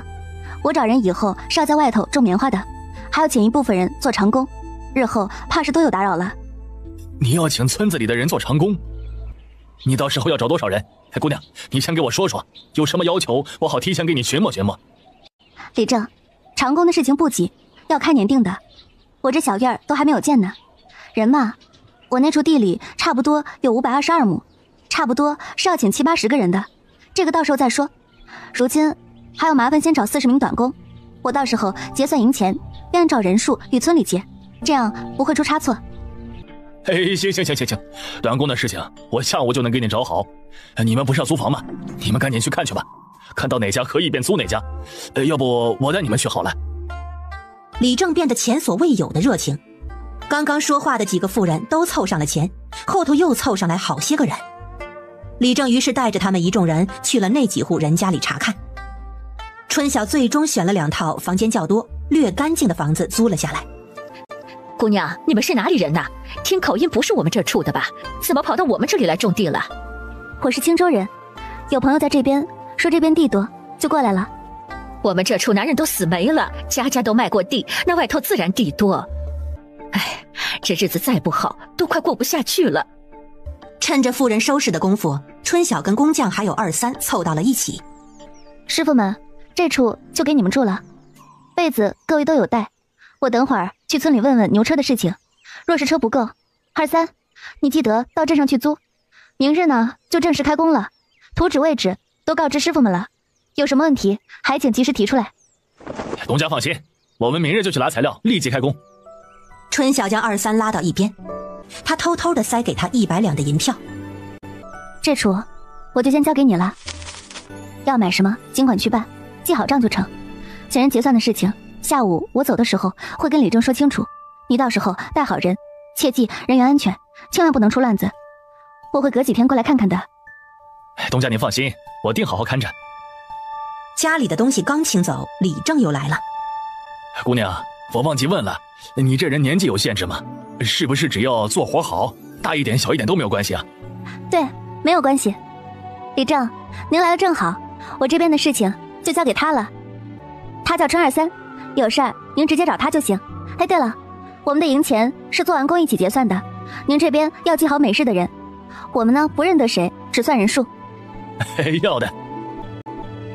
那个姑娘，这长工的事情，你不如还是提前具体跟我说说吧，不然我这心里啊总想着这个事情。既然李正放不下，那我今日便跟您这边说个大概，您帮我找人先挑着，咱们找个地方说话吧。好，那去我那处院子做的如何？姑娘，你要是不自在，我家里有2个儿媳妇，让他们陪着一起做。那行，那咱们走吧。春晓走前又与二三交代了2句，说让他有事回去报信。今日说完话，他就走了。春晓牵着马车，跟着李正往家里走。这就是我家了。青丫，家里来客了，去倒碗热水来，给这位姑娘驱驱寒。不用客气，李正，我们说，我就该回去了。我另外一处还有一个庄子，家里没人。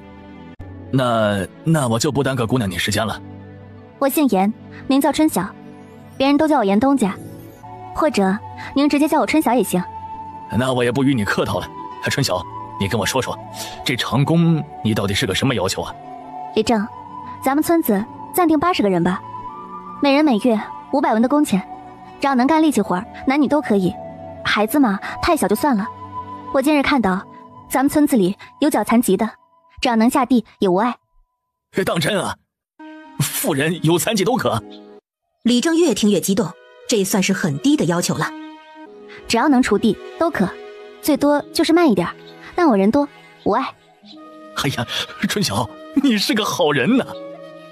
春晓也没有想到突然得了这样一个赞誉，他会心地笑了笑。李正，我知道大家都不容易，咱们相互帮忙了，到时候还要您帮忙去乡府给我出一个用工文书的。用工文书？对，您去乡间问一问就知道了。我请村里人做工，我自己也是有好处的。那我这用人要求就是这样。李正，您还有什么想问的吗？那做工的人要自己备工具吗？前期怕是要，我会安排去各处打制，等后头都到位了就不用了。我都清楚了，那我先帮你选着人，年底我把名单交给你，你切记得要来啊。那多谢李正了，那我就先回去了。知道他着急回去，李正也没有多留他。春晓坐上马车，赶着车出了村子，一路赶车回到庄子，手都有些冻僵了。小花赶紧给他拿来一个手炉子，春晓有些惊喜。哪来的？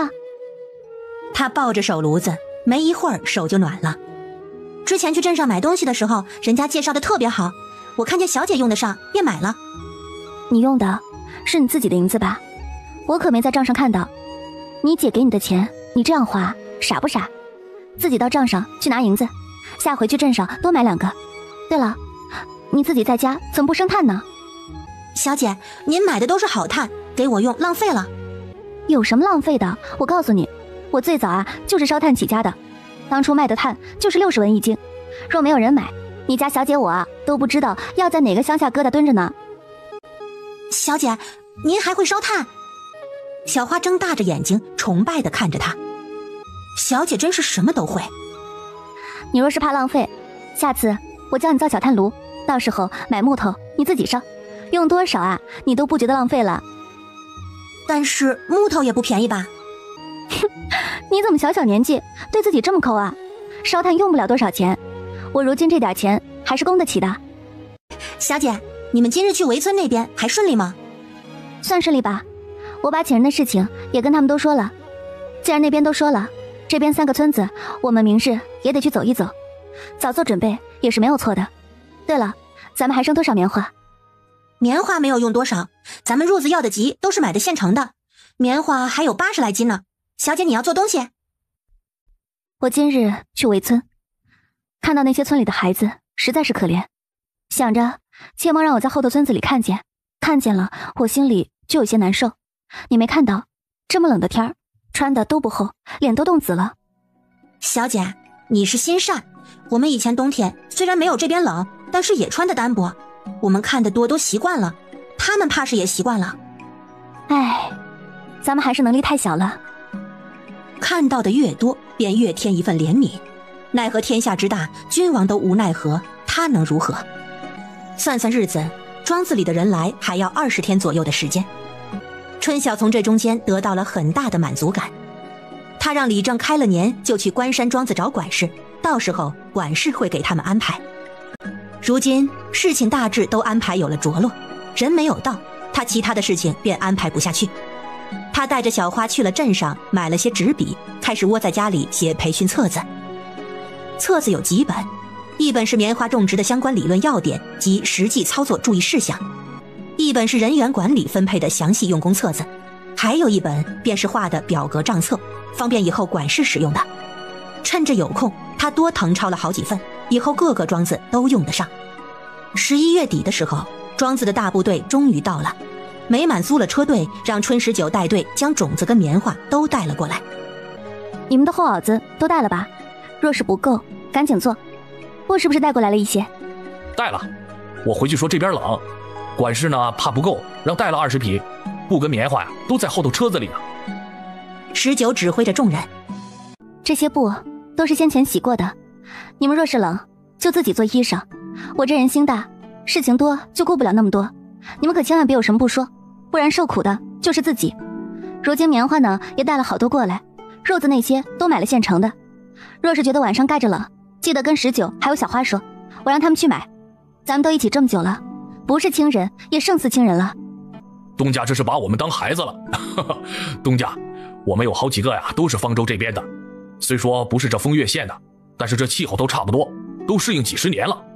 您才是该注意的那个。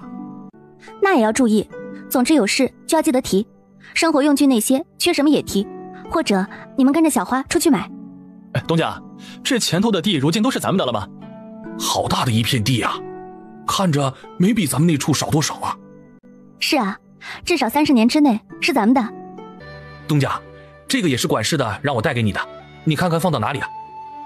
什么东西？春晓提过袋子打开看了看，居然是他的卤料。这些放到我屋里去吧，放到柜架子上。你们先把东西都归置好，休息一下。11嫂跟12嫂要帮着小花做中饭，等吃了咱们赶紧开个会。今日啊，你们就可以好生去歇着了。东家，咱这么多的地还要买人吗？不买了，全部从附近村子里请长工。19，这边的情况你跟他们讲了没有？没有，我就跟美满管事说了，挑了人我就赶着过来了。那我跟大家说吧，我们在这处租了3处地，租期都是30年，这边有853亩，另一个叫围村的地方有522亩，这2处地方都是要种棉花的。县郊还有1处336亩的地，是要建粮食庄子的。这3个地方开春了要全部种起来。除了19，你们这20个人要分别派往这3处做管事，以后3个庄子里的事情都由你们负责。23便是你们的总管事，有事你们要报给他。东家，你还真放心让我们管这么大的地方啊？他们自己都没什么信心。怕什么？你看若云那边，美满跟春六不就管得好好的，他们跟你们都一样，难不成你们会比他们差？东家，这么多的地，咱们要各请多少人呢？另外2处是像这样都安排好了吗？这请人的工钱是要我们付吗？要如何给啊？这些东家你怕是要多给我们讲清楚，不然我们糊涂得很呢。能提问便说明有思考，上了心，这是好现象。你们都没有管理过庄子的经验，茫然也是难免的。不过这些都是暂时的，这些时我会跟你们一一的细细的讲清楚。你看23，以前也没有做房子的经验啊，我没有人，只能赶着他上，他还不是监督的好好的。前日我去那边的院子都已经完成一半了，围村那边还在建。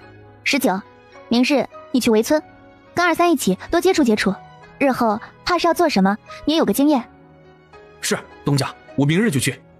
咱们这20个人呢，我是这样打算的，这边地最多留10个，2个男人加8个妇人，围村23那边再过去1个男人加5个妇人，成交的过去1个男人3个妇人，谁留在哪处以后可以自由组合。东家，我们是以后都留在这处不动了吗？你们若是不介意，自然可以一直不变，但是若是不想留在这处的，可以跟管事提，以后有了别的地方的庄子调换一下也可的，但是暂时这2年肯定是要留在这边的。做管事可是有月例银子的，可不是白干的。东家，你说我们还能得银子？都是一副不相信的表情。表现得好自然是有银子的，不然白做有什么意思？这个具体多少数嘛，我先保个密，只要你们表现得好，大约是不会让你们失望的。众人都笑起来。东家一向说话算数，这个我们信，只是我都没有想到都成了下人了，做事还有银子呢。以前只听说过那些大户人家的丫鬟是拿些银钱的，我们种地倒是没有想过。那咱们一起努力成为大户人家，争取每个人啊都能多拿银子。春晓见他们高兴，又跟他们说起了请人的事情。这边的会税政策是要100亩地雇30个人以上才有，这边跟围村我已经跟村子里面说了，这边的3个村子里1个村子80个人，围村2个村子也是一样。这些人你们到时候要记好管理好，月末要从账上取钱给他们发银子的。这么多人，咱彭东那么多地都还200人不到。刚才东家说了，按照这个亩数得请这么多人的。这1个月的工钱是多少？跟咱们那边长工一样吗？哎呀，那可不少啊。春晓都不知道该不该感动了，他们听到的第一反应居然不是活可以少做，而是每个月的工钱多，看样子是把自己彻底带入了主人的角色。跟咱们那边啊请长工一样，1人1个月500文，我走的时候会给每个庄子留够钱，你们做管事的千万要保管好了，掉了我可是不补的。东家你要走？什么时候啊？我自然是要走的，等这边的事情都安排的差不多了，我要去河间看一看，庄子嘛自然是越多越好，方舟不让买地，就租这一处好了。今日就说到这里吧，你们长途奔波肯定都很累了，先去休息，后面几日咱们方方面面都要系统培训一下，我走归走，得让你们心里都有底才行。小花，你带他们去房间吧，最近呢先3人一间，等3处都盖好了，人归了位就改2人一间，你们先商量着3处人怎么走，若是自己没主意，到时候我可就随意分配了。大家都拿着各自的行李走了，春晓却把19留了下来。要准备跟要交代的不少，怕是要在这处耗到过年了。他已经有2年没有跟家里人一起过了，这边不知道什么时候就会下雪，感觉分分钟都可能下雪的样子。没办法育苗，只能跟他们交代辛苦一点，多肥一次地，这样作物也能长得快长得好，这牛更是必不可少了。第2日，他带着春19去了围村。你们终于来了，东家一直愁没人呢。昨日才到的，带了20个人来。东家说你日后啊就主要看着这处，再给你呢调6个人过来，以后啊你就是这丰岳县的大管事了。东家说管事都是有月银的。东家，你让我做这边的大管事？确实如此，交代你的事情你都做得挺好，日后这3处庄子我便交给你，虽说要让你主要看着这边，但是怕是以后你得3处都住了。那我努力做好。你们在村子里住得如何？村里人没有为难你们吧？不可能为难我们的。东家，你不知道，那些嫂子们见了我们那个热情啊，弄得我们都不好意思了。我可不敢跟村里的妇人多攀谈。人家如今正是套关系的时候，自然热情。春晓想着那个场景，便觉得有些好笑。他压了压自己的嘴角。师傅们缺什么，都有及时买吧。我明日啊，要带19去买牛了。我看这边的5间牲口房都建好了，但是人还没有到齐。现在那边这20头牛好了，这边房子建好了再说。明日啊，还得去县城铁匠铺把工具的事情定一定。看完了工地，春晓便带着19回去了。结果刚到家，就看到院子里东升一伙人。哎，你们怎么来了？我想着你在这边制庄子，但是没有想到你在这处制庄子。春小姐，你在这处制庄子，我们头以后见你可就容易了。怎么都站在外头？来了多久了？都进去坐呀。我们也是刚来不久，正在看检你的院子呢。这么快就调人过来了？不快了，都来了1个多月了。春晓看着桌上的点心，赞许地看了一眼小花。都进来坐吧，外头冷。东升今日就是穿的新做的棉衣，看样子还算合身。春小姐，我发觉你做事情可真是快啊！这处我们以前也路过，但是这么快就已经修好了。小桑伸手拿了一块糕。每次见到姐都有吃的。头早就想出来找你了，只是营里一直没空。我都没有想到，姐，你种地的地方离我们这么近。姐，你不怕打仗吗？这块地都荒了许久了。不是说这处安全了吗？难不成还会打过来？该是不会，都赶出去了吗？你们幸好今日来了，明日来啊就碰不上了。你们不会要赶着回去吧？我晚时弄早些，吃过饭回去如何？今日就不了，今日时间有限，等休沐日再过来吃饭，到时候一定好好坐看看。今日来认个地儿。你明日要去做什么呀？我院子里的人也都是昨日新到的，人到了我要去买牲口了，还有要去铁匠铺打药用的东西，明日要去县城。你工具用的多的话，要先去趟县府出文书才行。这边铁用到一定的数量是要管制的，没有县府的文书，数量超了他们也不会做的。幸好你告诉我了，少走不少弯路。你们休沐日什么时候？我给你们准备吃的呀，怎么也不能让你们白上我这处来吧。叫钟仔的一下子乐了。要到7日后了。姐，你别惯着他们，过来已经是麻烦你了，还准备什么东西啊？下次来我们帮你干活，你有什么要做的尽管说就是了。东升，你这就不对了，你的朋友们怎么能这样敷衍呢？他笑着看向其他4个。你们只管来，我肯定给你们准备好吃的。院子里的妇人看他哄孩子样的对几个兵爷说话，心里佩服不已，觉得自己东家果然厉害。东升几个做了2炷香时候不到就走了，约好了7日后再来。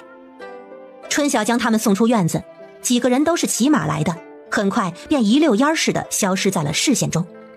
小花见人走了，这才凑了过来。小姐，您不怕他们？怕他们做什么？春晓纳闷地看着他。小姐，这上过战场的人多多少少都是在战场上杀过人的，不然活不到现在，怎么不怕？那有什么好怕的？那种情况，他不杀别人，别人就要杀他了。不杀，那倒是妇人之仁了。只要他们没有心存恶意就行。我说你怎么东西放了，人就不见了？原来是躲起来了。你倒是舍得上糕点了，自己舍不得吃，这下全让人拿走了。他们是小姐您的朋友吗？您又不在，自然要好生招待。听小姐您这么一说，好像确实也没什么好怕的。就是，你多与他们说说话就知道了。他们以前也是庄稼人，上次路上你们不是也聊过？那几个小鬼啊，还挺可爱的。小花无法苟同，那几个被小姐称之为小鬼的，可都是17、18岁的成年男子，还可爱？哪里可爱？3个庄子的管事，上午他们自己已经商量出来了，分到这边的10个人，早上已经在看地了。他们准备一人给自己划一块区域，按照东家说的，这块地到时候要雇240个人，那他们到时候一人就要管理24个人，他们得比一比，看谁最后管理得好，种得好。对于员工的这种积极性，春晓自然是乐见其成，于是趁热打铁，给全体人员讲了一节关于人员管理的企业课，听得庄子里的人一愣一愣的，对他更是佩服得五体投地。今日因为要买牛要带劳力，春晓就没有带上小花。但是走之前给小花布置了任务，让她去村里租牛车去镇上，跟卖肉的订些猪头、猪耳、猪蹄子、大肠这些。若是有，要多买些回来。他要给东升他们多准备些卤肉，让他们带到军营里去留着慢慢吃。如今这种天气，卤肉放半个月都不会坏的。他们则一行5个男丁一起去了县城，依旧是19赶车。春晓找了客栈将人安置了，就带着19急急忙忙地去了县衙。他们一群人买好牛，赶着牛回去的时候已经是辰时了。5人赶牛，正好1人串4头。到庄子的时候已经是下午申时过了。怎么就您一个人回来了？他们人呢？今日一下子买了20头牛，我看全赶回来要到晚上了。他们回来记得给他们生炉子。哎，嫂子他们人呢？地里呢，这几日天天跟地里转悠，我也不知道他们看什么。你这是已经去过镇子了？去过了，我都回来好一阵子了。我跟人订了那些你要的，人家说猪肠子不要钱，送我几副，让我记得明日带背篓去取。原来跟我一样不识货的人大有人在。小姐，您怎么不在这边开家卤肉店？这边村里人过得这么困苦，县城也不景气，虽然有钱人哪里都有，但开卤肉店亏损风险还是有的，而且管理麻烦，每日都要做，空闲不下来。我想想啊，还是算了，还是专门种我的棉花方便。小姐，您挣钱的法子太多了，上回说烧炭，这炭也能卖钱，这卤肉也能卖钱。自从跟着您啊，我便有一种感觉，就感觉这挣钱也不是难事儿。那为什么我们以前过得那么苦啊？整个村子都苦。以前就觉得挣钱可难了。小姐，您就跟神仙一样。那是你的错觉。你小姐我呢，就是一个极其普通的人。好了，你去把嫂子们叫回来，我这会儿有空要给他们上课了。我这就给您去叫人。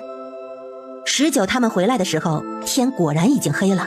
好在牛确确实实一头不少的赶回来了，19显得颇为得意。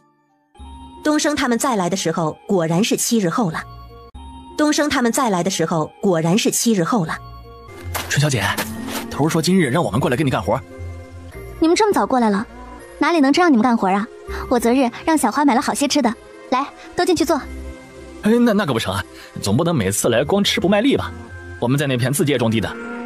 是啊，你这有什么要做的，让他们做就是了，干坐着也闲不住。小花原本在院子里洗衣服，看到他们忙搬着盆去了后院。嘿嘿，这丫头每次看到我们来的都躲，这么怕我们吗？她年纪小，在外人面前害羞得很。你们吃早食吗？我让人去做。不用了，你自己都不吃早食，我们就更加了。姐，你做吧，你要是不让我们干活的话，我们不自在了。你们若是一定要做的话，帮我挑棉种吧。上次他们拿回去的棉种还有几袋没有挑出来，如今离地也没有那个时间。这棉花种子还要挑吗？自然是要挑的，这个我知道，等会儿我教你们。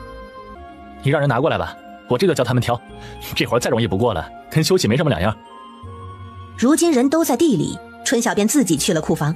东升见状，忙起身跟上去帮忙。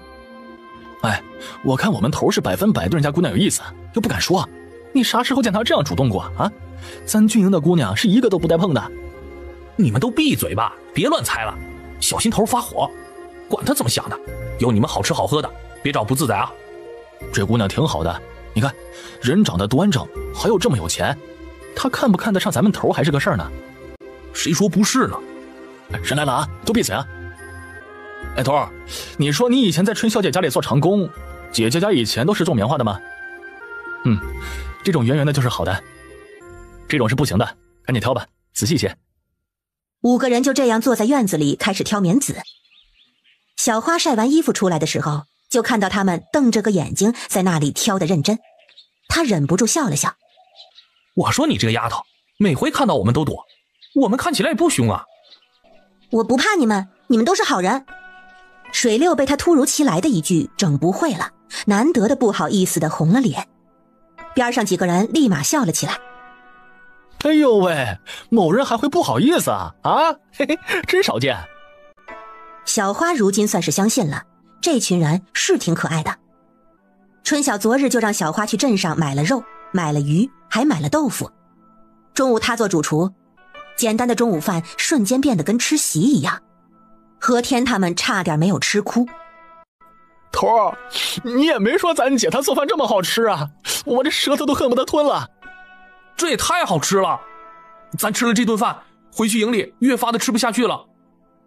东升其实也是第一次吃春晓做的饭，以前住村子，虽说日日在他们家吃，但是他自己很少下厨，下厨也就差不多煮个疙瘩汤那样子。没想到他的厨艺居然如此的好，卤肉还是一如既往的好吃。今日辛苦了。没有什么辛苦的，一顿饭而已，你们喜欢就好。喜欢，可太喜欢了。喜欢，可太喜欢了。姐，你若是给我们做厨子，那就太幸福了。我们的火头营的手艺实在是不好评说呀。你倒是想得美，这么好的厨艺，人家怎么也得去开酒楼，留在这里给你做厨子，你真不要脸。哪有你们说的那么夸张啊？一点也不夸张。东家，你这菜啊做的可太好吃了，我头一次吃到这么好吃的菜。是啊，我今日也算是开了眼界了，这鱼也鲜得很。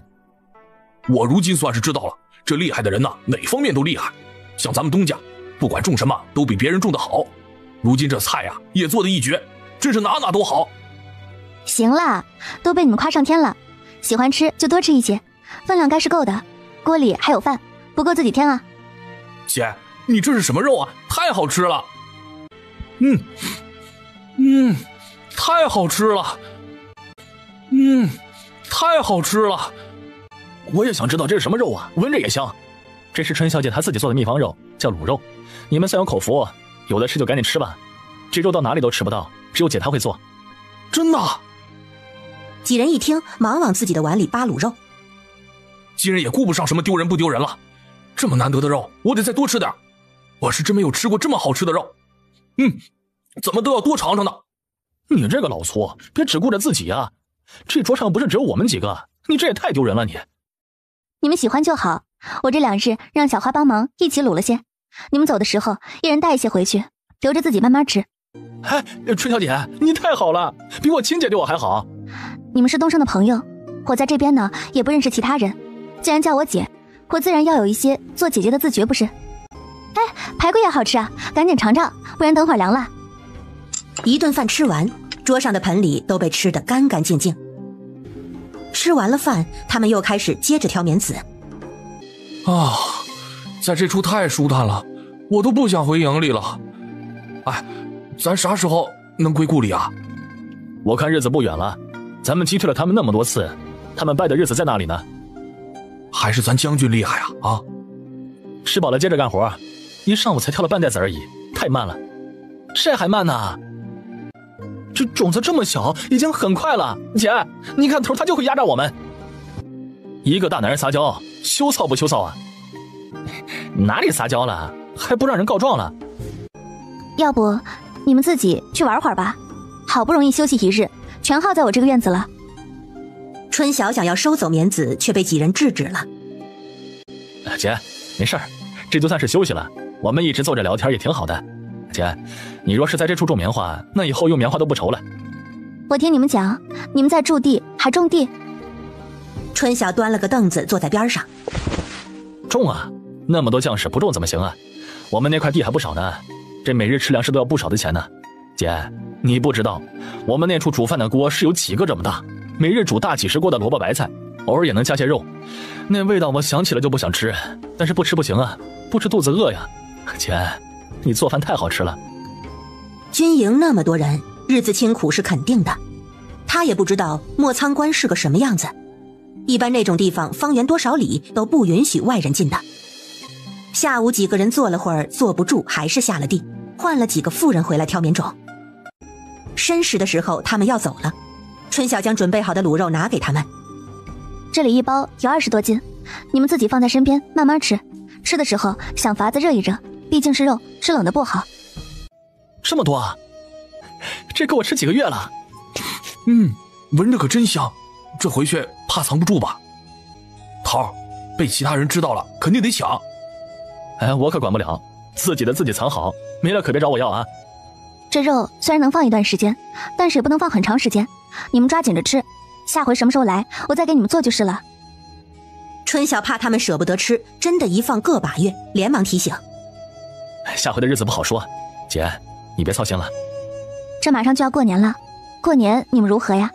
若是有时间就来我这里，咱们一起过年。好，若是无事，一起过年。年22的时候，东升又来了，这回是一个人来的，神情有些古怪。怎么了？你这表情，这是有事？东升有些懊恼。春小姐，我给你惹麻烦了。什么麻烦啊？春晓笑了笑。看你的表情，应该不是什么大事，是什么麻烦？你说。若真是什么要不得的大事儿，他肯定不会只是懊恼了。上回带肉回去被发现了，参军大人问我们从哪里弄的，我没说，他给我下了任务，让我给军营办些回去。啊？原来还是被发现了。那你要多少啊？1000斤到2000斤吧。这要30-40套猪头那些的，这不太好办啊。卤料那些倒是够，只是他一下子上哪儿去找那么多的猪头肠子那些的。东升有些沮丧。春小姐，都怪我。春晓见他那个样子，无奈地笑了笑。实在不行就去县城牲口行办了。没事，姐想办法。只是你们什么时候要啊？这1-2天的我可交不出来。就除夕给将什么加餐的，29送过去就成。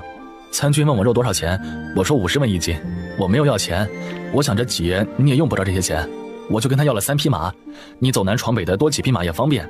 那马虽然是退下来的，但都是温顺的马，拉车不成问题的。春小姐，我自作主张了。春晓一听给他要了3匹马，一下子就高兴了。哎呀，东升，我就知道你是个会办事的。年初的时候，我二哥就想着让我给他弄辆马车，你看你一来就给我送了惊喜。天哪，一下子跟他弄了3匹，加上他自己的，他都有5匹了。这战马一般都身子强健，虽不知道什么原因退下来，但是东升说好，肯定就不错。你放心，我这2天就给你准备，28号一早你来拉就是了。东升见他开心的样子，就知道这回事儿没有办错，自己也由忐忑变成了开心。那就好，那我就先回去了。姐，你赶紧找人给你帮忙。姐，我走了啊。东升走后，春晓找来了19，让他带着小花去镇上找屠户，要买2000斤左右的猪头、猪蹄、猪大肠那些。如果没有，就去县城牲口行租车也要运回来。回来的时候带几坛子酱油回来。19见他着急的样子，忙拉着小花就去了镇上。他们转了几个镇子，也只买回来500多斤。跟人说好之后，人家说明日去拿，19便将东西先弄了回来。东家，肉行的人说每日都有这么多，我们收了500多斤，您要2000斤，4日能收齐。若是您着急啊，我明日就去县城。春晓想了想，今日才22，明日开卤，他那几个锅一日最多也就卤400斤左右，倒是没这个必要。4日就4日，也没有那么急，你这几日记得去收一下就行了。当天晚上，他便带着妇人们在院子外头洗肠子。这种天洗肠子确实受罪，添了热水，水不至于冰，但是也不能太热，不然会影响肠子的口感。为了那3匹马，他也是拼了。第2日，19又去了镇上。小花如今已经是熟手，开始带着2个妇人4口锅一起开卤，那香味熏得他们实在是受不了。如今这边庄子跟围村都在开工整地了，围村那边请了10个短工帮忙，城郊那处的地基也全部挖好了，一切都在有条不紊地进行，当然也包括他的卤肉。27号这日，2000斤的卤肉全部完成，他自己还多卤了500斤左右，给3个庄子过年做准备。卤料那些也用得差不多了，之前卤料每样也不过带了10多斤而已。他让妇人去3个村子收了差不多1000个蛋，洗了以后用最后的卤汁将蛋全部给卤了。东升第2天就带着人来了，依旧是他们几个。姐，这次连累你了，咱参军是个嘴馋的，上次都没有吃多少，就被他全部给收走了。何天想着水六那个二愣子就火大，你还说呢你，都让你小心些，偏被二夫发现了，发现你分他一点得了，偏你小气，害得我们几个也没能吃多少，还连累了咱姐。我已经很小心了，关键的肉一热，那个味儿根本藏不住，我有什么办法？我也不想啊。没事儿，不是说给我弄了3匹马吗？这买卖呀，划算的很。肉都好了，等会儿啊，我额外给你们200个蛋，你们拿回去与要好的分食。春小姐，今日我们可是给你把马送过来了，这3匹就是你的。他赶紧走到马边上，刚想伸手摸一摸，却突然有些不敢。都说战马不好惹，不会踢他吧？可以摸，这几匹都是温顺的马。可以摸，这几匹都是温顺的马。放心吧姐，都是咱头仔细挑的，咱头啊也养过了一阵子的马，这认马没错的。钟仔刚说完就被东升踢了一脚。赶紧跟嫂子们去拿肉，还等着回去呢。肉都用竹篓子装着，一篓子差不多有60-70斤，足足装了30篓子。趁着他们搬东西的功夫，东升将转出文书拿给了春晓。你去府衙给他们上个户就行了。春晓拿着文书，眼睛亮亮。东升啊，这次多谢你了。是我多谢姐才对。那你们30能过来吗？我给你们再做顿好吃的。不知道啊，不知道。几人叹气。我年后可能就要走了。到时候这处就让12嫂子跟23看着。东升，若是有什么事，你直接找他们。这么快就走了？这边都没有开始种呢。知道他要走，但是没有想到这么快。他们都是彭东庄子里的人，什么时候该做什么，早就知道的。交给他们，我不担心。我要去河间那边也置一片地，这样到时候哪里都有我的住处。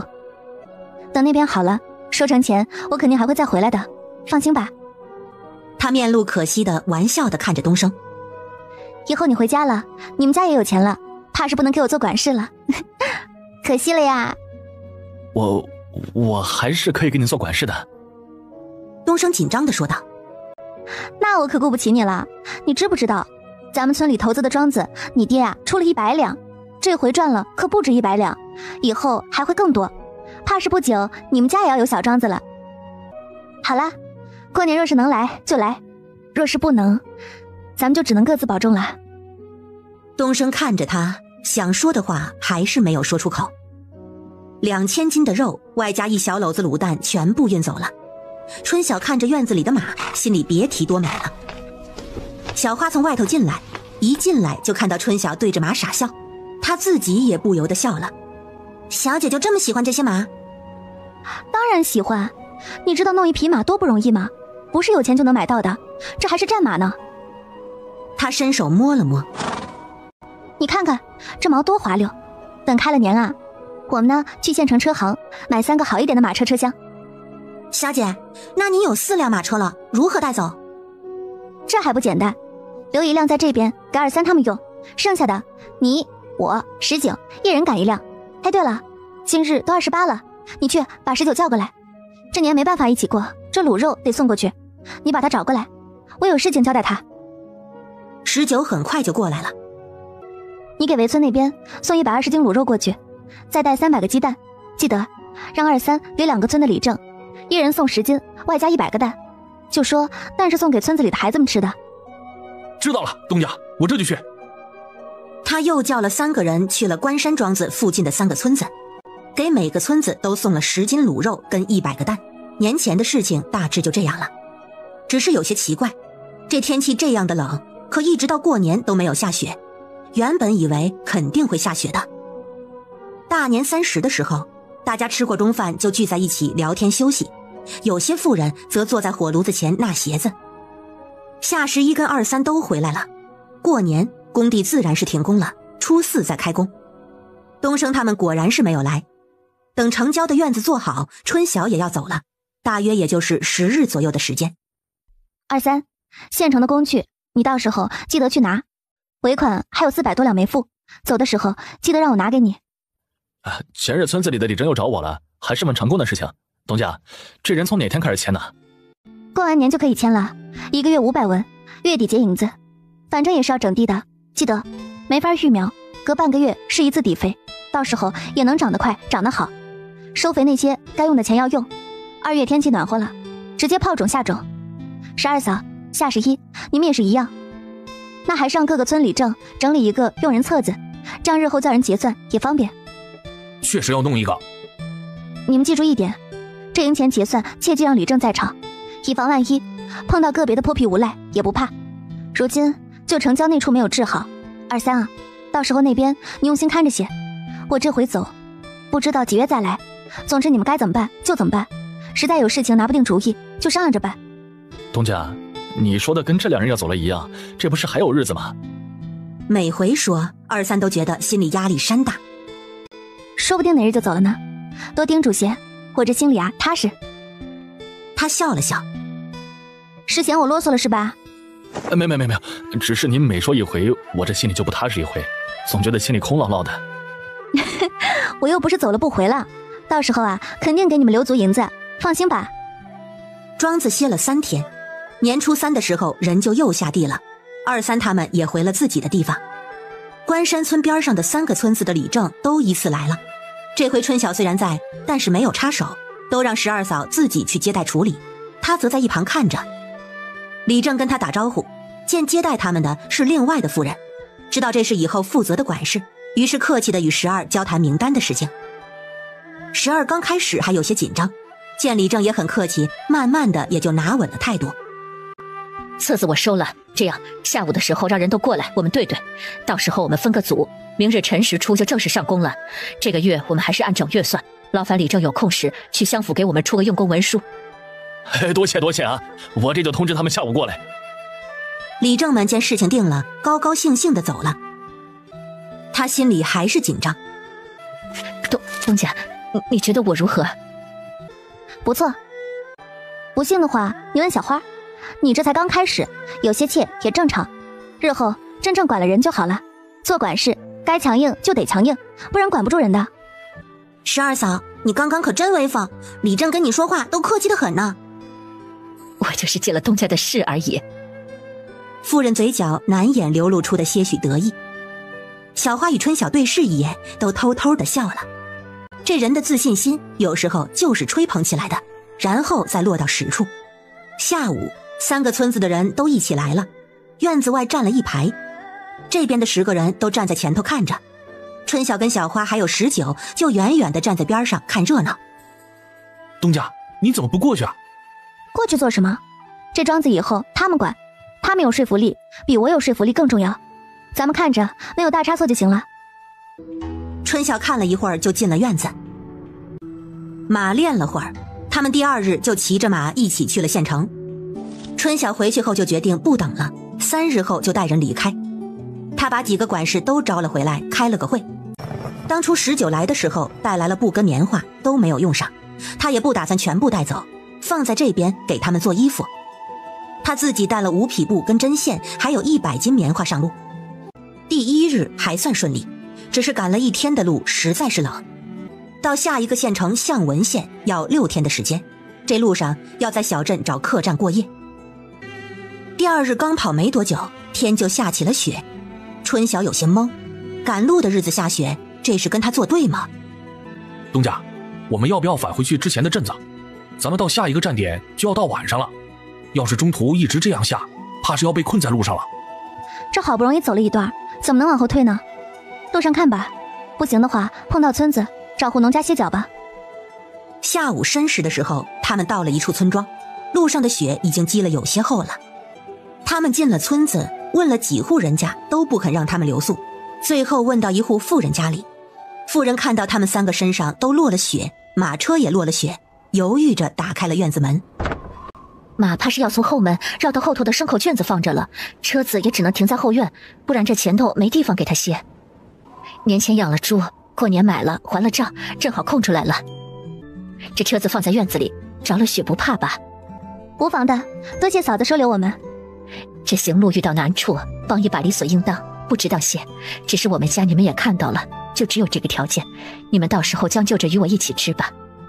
一个8、9岁的男孩跑了过来，娘，我刚看到马了。娘，真有马。他想凑上前去看，却被妇人一把拦住了。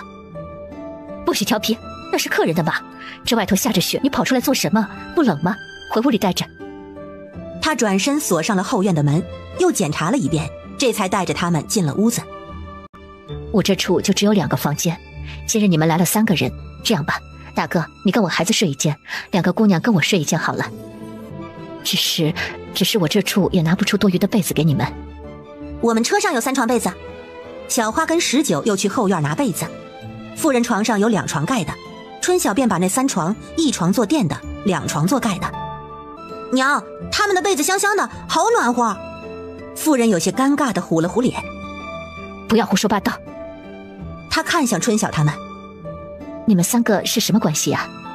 嫂子，我跟她是下人，这是我们小姐。妇人也没有料到家里来了一位小姐，见房间分好了，就让他们自便。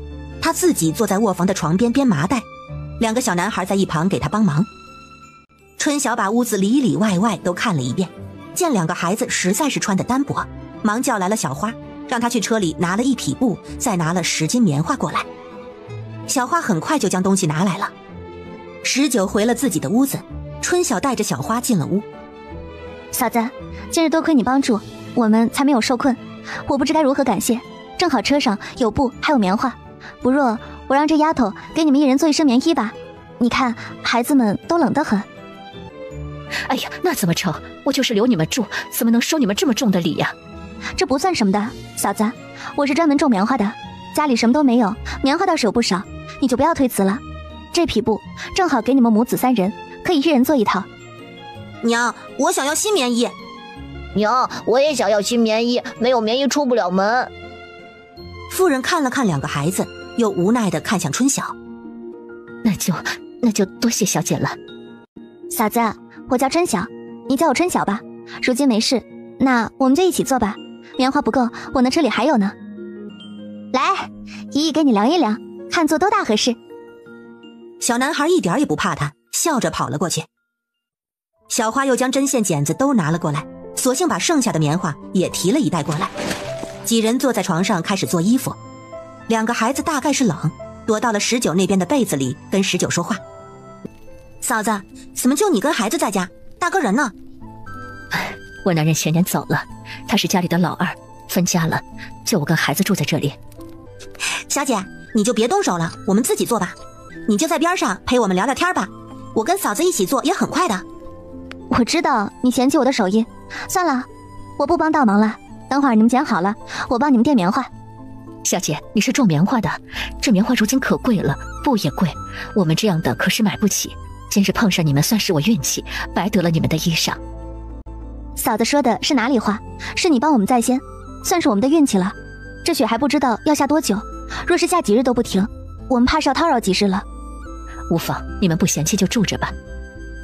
几人一边聊天一边做衣服，一下午的时间，2个孩子的1身棉衣就做好了。妇人过去看的时候，2个孩子在床上已经睡着了，睡得十分的好。19在后院扫雪，妇人说扫了没用，扫了还会下，让他回屋。19说没事儿，下了再扫就是。像小花他们能做衣服，他待在屋里可是什么都做不成。晚上，妇人用米煮了些稀粥，下了一些白菜，粥是真的很稀，但春晓他们什么都没有说。他们盖的被子很薄，春晓跟小花将自己的棉袄子、棉披风都搭在上面才好些。第2日起床的时候，雪依然没有停，院子下了很厚的雪。19有事儿干了，把雪往院子外头铲。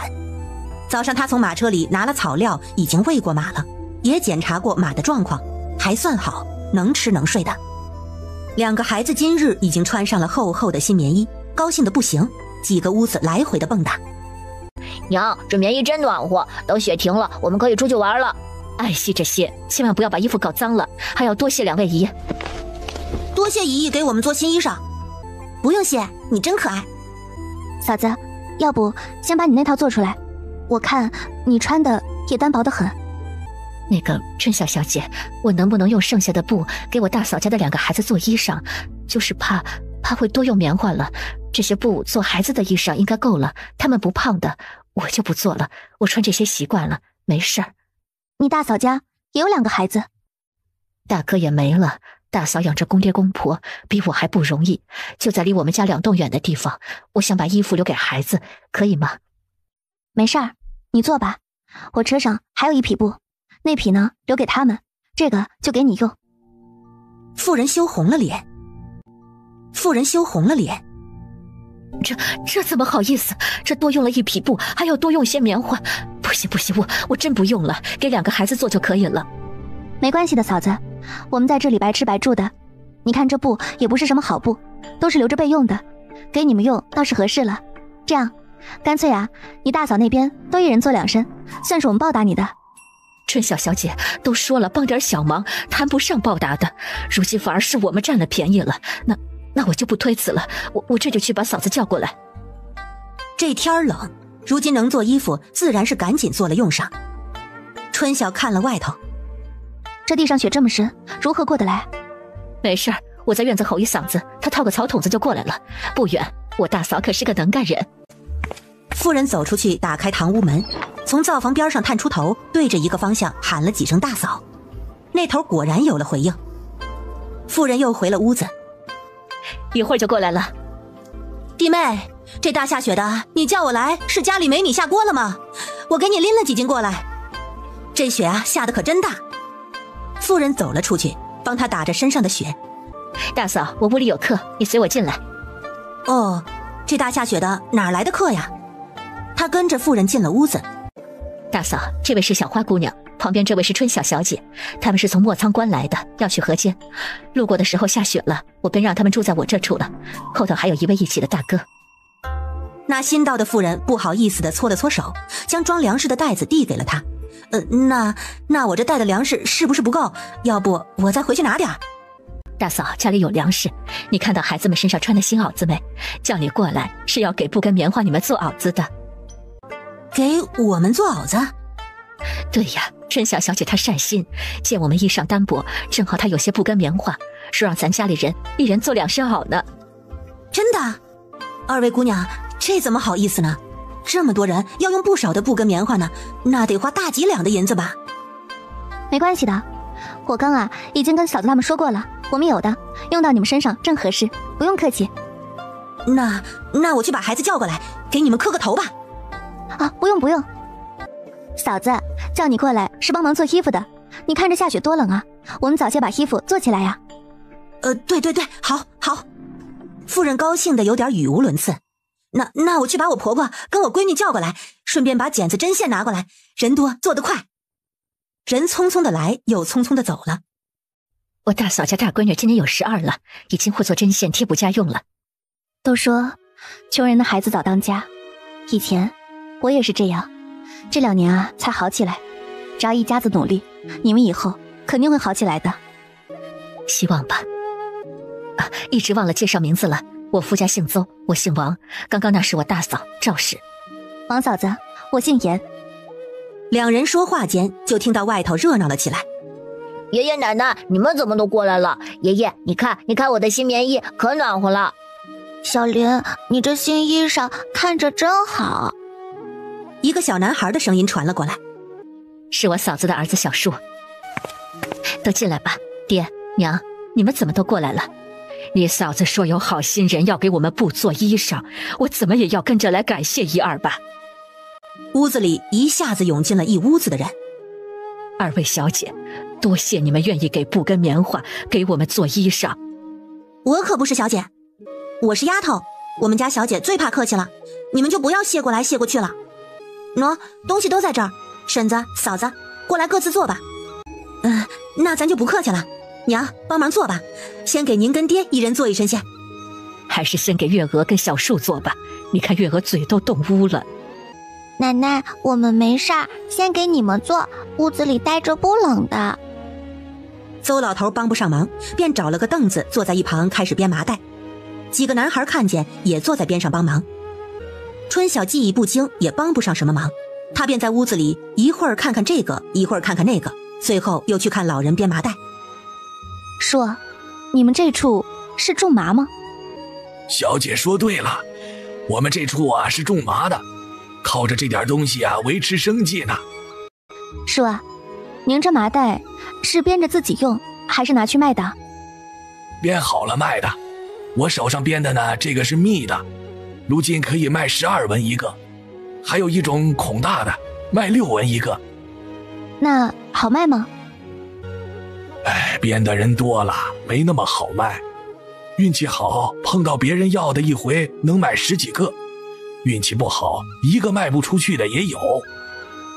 这2年麻怕是也涨价了，他记得以前在青州好像是5文钱一个，不过棉涨的这么多，麻涨也很正常啊。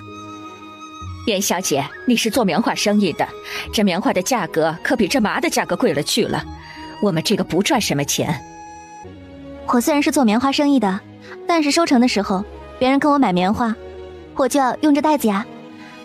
我若是跟你们买袋子，你们卖不卖？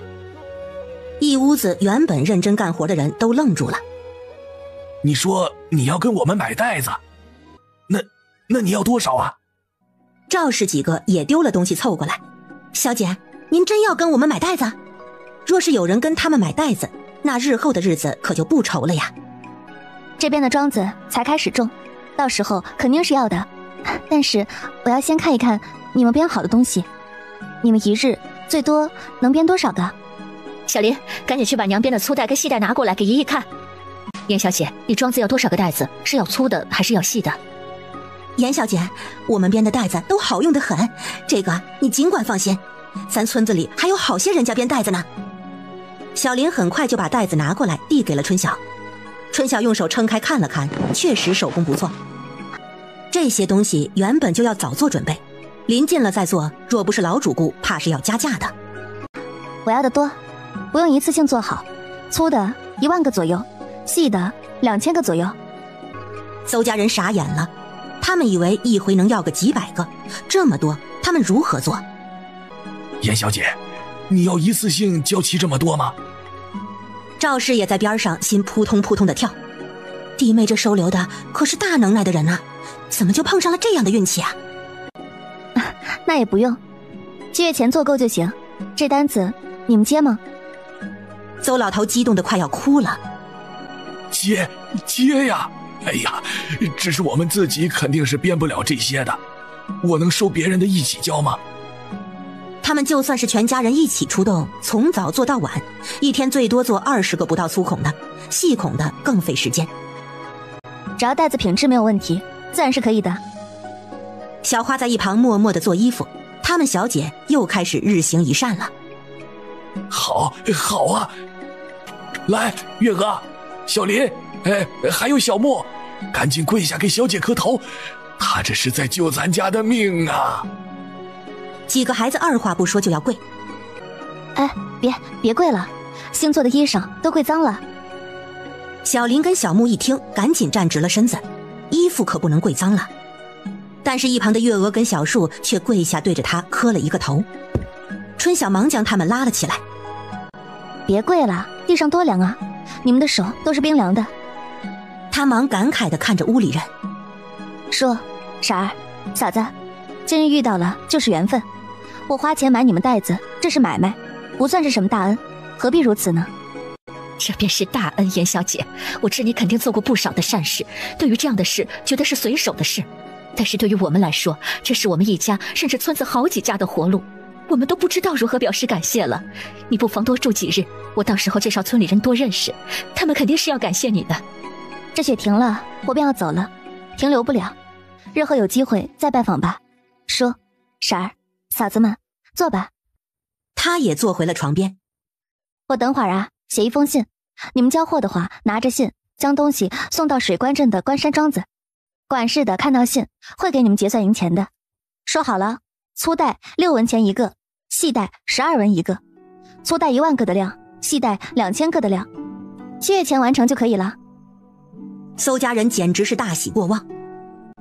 要的，严小姐你放心，肯定的给你编得好好的。大约是确定了这样一件事，大家心里都高兴，后头说话就随意了很多，显得没那么拘谨了。19在后头弄干净了院子，回到堂屋，看到这边声音热闹，走过来一看，发现屋中多了许多的人。东家，后头扫干净了，马没事儿。19，你歇会儿吧，若是无聊，陪叔坐一会儿，后头院子明日再弄了。是啊，大哥哥，你都铲了半天了，赶紧坐下休息。东家，你看他们家会编麻袋。还用你说啊？咱小姐昨日就看见了，刚刚已经跟嫂子家下好了做货的订单呢。小花尤其佩服春晓，总是能做这种对你好对我也好的事情，叫大家伙都开心。做衣服的人多了，很快另外2个小的棉衣棉裤便做了出来。孩子们都做好了一套，接下来就是2个老的了，最后才做赵氏跟王氏的。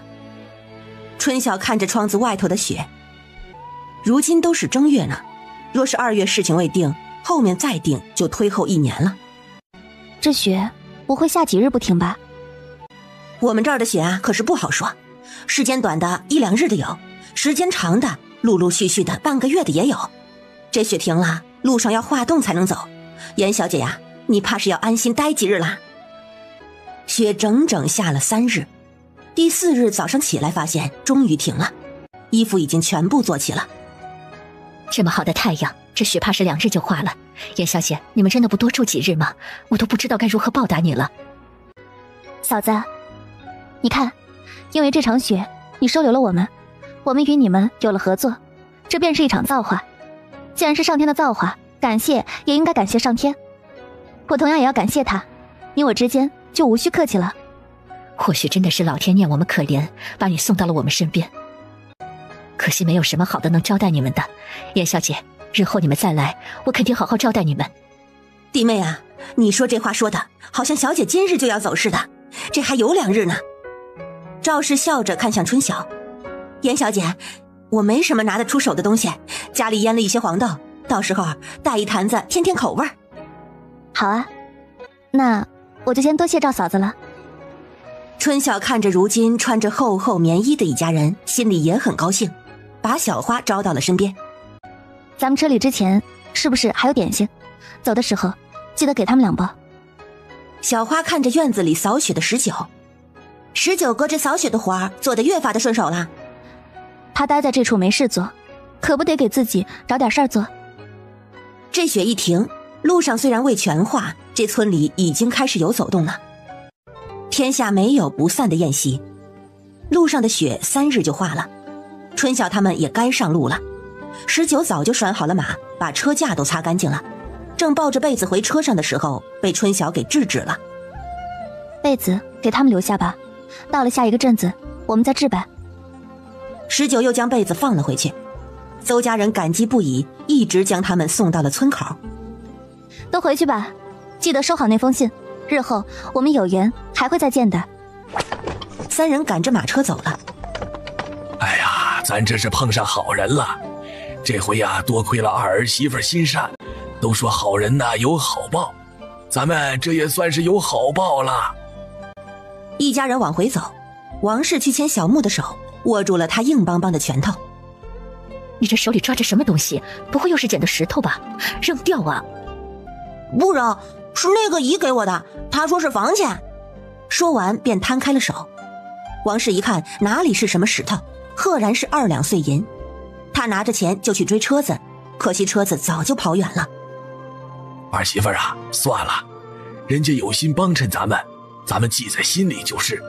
这编袋子的事情，咱们要赶紧合计合计，看看要如何弄，可别到时候拿不出东西，耽误了人家严小姐的事情，那就真的是恩将仇报了。因为在路上耽搁几日，春晓他们越发的抓紧时间赶路。原本从丰岳县到象文县路程要6日的时间，如今整整缩短到了4日，总算是抢救了2日的时间。他们走的路线是当初东升他们走的运粮的路线，算是出府最短的路线了。又过了4日，他们终于到了河间府的宿县。小姐，咱们到了。找个地方歇脚，让客栈给马喂最好的草料，这马也是辛苦了。当晚他们宿在了宿县县城。第2日，几人一起去衙行打探消息。好在宿县没有土地不能买卖的规定，只是大宗的买卖依旧是要过官府，这个不是什么难事儿。既然要过官府，自然是要去县府衙门。结果他们在衙门口碰到了另外的一群人，听他们的交谈，好像也是要咨询买地的事情。2帮人被一起带进县府，接待他们的是宿县的主簿。二位都是问地来的，不知二位买哪一块的地啊？春晓原本以为这种有身份的人多是傲慢的，没想到对方颇有礼。大人，还是让这位姑娘先说吧。春晓对着他点点头，又看向主簿。大人，我们并没有看好哪一处，想要先了解一下哪里有大宗土地可以买卖，看过之后才能做决定。我与这位姑娘一样，要看过了才知道。这位姑娘，您说的大宗的土地是指多少的呢？我们记录在册的最大的一处有1700多亩，是一处山地，普通人可是吃不下呀。良田200-300亩的有不少。春晓一听有1700多亩，这是他问地这么久以来遇到的最大的一片土地了，正想问问是否能去看看，就被那男人捷足先登了。主簿大人，能否去看看？山地与我是最合适的。主簿大人，我也想去看看。主簿看着两人，看样子这两人都不简单。这么大面积的地，二人价都没问就要去看，这是笃定能买得下。对于县府来说，这是最好不过了。既然二位都有意，今日时辰尚早，不如我这就安排人带二位过去，如何？多谢大人。劳烦大人了。春晓让小花回了客栈，带着19上了县府的马车。那个男人也带了个小厮上了县府的车。两个官差在外头赶着马车，4人坐在车厢里不说话，气氛有些许的尴尬。姑娘是买地准备种什么呢？那男人突然问道。棉花，公子呢？真是巧，我们也是买地种棉花的，今日真是有缘。原本听他说山地正合适，看他的派头还以为他是药材商，可没想到居然跟他一样是个棉商。人家笑脸相迎，他也不能不客气。确实巧，没想到碰到同行了。那姑娘你是哪里人呢？青州人士。我说口音这么熟悉啊，我也是青州来的，我是青州礼泉县人，居然遇到了老乡，不可谓不巧啊。春晓对他礼貌地点了点头。姑娘家是一直种棉花吗？我家从我爷爷那边就开始种棉花了，礼泉可是种棉花的大县，姑娘莫不是也是礼泉的？不是，我是左源人。左源？左源倒是少听有人种棉花的，青州明年不知道能不能下新的政令，可苦了我们这些种棉花的人了。其实买了地出来种也是一样的。姑娘说的是，刚主簿说地有1700多亩，姑娘难不成真要全部拿下？我看姑娘穿着朴素，原来是深藏不露啊。哦对了，忘了告诉姑娘在下姓名了，在下姓傅，名宗明。严春晓。严姑娘，我想知道，若是你看中这地，真的要全买吗？春晓看着他。傅公子难道不是？姑娘真是好气魄啊！这么大的一片地方，管理起来实属不易，还是等看了再说吧。听这男人的意思，他好像并不想要这么多的地，这个消息对于他来说是个有利的消息。不过最后如何，确实还要看过了地才知道。车子走了2个时辰，穿过一片村子，来到一处荒山。春晓有些傻眼，这所谓的山地居然是一片坡状荒地，确实是好大一片。官爷，确定是这片地方吗？就是这处，没错。来都来了，你们自己看吧。这就是座荒山，如何能种好棉花？他又看向春晓，见他用个土棍子在抠地上的泥巴。姑娘，你莫不是看上了这处？坐了这么久的车，来都来了，总得仔细看看吧。行不行，也得看过了之后再说吧。官爷，还要你们稍等半个时辰，我想到上头去看看。去吧去吧，哎，自己小心着些啊。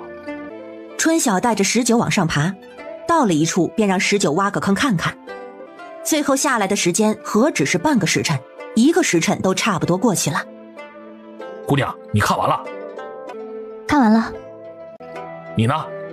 我不用看了，走吧。这处呢还有一片地，就在前头不远，有差不多400亩，是良田。主簿交代我们说，顺便带你们过去看看。那麻烦官爷带路。几人坐上了马车，19路过村里，把锄头还给了村里人。果然不到1炷香的时间，官差就停了车。那到地方了，就是这片，你们看看吧。 4人下了车，傅宗明这一回还算是比较主动，到处都看了看。春晓也到处看了看，最后几人上了车回县城。到县府的时候已经是申时过了。主簿见他们回了，又坐回了课堂。如何？二位看过山地了？若是不满意啊，还有几处几百亩的地可以看看。不用了，大人，我觉得那山地边上的地就很好，我就买那处好了，就是不知道这地价是多少。主簿又看向春晓，姑娘呢？主簿大人，那山脚下的地确实不错，这山地跟那边上的地都是个什么卖法？主簿笑了，这两人若是看中了同一块地，县府还可以抬一抬价。那山地呀，我也不瞒你们，那就是一处山丘，不过确实可以种庄稼。好几代前方家村的人开荒种过玉米，后来划到县府就一直荒废了。山丘另一边呢是汪家村，总亩数呢是1746亩，卖价便宜，3两8钱一亩。山下边的那片良田呢，总共是392亩，那里要7两银子一亩。二位是都要良田不是？姑娘你也要那片地，不如明日再去别墅看看。春晓看了他一眼，又看向那主簿。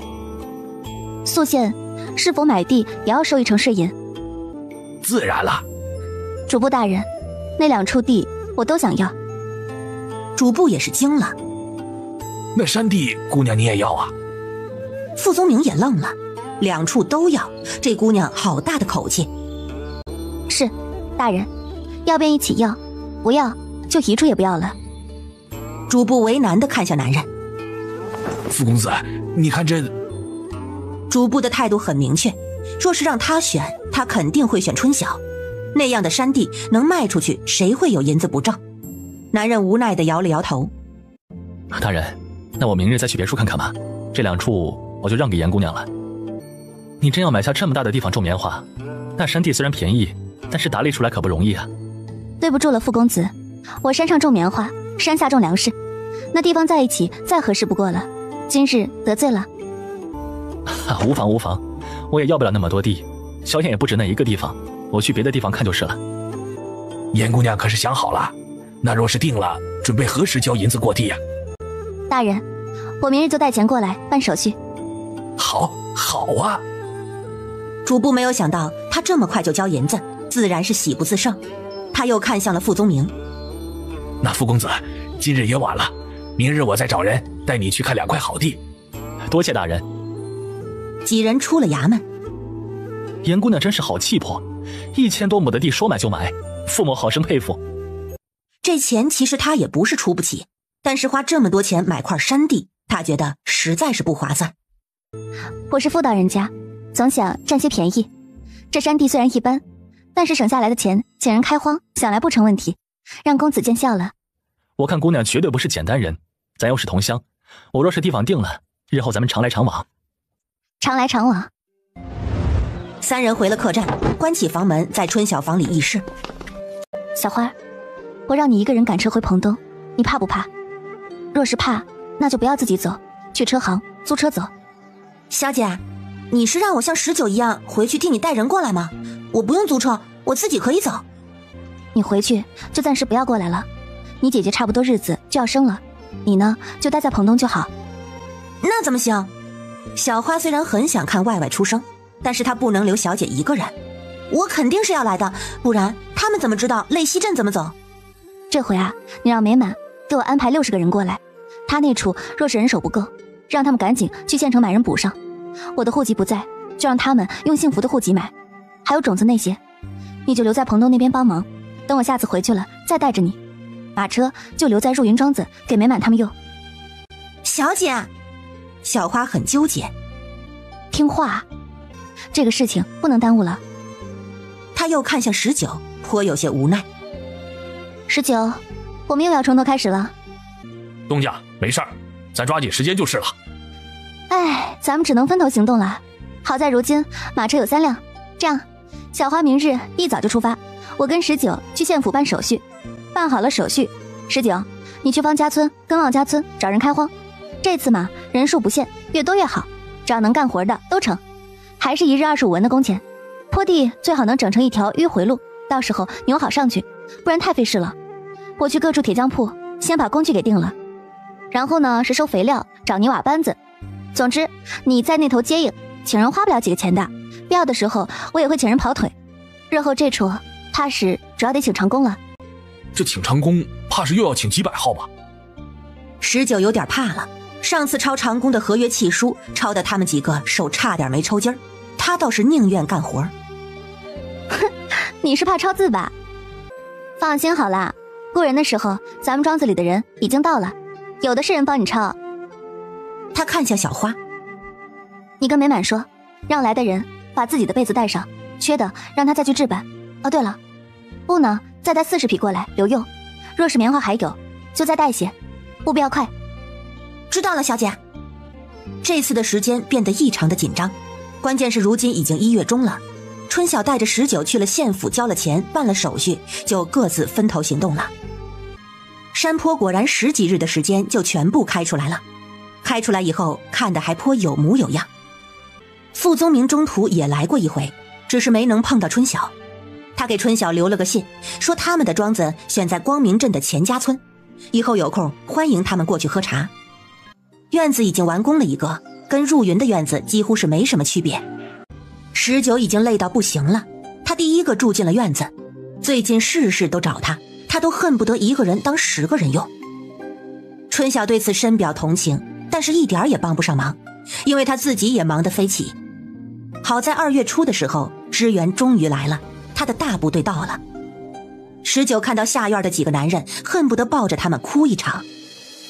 你们总算是来了，我等你们呢，等得快疯了。19被他们围着，应付他们这样那样的问题。对，那一片坡地啊，正在施肥，是东家买的。这边的300多亩地也是东家买的。那坡地那么大一块得多大呀？咱们东家是买地越买越大了。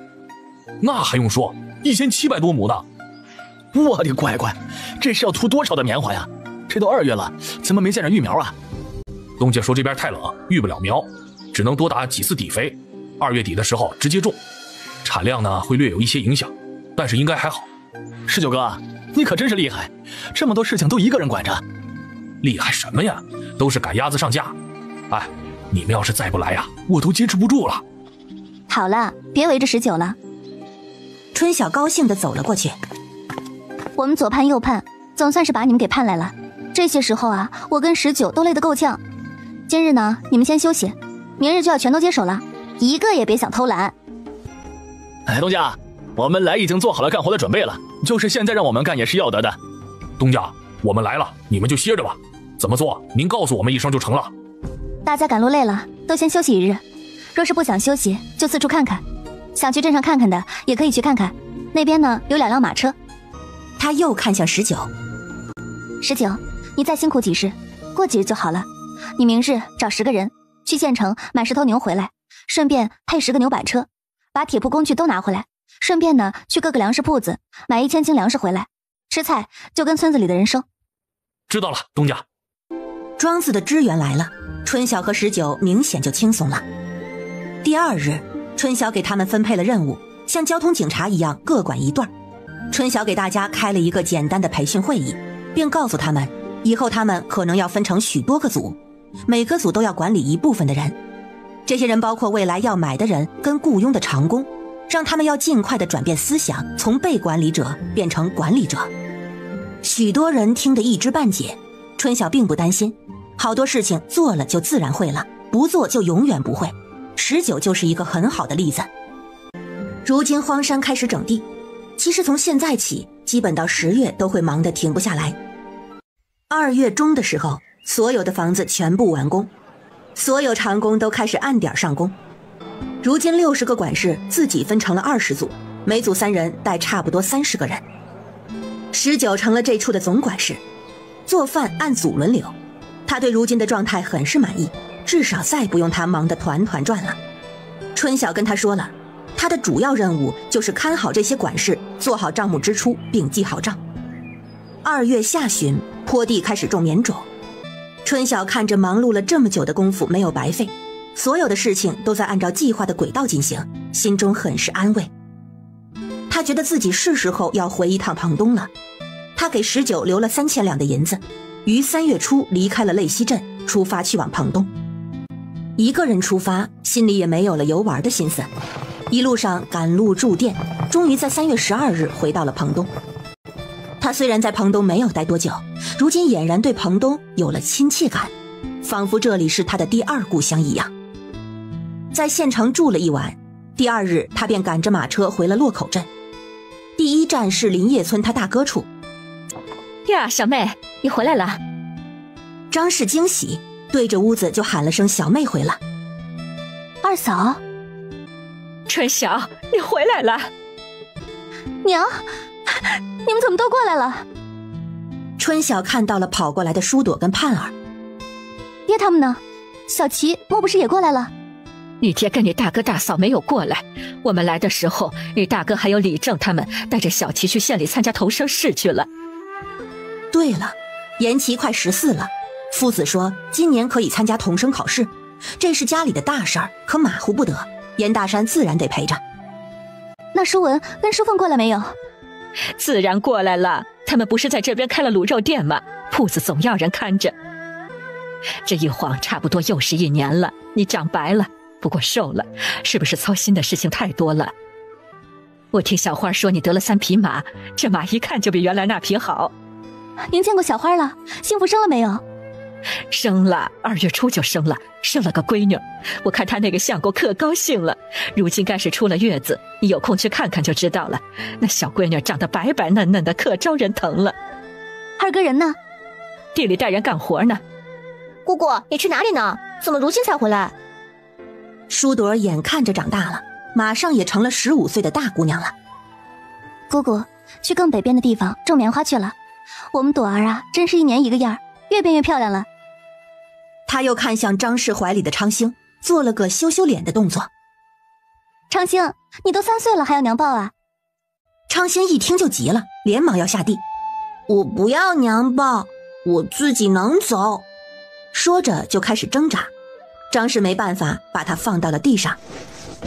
刚刚是谁哭着要找娘抱来着？盼儿羞他没脸。母女几人许久未见，自然是有一筐子的话要说。春晓决定今日就住在这处，不回去了。严大河回来看到春晓那个兴奋。我听你庄子美满说你在外头又买了大块地了，我要是大哥，我肯定就跟着你一起去了。你们不是在三川县买了新地吗？在哪里都一样，我自己是待不住，喜欢折腾而已。是啊，我们前几日啊才从三川回来，舒文留在那边看着了。这个庄子不容易啊，好在大哥回去前就已经将庄子建好了，不然让我上，怕是要手慢脚乱。春晓啊，你一个人出去到处买地建庄子，你这心里就没有怕过？我听说你这回买的庄子还在打仗那个地方。不在打仗那地方，只是离得比较近，安全的很呢。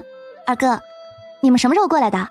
我这回啊，可是给你弄了一辆马车，你可得感谢我啊。你给我弄了辆马车？你是要给我一辆马车？哪辆？是不是你现在用的那辆？他走到院子马车边上，摸了摸那马的鬃毛。你真要把这辆车给我呀？你喜欢这辆就这辆吧，不过我的留在宿县了，这辆先借我10两日。你随便用。宿县？哎，你去宿县做什么呀？能做什么？自然是买地建庄子。小妹太厉害了，这都买了好几处庄子了。那边闹得厉不厉害呀？是啊，那头打仗乱不乱的？你往那头跑，我这心总是提着。娘，二嫂，乱倒是不乱，只是那头的人确实过得苦。我这回在那边买地，没有买人，都是从周边村子雇的长工，也算是能帮一把是一把吧。你一向心善，咱村子能成今天的模样，全都是得了你的力。娘，明李哥他们是不是回去分钱了？咱们村里的人高兴不高兴？怎么不高兴？高兴得不得了！你不知道今年过年有多热闹，咱家收的礼都快堆满一屋子了。这么夸张啊？娘说的可一点都不夸张，我可以作证。大河这会儿将几个孩子都抱上了马车，让他们在马车里玩。这马车呀，以后就是咱家的了。爹，你都没有给姑姑钱，你占姑姑便宜。人小鬼大。哈哈哈，你们刚才没有听到吗？这是你姑姑送我的，我是他二哥，他还能跟我要钱呢。这是你姑姑送我的，我是他二哥，他还能跟我要钱呢。是，我的好二哥，是我求着送你的，成了吧？这马车啊，是姑姑送的，不要钱，以后就是你们家的了。说到村里，我还要给你钱呢。什么钱啊？你之前借过村里人的钱呢，你忘了？那么多钱，你都没有放在心上。今年你不在，他们都拿给我了，以前的借条我全烧了，我带来了，你等我拿给你。春晓如今最不缺的就是钱。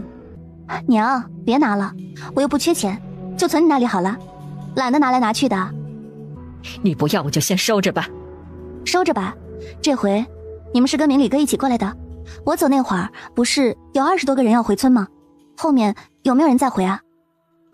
哎，原本是高高兴兴的，可是见到人都笑不出来了。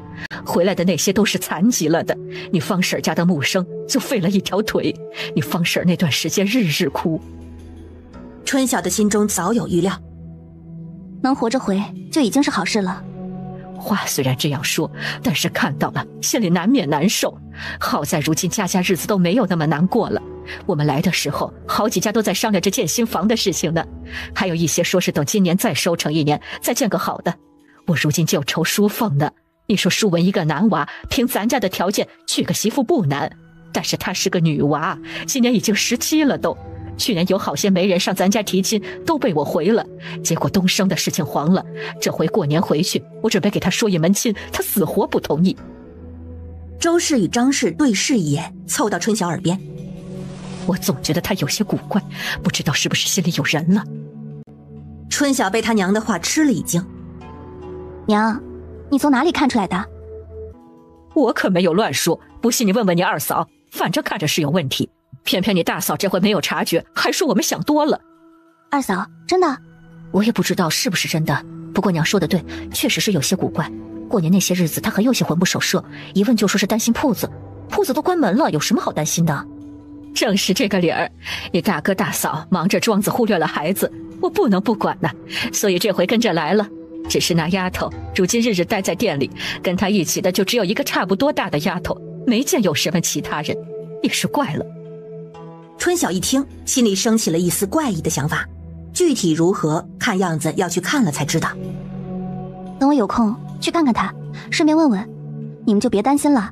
这闺女大了，有自己的想法，不一定是你们想的那样。但愿吧。你这回回来还要过去吗？我原本回来是想着先回庄子看看的，然后回青州老家的。如今娘你都过来了，我就不回去了，在这边待一段时间，再去方州府那边看看情况。毕竟今年是第1年，心里还是有一些不放心的。那我陪你一起去吧，在母女路上有个照应。娘，您就别去了，去方州坐马车都得20来天，十分辛苦。算了，别折腾了。等今年都理顺了，以后我也不会经常跑那边，我交给管事，自己收银子就是了。如此好，这些年你都一直在外面跑，咱们娘俩在一起的日子总共都没有多少天，理顺了就歇着，赚那么多钱又用不完。如今咱家挣的钱是够够的呢，以前是提心吊胆紧巴巴的过日子，如今是什么都不怕的。我还跟大河说，如今的庄子够了，不用再折腾了，就连大哥都说可以了，骗他跟小妹一样，还想往外跑。我也不求多富贵，一家人还是在一起的好。哎，你们若都跟春晓那样，那咱家就真的是够够的呢。还有一个事情，你玉晴表姐又嫁人了，成亲的时候我跟你爹都去了。那你们碰到姑姑了？什么姑姑不姑姑的，都断了亲了。不仅我们与那家断了亲，你玉晴表姐也与他们断了亲，总之是彻底不来往了。表姐也断了亲？是后头又发生了什么事？是发生了一些事，但是具体的我们也不是十分清楚。你表姐这回成亲都没有叫他们，就我们自己去的，9年前的事。那表姐肯定是恨上他们了。他们也是咎由自取，去年中秋的时候又上了一回门，被你大嫂打出去了。你爹反正什么也没说。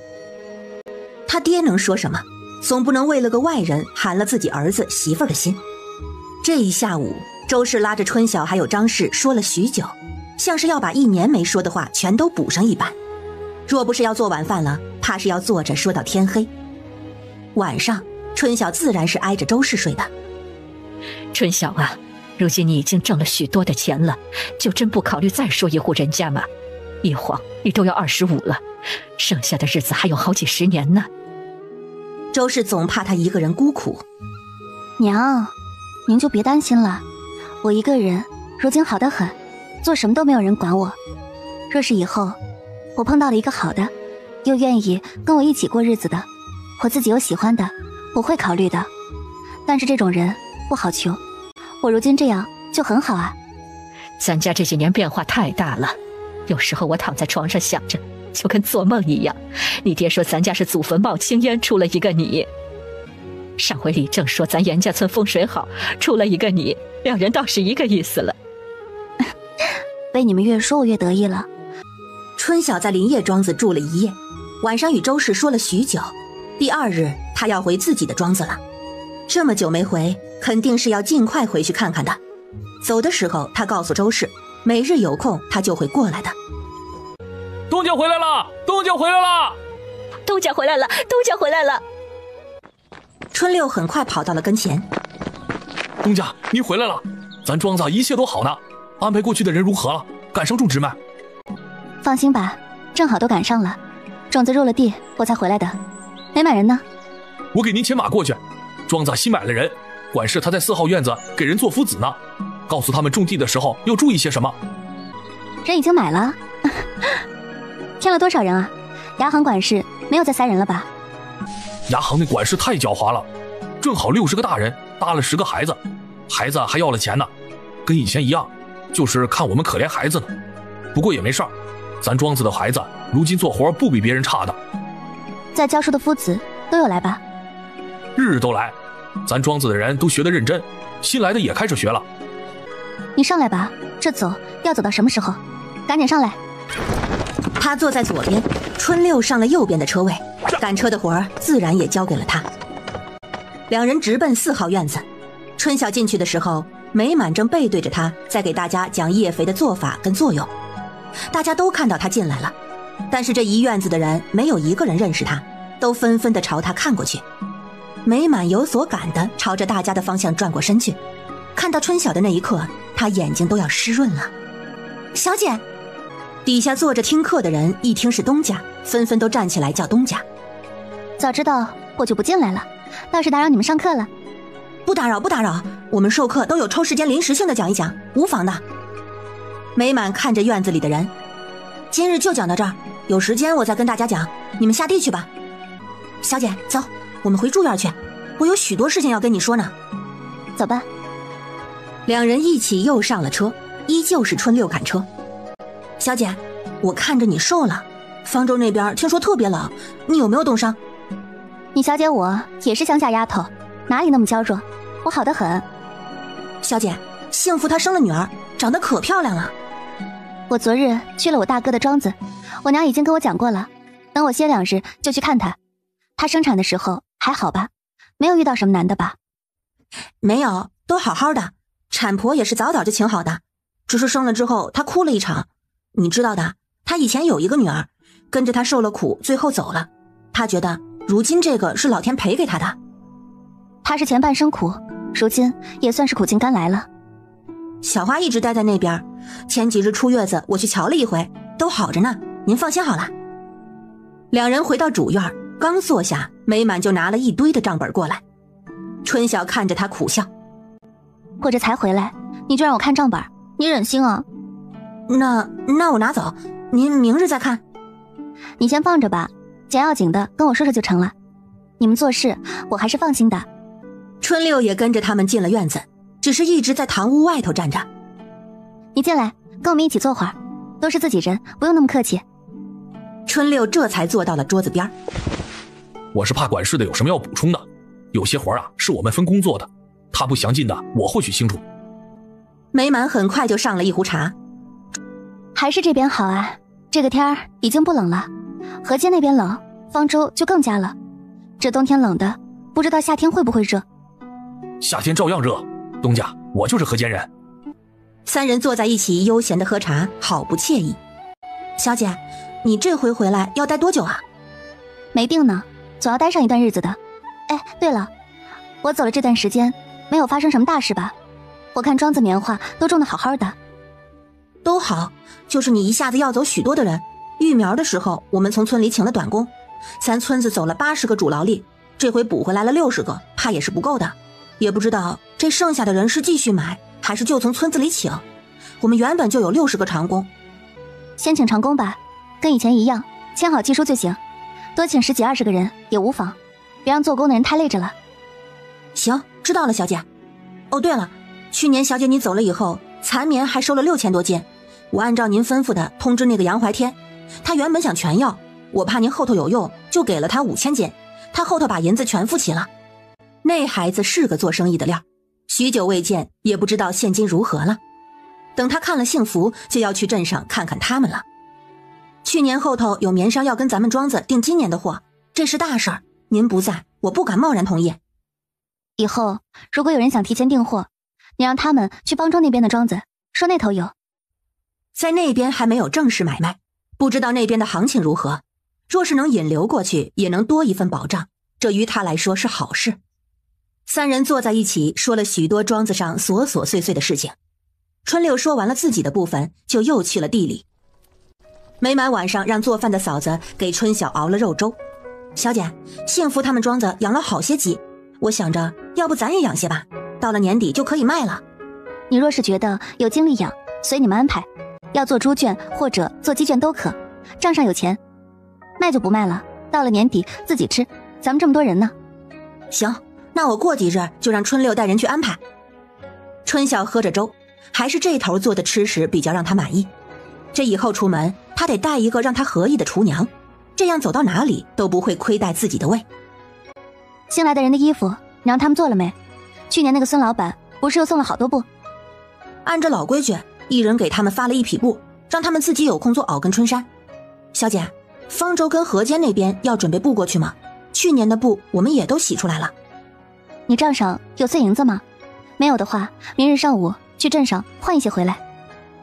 换多少？前头3个院子，如今有多少人呢？算上孩子108个，不算孩子88个。小姐，您是想给他们发钱吗？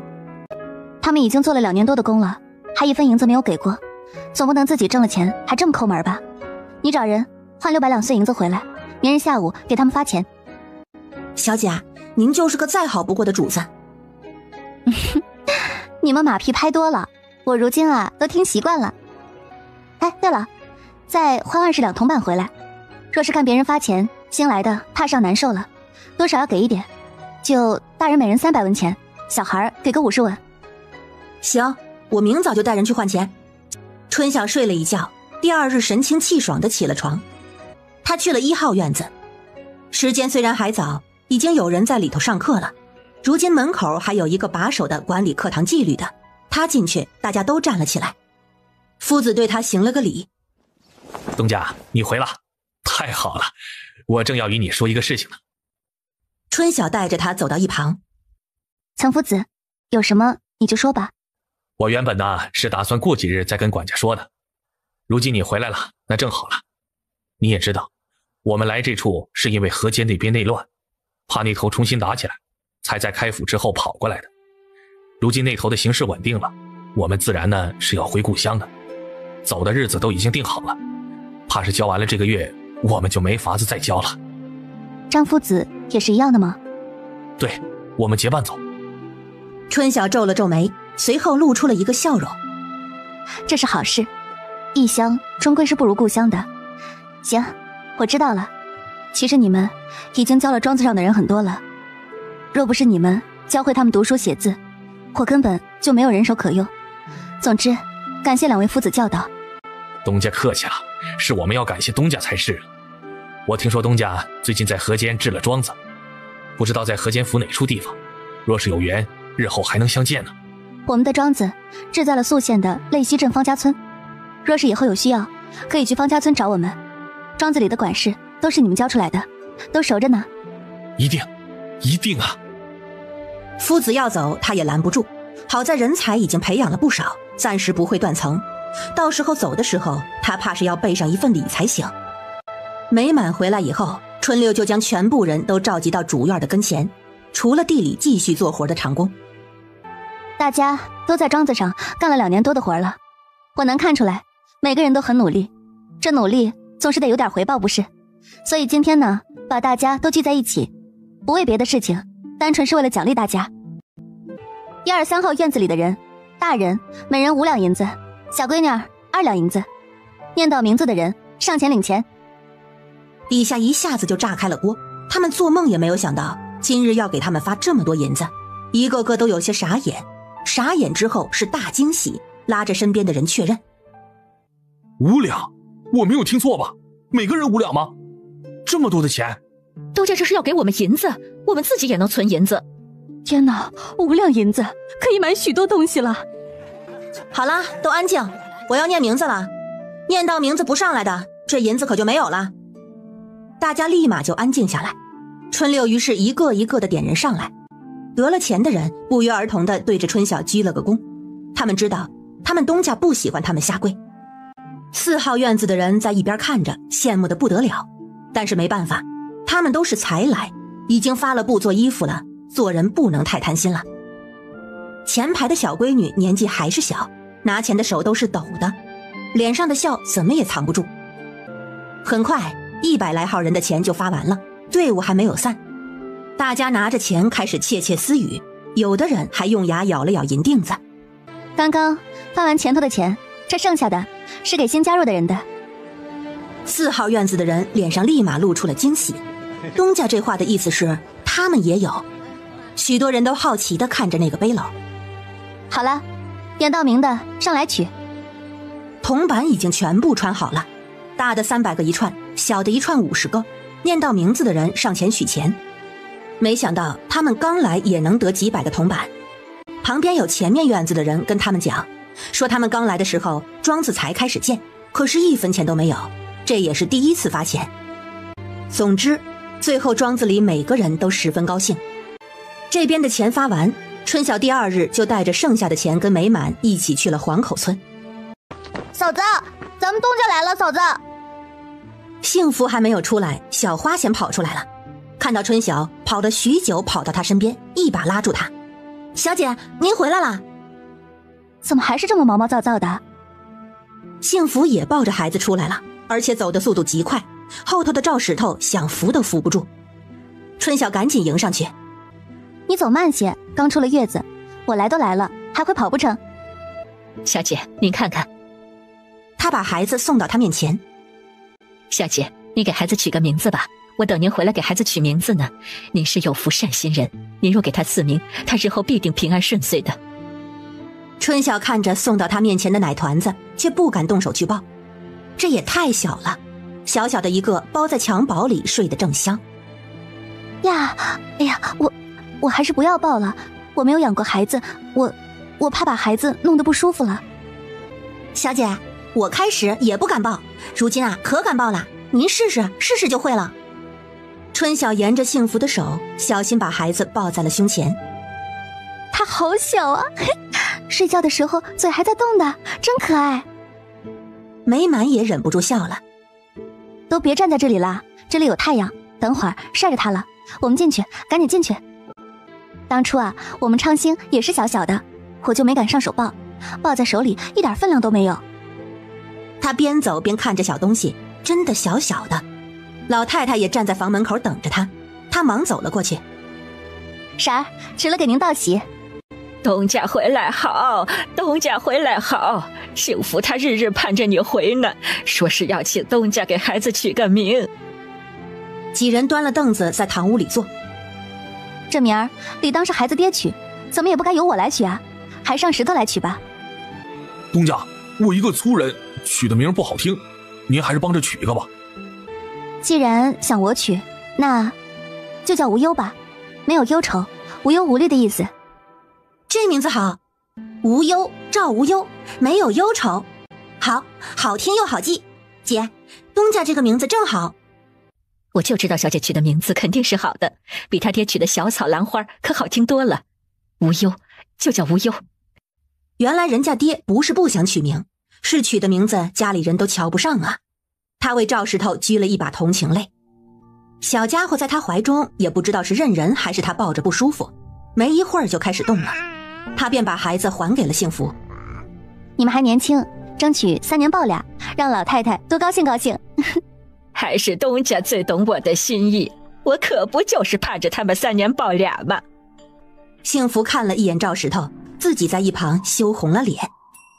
大家坐在一起聊了一会儿之后，他就让美满开始给庄子里的人发钱了，他自己则去了隔壁庄子。刚刚就听到好像是你来了，中间那柴火垛子堆那么高又看不见，我还以为我们听错了，原来真是你来了呀。婶子，你们几个怎么也来了？家里人手够，来做工能少请几个人，我们又能得一份工钱，多好的事情啊！你娘来，我们就跟着一起过来了。这边条件不错，一点不比村里差。我听明理说，当初建的时候都是你找人帮的忙。春晓，咱村子可多亏了你呀。婶子这话就客气了，都是一个村子里的，反正咱村里人都记着你的好呢。春晓啊，你啥时候回来的？我听大山说你去北边呢，那边的事是办成了。你这一趟去，怕是操了不少的心吧？瞧瞧，你这都瘦了。难不成真是瘦了？每个人见到都这样说，他心中还有点小窃喜。如今能吃能睡还瘦了，就该如此。明理哥，我前日才回的，那头事情办妥了才回的，来庄子看看，顺带来你们这处瞧瞧。如今一切都好吧？好着呢，你们那边前些时添了个小闺女，我们这边还跟着热闹了一把。咱村里的人呐，都认识幸福，下了工资就往那边跑，跑得勤着呢。谁不喜欢小娃娃，可爱的紧呢？对了，我听我娘说，今年吴中他们要考童生了。是啊，夫子说他今年中童生的可能性很大，你们家延琪也是。明泽他前些时可紧张了，算算日子应该是考完了，不知道是个什么结果，我心里也惦记着呢。现在没消息，过年回去就知道了。若是中了，村里啊该摆酒了；若是没中，再读1年就是了。是啊，就是这个理儿。如今不比从前了。春晓，你知不知道，咱村子如今许多孩子上学了。我爹还说，日后要在村里修个私塾，到时候请夫子来村里教学呢。李正叔这个主意好，若真如此，我自然是要出一份力的。以后说不准啊，功劳簿上还要记上我一笔呢。肯定得记上你一笔的。中午吃过饭，春晓就回了。幸福把孩子交给小花，自己拿出了大几本的账本，要跟春晓对账。你就饶了我吧，我刚回那边庄子，美满就要跟我对账，如今我过来你这儿，你又要跟我对账。哎呦，你先放在我屋里，晚上我不走，有空我再看啊。那我就放到您屋里。幸福看了一眼边上偷笑的美满，笑他也不提醒一下。美满那边有不少的布，你若是有需要，就让石头过去拿。我今日来的匆忙，都没有给孩子准备满月礼，属实是不应该呀。他这么小，给银子又太俗了，日后补吧。小姐，您能来，又给他取了名字，这便是最好的礼物了，不需要再补了。这一码归一码，说了日后补，日后定然补。晚上，他便是跟幸福一家一起吃的饭。小花这回终于高兴了，小姐，你回来，姐姐的孩子也满月了，我日后啊还是跟着你吧。你跟着我吧，你这么能吃，你姐姐怕是养不起你，只有我养得起你。二叔，你听见没有？不止我说小花姐能吃吧，东家也说呢。东家能说，你可不能说。你们懂什么？都说能吃是福，如今有人能让我吃得饱饱的，我日后多干活多卖力就是了。放心，小姐她不会亏的。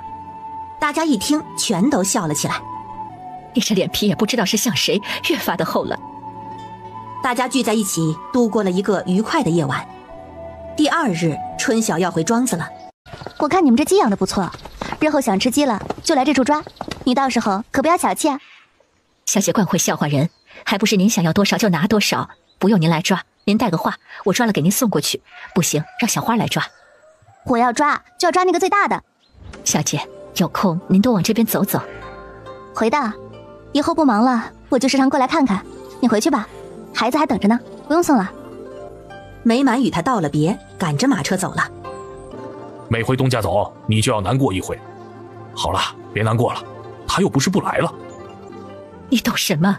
若是没有小姐，根本就没有如今的我。我原本是要陪着她一起的，如今嫁了人，让小姐自己一个人，都怪你。好，怪我啊！别伤心了，你不在，如今不是有小花顶上了吗？小花陪着她呢，别难过了啊！小花陪着她呢，别难过了啊！幸好还有小花。今日走得早，春晓决定回庄子的时候，先去镇上看看淑凤他们。他也有许久没有见过淑凤了。淑凤人呢？姑姑，你来了。淑凤今日她没来，我昨日听她念叨说今日要去庄子上找你呢。姑姑，你不在庄子吗？你从哪儿来？原来是错过了。我昨日去了黄口村，路过镇上过来看一眼。小雪，你哥呢？他还好吧？姑姑，我哥哥他都好，他如今在外头跑生意，1个月也就回来2回，我们都好呢。等他回来，我告诉他您回了，让他去看您。行，那我先回去了，免得淑凤她在庄子上空等我。有空的时候，小雪记得到庄子上找姑姑说说话。知道了，姑姑，等哥哥回来我一定去。知道淑凤可能在庄子等，几人上了车，快速就走了。姑姑，你怎么才回啊？我昨日来一趟您不在，今日来您还不在，您回来了都不来看我，您都不想我。多大的人了还撒娇啊？我怎么不想着你？我们刚刚啊就从你的卤肉店来的，专门去找你，你不在啊，结果跑到我这处来了。您去找我了？可不是。不信啊，你问美满跟小花啊，看我有没有说谎。东家说的是实话，我可以作证。好吧，我信你。哥哥，北方那边好玩吗？不好玩，冷。其实也还好，就是比我们这边冷。以后有机会带你去转转。你铺子生意如何？生意好着呢，都不用我操心的，整得我有些无聊。之前还说让哥带我去三川县转转，他说奶奶在这边不让我跟去。无聊？你如今都知道无聊了？这不是姑姑你以前总说的吗？说日子没有起伏，没意思的。我如今就觉得是这样。我听奶奶说啊，过年的时候她要跟你说一门亲事，你不同意。你这妮子如今主意是越来越大了，可别到时候你娘说啊，是我把你带坏了，怨到我头上。你马上就17了，年纪可不小了，该考虑考虑。换做我们以前啊，家里人怎么会问我们？说好了就嫁了，根本没得选。春晓一边说一边看着他闪躲的眼神，这还是真有情况啊。你老实跟姑姑说，你是不是喜欢上谁了？没有的事，姑姑你可别乱说。你还不老实，是不是杨怀天？他可都跟我说了。他跟你说了？他什么时候说的？他回了？春晓看着他眼中露出的惊喜，心里默默地叹了口气，还真让他给猜着了。淑凤看到春晓的表情，再算算日子，便知道是自己说漏嘴了。杨怀天如今不在彭东，如何跟姑姑讲？他被姑姑给炸了。他慢慢地坐下来，有些忐忑地看向春晓。姑姑，什么时候的事情啊？什么时候的事情？我是说，你跟他什么时候好上的？这事儿可大可小，可是关乎女儿家的名节，应该是没有多久，不然田氏做娘的可不会一点都没有察觉。也不像姑姑你说的那样，我们哪有好上，我们什么都没有。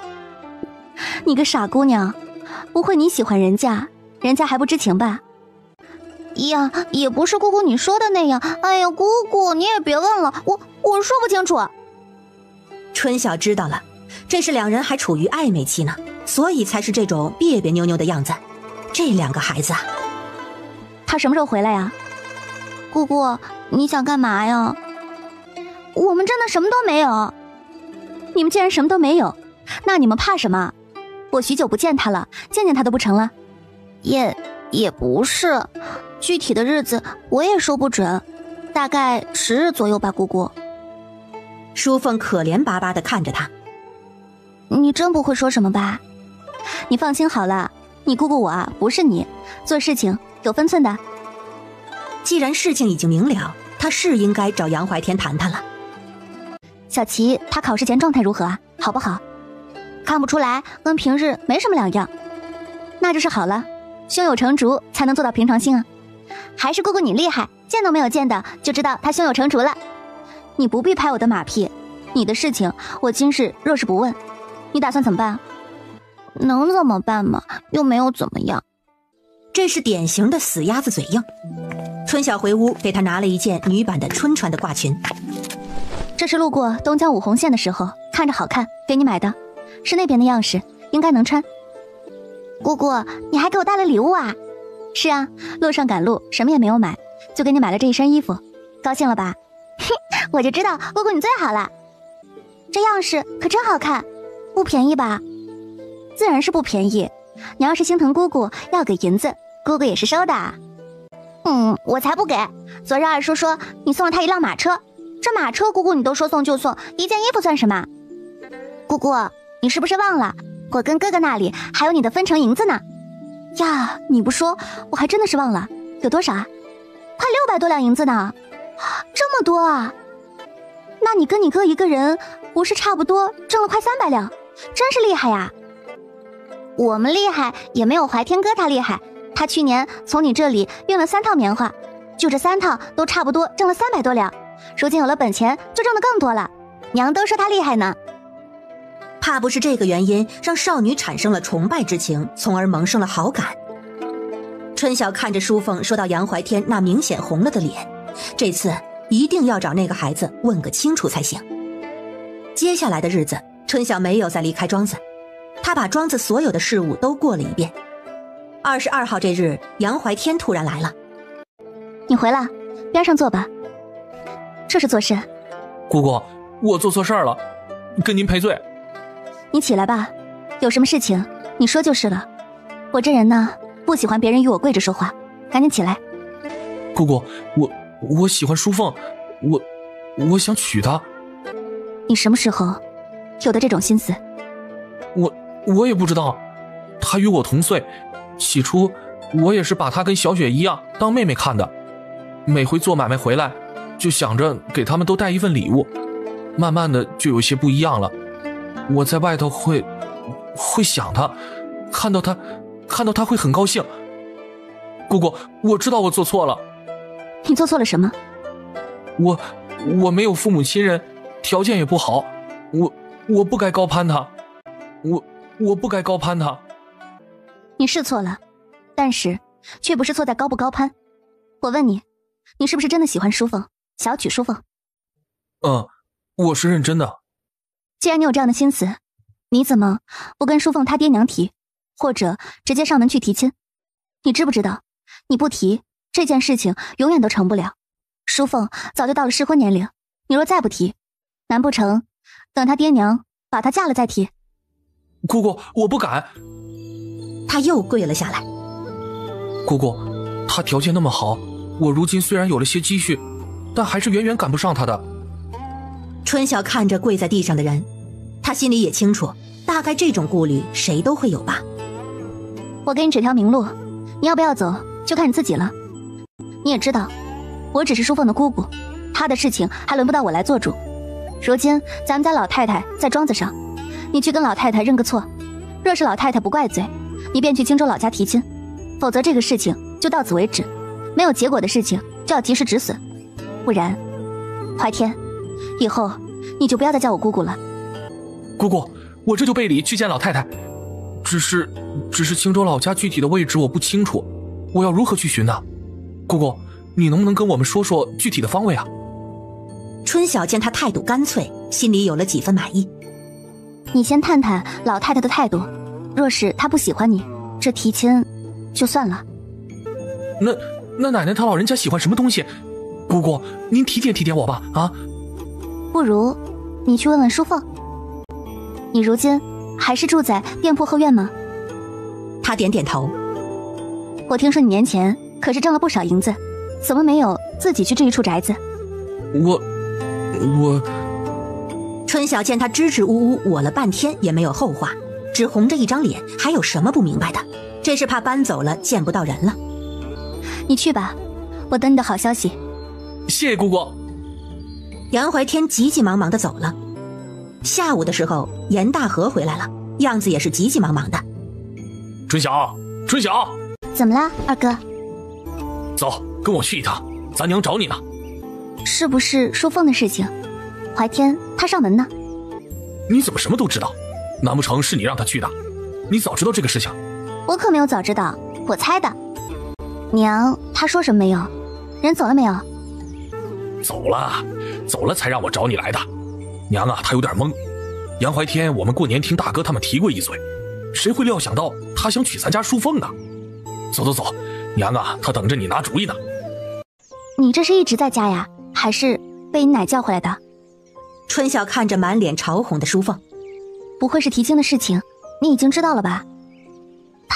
他今日同我讲了，我便回来了。说完还偷偷瞟了一眼周氏。姑姑，你与奶他讲话吧，我先回房了。这会儿才知道害臊，之前问他的时候，他是一点不知道害臊。春晓，你知不知道啊？今日有人上门来给淑凤提亲了，就住他们铺子后头的那个小伙子，叫杨怀天的那个。我听二哥说了，娘，你是什么个意思？我能是个什么意思呀？我对那孩子又不了解，长得倒是周正，听他自己说上头父母都没了，当初还是得了你的帮助才来的彭东。小妹，这事情实在是有些突然，这大嫂不在，我们也做不了主啊。你说我跟娘要拿个什么章程好？娘，二嫂，实话跟你们说吧，他今日来啊，是我让他来的。你让他来的？两人都是一惊。是啊，你们不是说淑凤那丫头不对劲儿吗？我仔细琢磨了一下，能与她时常接触的就只有这个小子了。于是我前些时炸了淑凤一下，还真让我炸出来了。这不，他今日回来，大概是听淑凤说了，就上我那儿。我说我做不了主，让他先跟您认个错，然后呢去荆州提亲。看这么个样子，他应该是按我说的打算的。你这孩子也不提前跟我们打个边鼓，弄得我们吓了一大跳。那孩子一来呢，就给我们跪下了，说不该觊觎我们家姑娘，说想娶淑凤呢。我问了他一些话，就让他回去了。实在是我对他也不了解，这心里没有底呀。小妹，你跟他们熟，你给娘说说，这人行不行？我觉得可行吧，做事嘛挺踏实的，而且从来不想着依靠别人。您看，他自己带着妹妹，如今手上是有钱可以置宅子的。虽然比不上咱们，但毕竟年轻，能力最重要。最主要的是，他喜欢淑凤，淑凤也喜欢他，不是吗？周氏听他这样讲，心里踏实了不少。我就知道你肯定是能帮着拿主意的，既然你觉得可行，那应该是不差呢。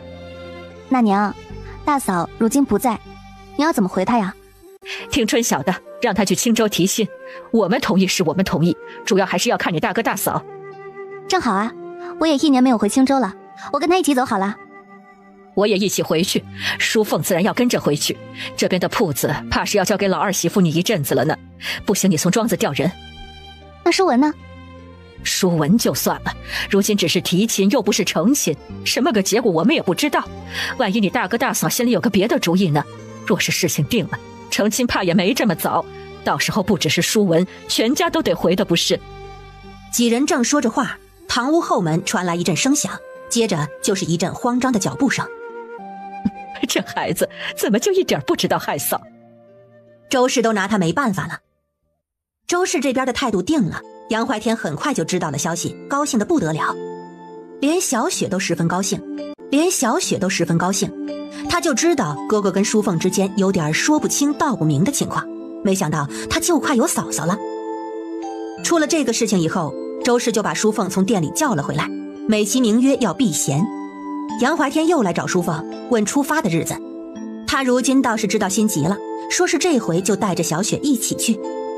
春晓算算日子，如今都3月下旬了，他便告诉杨怀天月底最后一天走，让他把手上的生意理清，跟着他们的马车一起走。月底，杨怀天赶着大河的大马车，带着5个人出发了。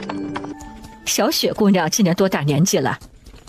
奶奶，你叫我小雪就行，我比淑凤小1岁，今年16了。奶奶，周氏很喜欢这个小丫头。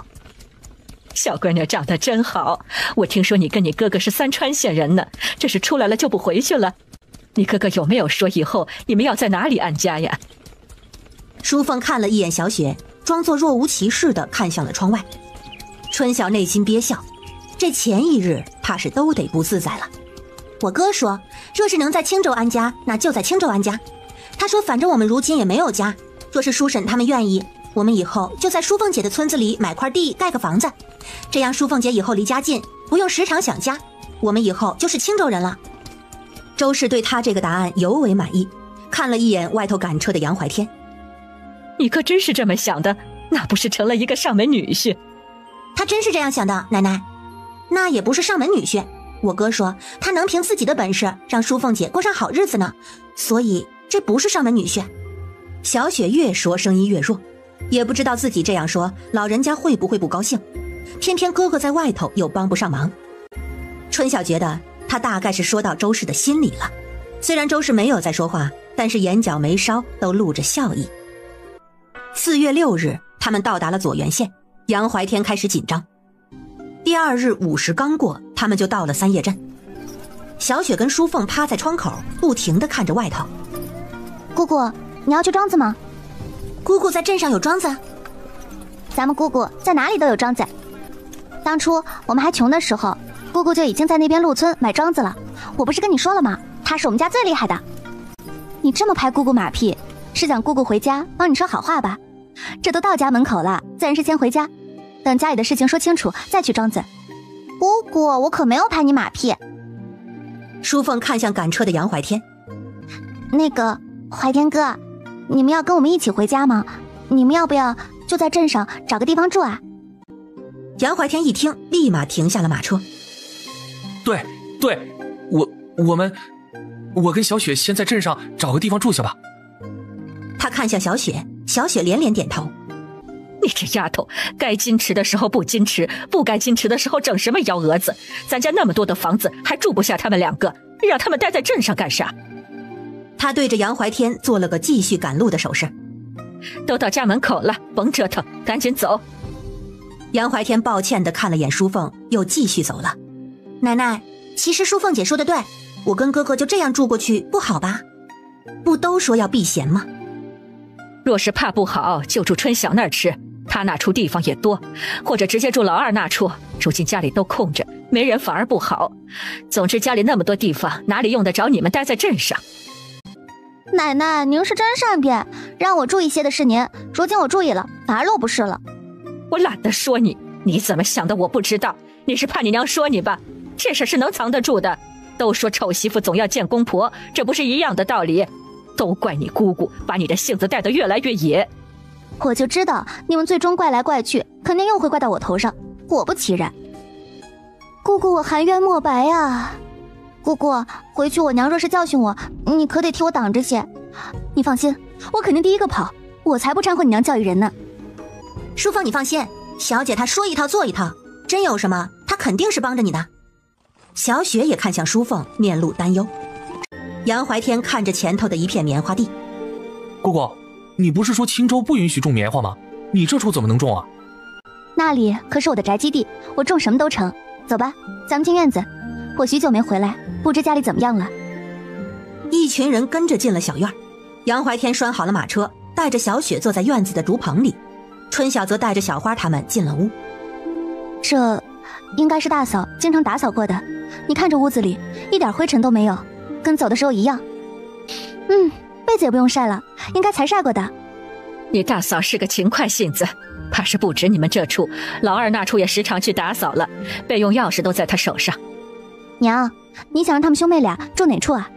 要不就住在你这处，你二哥那边没人，不如你这边方便。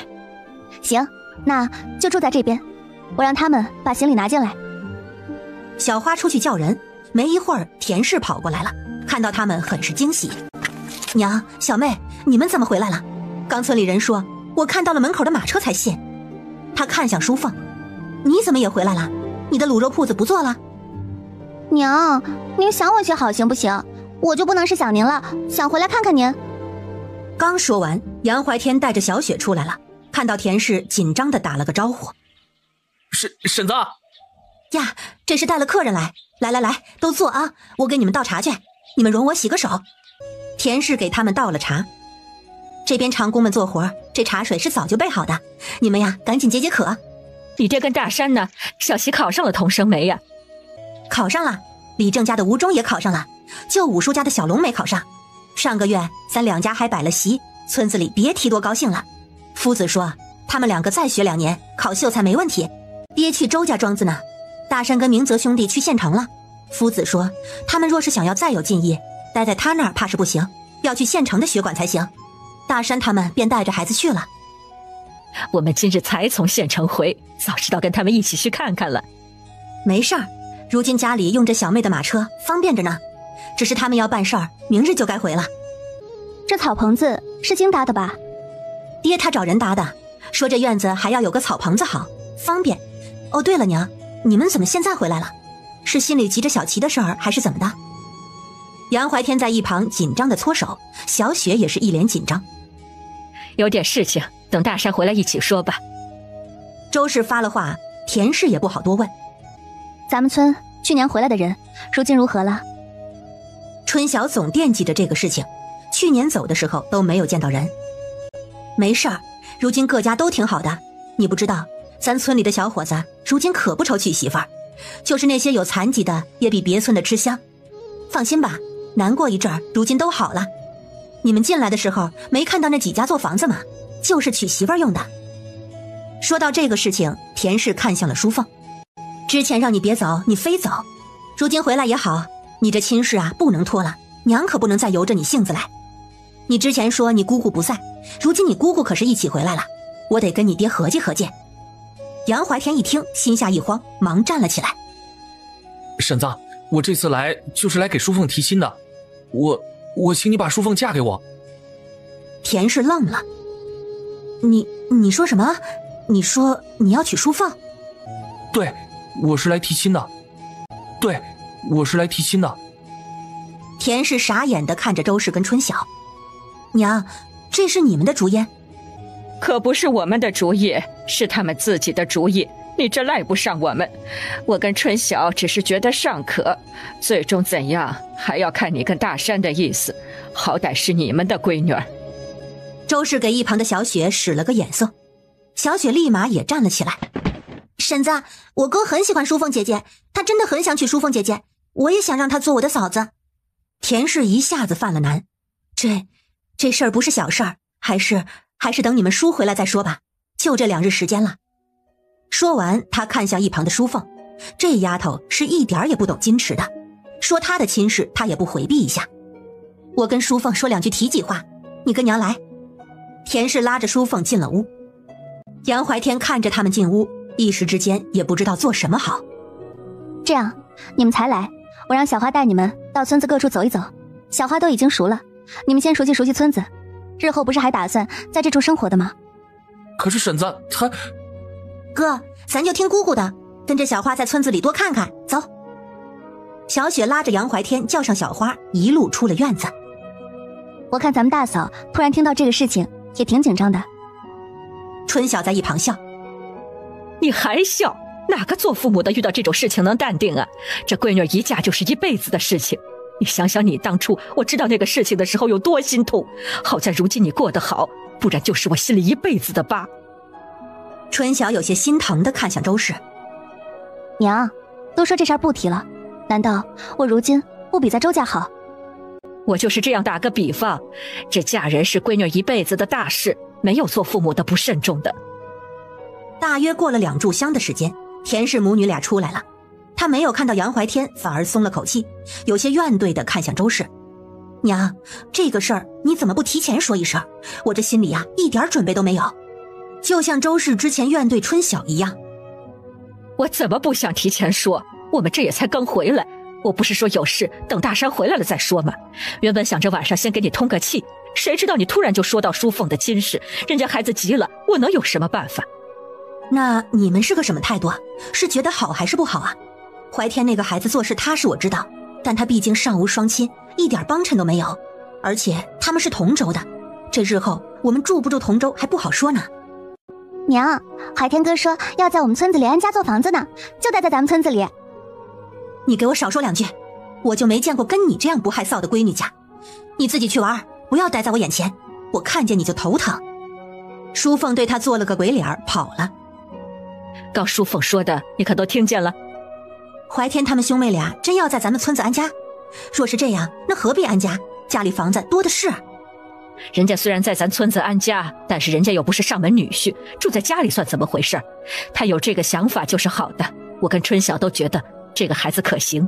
等大山回来你们再合计合计吧，成就成，不愿意就不愿意，不存在什么凑合。那就等大山回来再说吧，这事儿啊咱先不提了。严炳发当天在庄子没有回来，是第2日下午回来的。怎么突然就回了？咱家来了客，你可得好好招待招待。什么客呀？春晓的客人，收棉花的。不是。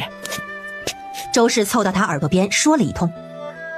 你说真的？哎呦，那我可得见见。人在哪里呢？屋子里头呢，你态度好些，别吓着人家孩子。爹，您回来了。哎呀，1年没见了，我看你倒是长好了，我们能少操许多心呐。他顺着视线看向春晓身后的年轻男子。爷爷，爷爷。严炳发笑眯眯地点了点头。你娘说家里来了客，我过来瞧瞧。你们在做什么呢？爹，他是杨怀天，旁边的是妹妹小雪，是我们在同州遇到的朋友。怀天他想在咱们村子里买地定居，正让我帮着画图纸呢。严炳发听了心中一喜，人他自然是早就听过的，今日倒是第一次见。你要在我们村子定居？爷爷，我跟小雪失了双亲，以后想在这处定居有个依靠。我这回来是给淑凤提亲的。见严炳发只是笑，他心里总算是松了口气。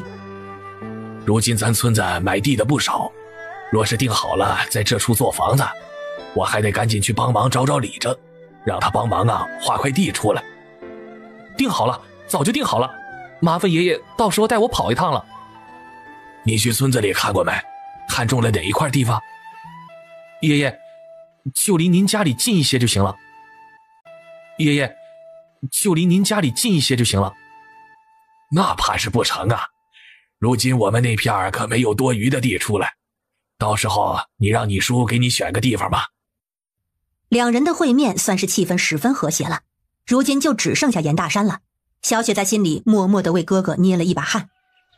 第二天午时过了没多久，严大山带着严琦回来了，看到周氏也是十分的惊讶。娘，你怎么回来了？奶奶，你终于回来了，你是不是想我了就回来了？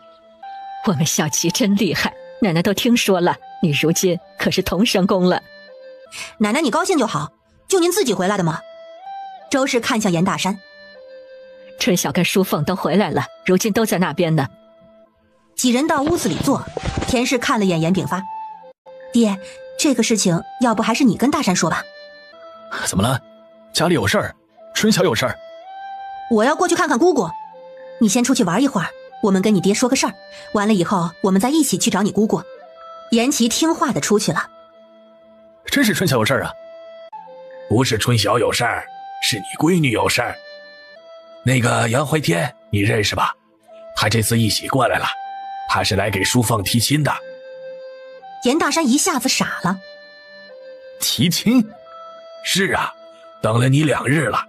哎，你赶紧拿个章程，这个事情你到底怎么个想法啊？爹，我能有个什么章程啊？我这才回来就给我来这样一出。怀天我自然认得，算得上是个踏实孩子，只是他不是咱这处的呀。他看向田氏。你不是不想把闺女给远嫁了吗？我是想着在村里或者附近找个老实本分的，但是你闺女喜欢人家呀，而且那孩子说要把家安在咱村子，以后就是咱严家村落户。他这样讲，娘跟小妹又说人不错，我自然是没什么意见。要在咱们村子落户？严大山初听一惊，随即笑了笑。那既然你们都没有意见，他又肯在这处落户，我自然是没有什么意见的。那这个是没什么不成的。你就这样同意了？田氏没有想到这么简单。不然还能怎么样？他你又不是第一次见了，你都说了你闺女同意，娘跟春晓同意，淑凤又这么大了，早些定了也好。那这聘礼什么的总要有个什么章程吧？咱淑凤出嫁总不能办得随便吧？这个后头再说，只是他若是要在这处落户，这个事情该早办，这房子要先修了。我也是这么想的。你明日呢去找李正，给他们挑一块地，赶紧把房子那些做起来要紧。哎，对了，延期血管的事情办好了。办好了，花钱银子，过几日他们就要收拾东西住进去了。哪里的血管？夫子如何？馆长是个举人，下头的先生都是教了不少年书的老秀才，在县城口碑很好，放心好了啊。严大山跟严琦吃了饭，跟着爹娘他们一起去了村委。就是你要娶我姐姐？刚刚来的路上，他已经听大人们说的。对于这个未来姐夫，他一肚子的疑问：怎么姐姐出去1年，回来就带回了一个姐夫？我叫杨怀天，你就是小琦吧？你可真厉害，我一来就听说你考上了童生，我给你备了一份礼物，等会儿拿给你啊。这个事情不足挂齿，考上童生的人很多，苦读总能成。你跟我姐姐怎么认识的？田氏看着颜琦小大人的模样就好笑。好了，我们有正事谈，你去后头找你姐姐去，赶紧去。每回大人们说事情都要把他支开，他虽然不情不愿，但也没有办法。等我长大了，家里的事儿我也要参与。说完了就跑了。这孩子这是自觉长大了想当顶梁柱。周氏好笑，转头看向杨怀天。今日你叔回了，我们把你的事说了，你想娶淑凤可以，不过我们有几个条件。奶奶，什么条件还请你说出来，我肯定尽全力办到。大山，你是当爹的，什么条件你自己说吧。严大山看了一眼众人，最后目光定格在杨怀天身上。哎呀，你这提亲属实是有些突然，不过既然大家都不反对，我也没有什么好反对的。我就这么一个女儿，虽说我们家前头日子过得不好，不过几个孩子是从来都没有吃过大苦的，如今就更是了。你要娶她，便要一辈子好好对她，3妻4妾那些你想都不要想。说，咱们都是农户出身，没有那个3妻4妾的先例，我这里也是一样，一双人过日子最好不过了。你这样想最好。我听我爹他们说你要在我们村子落户，这样吧，你先把户籍落好了，房子起了，再找个媒人正儿八经的来提亲定日子，这个事情就算是定了。杨怀天站起来对着众人鞠了一躬。我条件如此，叔婶儿从来没有嫌弃过，日后我肯定会好好待淑凤的，你们放心，我肯定努力，不会让淑凤过苦日子。叔，明日我就去买地找人做房子，图纸我们已经画好了。大哥，我听娘说李正想在村子里建学堂。咱村子孩子不少，如今好多孩子都上学了，李正是有这个打算的，只是这建学堂几10两银子肯定是要的，后头还要请夫子，他正在想如何办呢，暂时还没有章程。既然是村子要办的，那我自然是要出一份力的。这盖学堂的钱我出了，我明日跟你们一起去，正好要做房子，把学堂一起做了。第2日，春晓就给李正送去了100两银子，说是给村里建学堂用的。学堂建起来以后的事情以后再说。严清华喜不自胜，顺带着给杨怀天他们划了块好地，地买了，杨怀天他们便开始找工匠做房子。春晓这边空出了时间，带着小花去了陆村。东家，您回来了。王管事，咱们好久没见了，庄子一向可好吧？东家，您这一走就是1年呢，庄子里都好啊。您先坐，等会儿我把账本拿过来给您。去年收成前把之前的庄稼都给卖了，库房里放的都是新收的庄稼，还有养的4头猪，您没有回，大东家呢让我们自己做主，我们过年宰了1头，剩下的跟鸡一起卖了，卖的银子都记在账上。还有，王时文说起来就没完，春晓赶紧制止，带着他们去课堂坐。王管事，账目的事情不急，我这一时半会儿也不走的，在那里终归是在那里的，庄子里一切正常就好。我如今在外头的时候多，就担心庄子里出个什么事情，没事我就安心了，说明还是你管得好。哪里是我管得好啊，是东家安排的好。庄子里的人有个什么头疼脑热的，便给他们抓药，都是按您吩咐的，没有舍不得。这人没有问题，庄子也没有问题。他突然想到了什么似的，表情变得有些纠结，似是有些难以启齿。怎么了？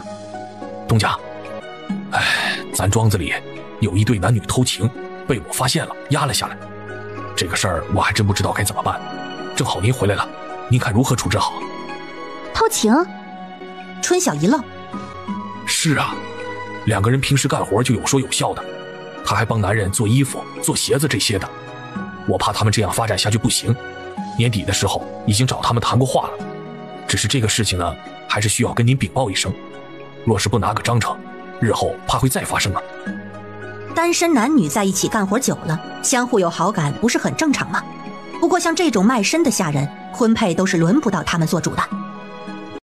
你去把那2个人叫过来，我呢问问话，问过之后再给你定章程。王时文小心翼翼地看了他一眼。东家，他们2个还没有做过什么出格的事情，平时做事也很积极，您清闲发落啊。你去吧。这个管事倒挺有意思的，告状的是他，让卿发落的也是他。你跟人家学着点儿，他这样做才是一个合格的管事。庄子里啊有这种事，他若是瞒着不报，以后出现了男女厮混的事情，该如何办？他虽然告知了我，但又不想我罚那2个人，这也是情理之中的。小姐，你打算如何办？先看看，如果没有其他行为偏颇，这算不得坏事。王时文很快就带着一男一女过来了。东家恕罪，我们如今什么也没有做。东家求您别发卖我们。我没有记错的话，你叫傅兰，他叫张巡，对不对？东家，小人叫傅兰没错。东家，我们知道错了，你要打要罚都可以，只求您别发卖我们。张巡，你可知道错了？你抬起头跟我说话。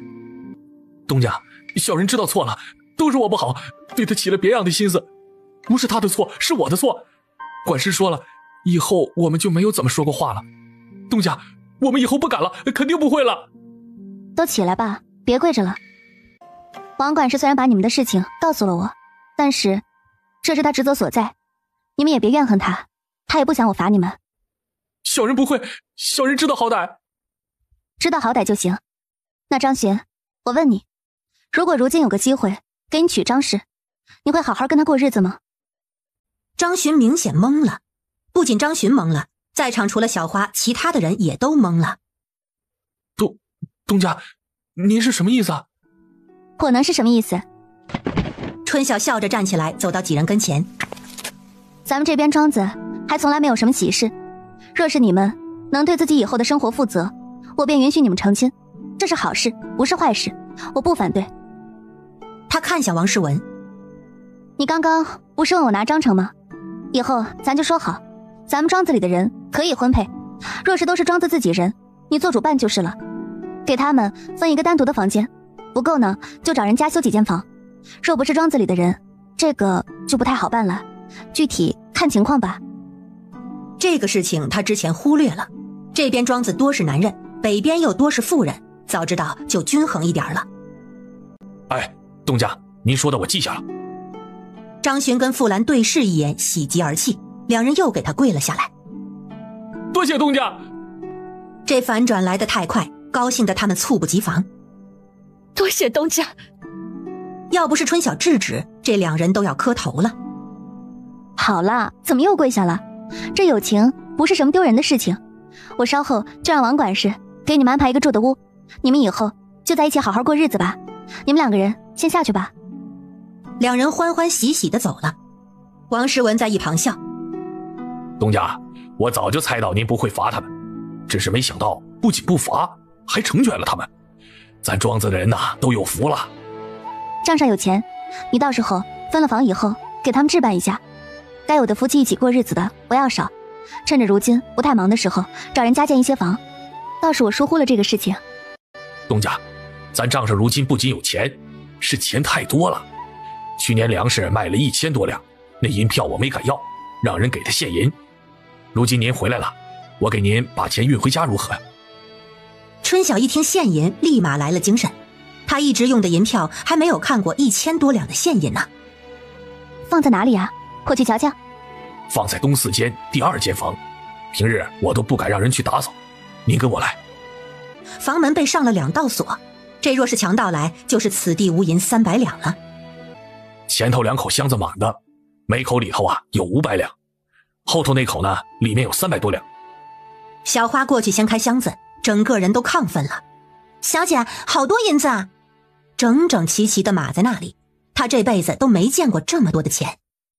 你稍后找人在院子后头挖一个隐蔽一点的地窖，把这装银子的箱子都放进去，以后的钱也都放进去，让庄子里知情的人不要传出去了，比放在屋子里安全。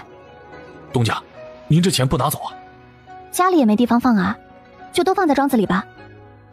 他自己手上还有大几万两的银票呢，若是都换成银子，那真是有的看了。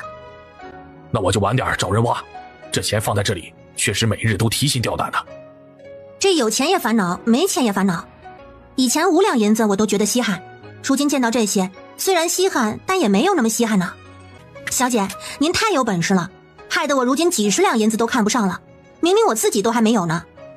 下午他在庄子看了一下午的账本，晚饭前王时文就找了人开始挖地窖。吃过晚饭后，大家就回房休息了。嫂子们是找我有事？东家打扰您了。春晓让他们坐。有什么事儿就说吧。不去找王时文，怕是王时文做不了主。东家，这个事情我们原本是不敢提的，但是今日张群的事情您都同意了，我们便斗胆跟您提一提。我们时常去镇上采买，结识了一个小乞丐，他无父无母，腿有些残疾。我们夫妻俩没孩子，想把他收养回来。东家，我们自己出钱养，不要公家出钱养，您放心。东家，我知道我们自己都是下人，根本没有资格收养孩子，但是那孩子太可怜了，还每日被人欺负，若是没有人照应，以后肯定没有个好结果。我就想着我们夫妻两个如今能够这样，也是前世修来的福报，便想着也为后世攒一攒。收养我不反对，但是你们确定他是无父无母，不是人贩子拐来的？他跟我们说，他就是这镇上的人，父母死了，没人管他再出来乞讨的。若真是孤儿还好，这样，我让王总管问问他的籍贯，然后让乡府查一查。若是他真的如你们说的那样，你们想收养便收养吧，到时候跟你们一样，户籍呢挂在我名下就行。做奴仆总比乞讨好，大不了大了给他还籍就是了。两人一听高兴坏了，就知道东家心善，该是会同意的。多谢东家，多谢东家。我明日会跟王时文说一声的。好了，还有别的事情吗？没有了，不打扰东家休息了。那我们回去了。两人走了，春晓笑着摇了摇头。这世上就是如此，没儿女的想儿女，有儿女的不珍惜，就像小花他们那样。第二日，春晓将这个事情交代给了王时文，让他务必要核实了身份，再按他说的办。庄子可不想弄出纠纷。两人一起回了家。杨怀天跟杨雪的户籍已经办好了，正式落户到了严家村。第二日中午，王时文赶着牛车来了严家村找春晓。东家，有个事情怕是还要你帮忙拿主意，就是前2日说的那个孩子，我到乡府查了，还跟着一起去了那边的村子。那孩子的爹娘确实是没了，但是他还有个大伯跟婶娘，我们跟村里打听了，那户人家可不是个好的，若是把那么个孩子领进庄子，万一到时候找过来，怕是要有麻烦的。既然是大伯跟婶娘，怎么他还会镇上乞讨啊？东家，人家不养也赖不上他们，但是咱们要了他们的孩子就不一定了。这种事情他也没少见，这样的大伯跟婶娘一看就是见利忘义的，这样也好。你这样，你明日呢带着钱去村子里逛几圈，就说要买个孩子帮帮忙，价不要出高了，就给个3两银子。普通人家肯定是不会考虑的，但是那2口子就不一定了。你去把那个孩子买过来，记得让他们在申请上画押就是了。王时文拿了主意就走了。杨怀天的房子是在5月中旬做好了的，杨雪还有淑凤很开心，真的就跟图纸上一样。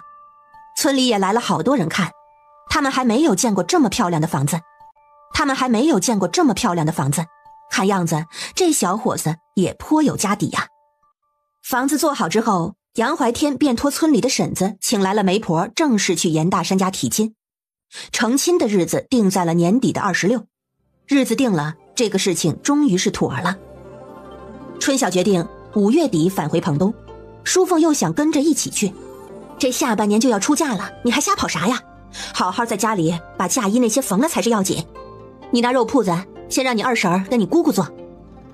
杨怀天也与小雪商量好了，让小雪留在家里，他则自己继续回彭东做买卖，等做完这一季的棉花买卖他再回来。村里的学堂已经开建了，村里人这回每家都出了人去免费帮忙。李正找到了春晓。我听说你过几日就又要走了，这建房子也用不了100两，这剩下的我到时候给你爹娘吧。不用了，李正，剩下的钱就给学堂多打一些好的桌椅板凳，还有夫子们住的住处，要用的东西总要添置的。武叔家那边啊，有的忙的，若还有多的，就把学堂的地都铺石板，孩子们的学习环境总是要好些才行。行，就按你说的这么办。你这回就是去待在同州那处，还是要去北边啊？都要转一转。北边那边今年是第1年，得盯紧着些。你这孩子太有本事了，这小地方也困不住你。如今钱财你们家肯定是不缺了，自己在外头千万要注意安全。咱们村子的人都盼着你好呢。李正说，你们也是一样。等我庄子的事顺了，我就回来好好待着了。走之前，春晓又去了一趟庄子，见到了那个新买回来有些瘸脚的小男孩。小男孩看到夫妇俩给他下跪，也颤巍巍地给他跪下了。以前的家不要再去想了，如今有了新的爹娘，重新好好过日子。他看向夫妇俩，你们也是一样。王诗文知道他要走，带着他去看了偷偷做好的地窖，这让春晓又生了些藏银子的想法。货币流通，真金白银才是最扎实的。若说什么才是硬通货，那自然就是黄金呢。想到这里，他不再犹豫，当天就返回家中，取了5万两的银票，将2万两银票藏回原处。他将5万两的银票交给了王诗文，把王诗文吓了个够呛。东家，这么多的钱呢？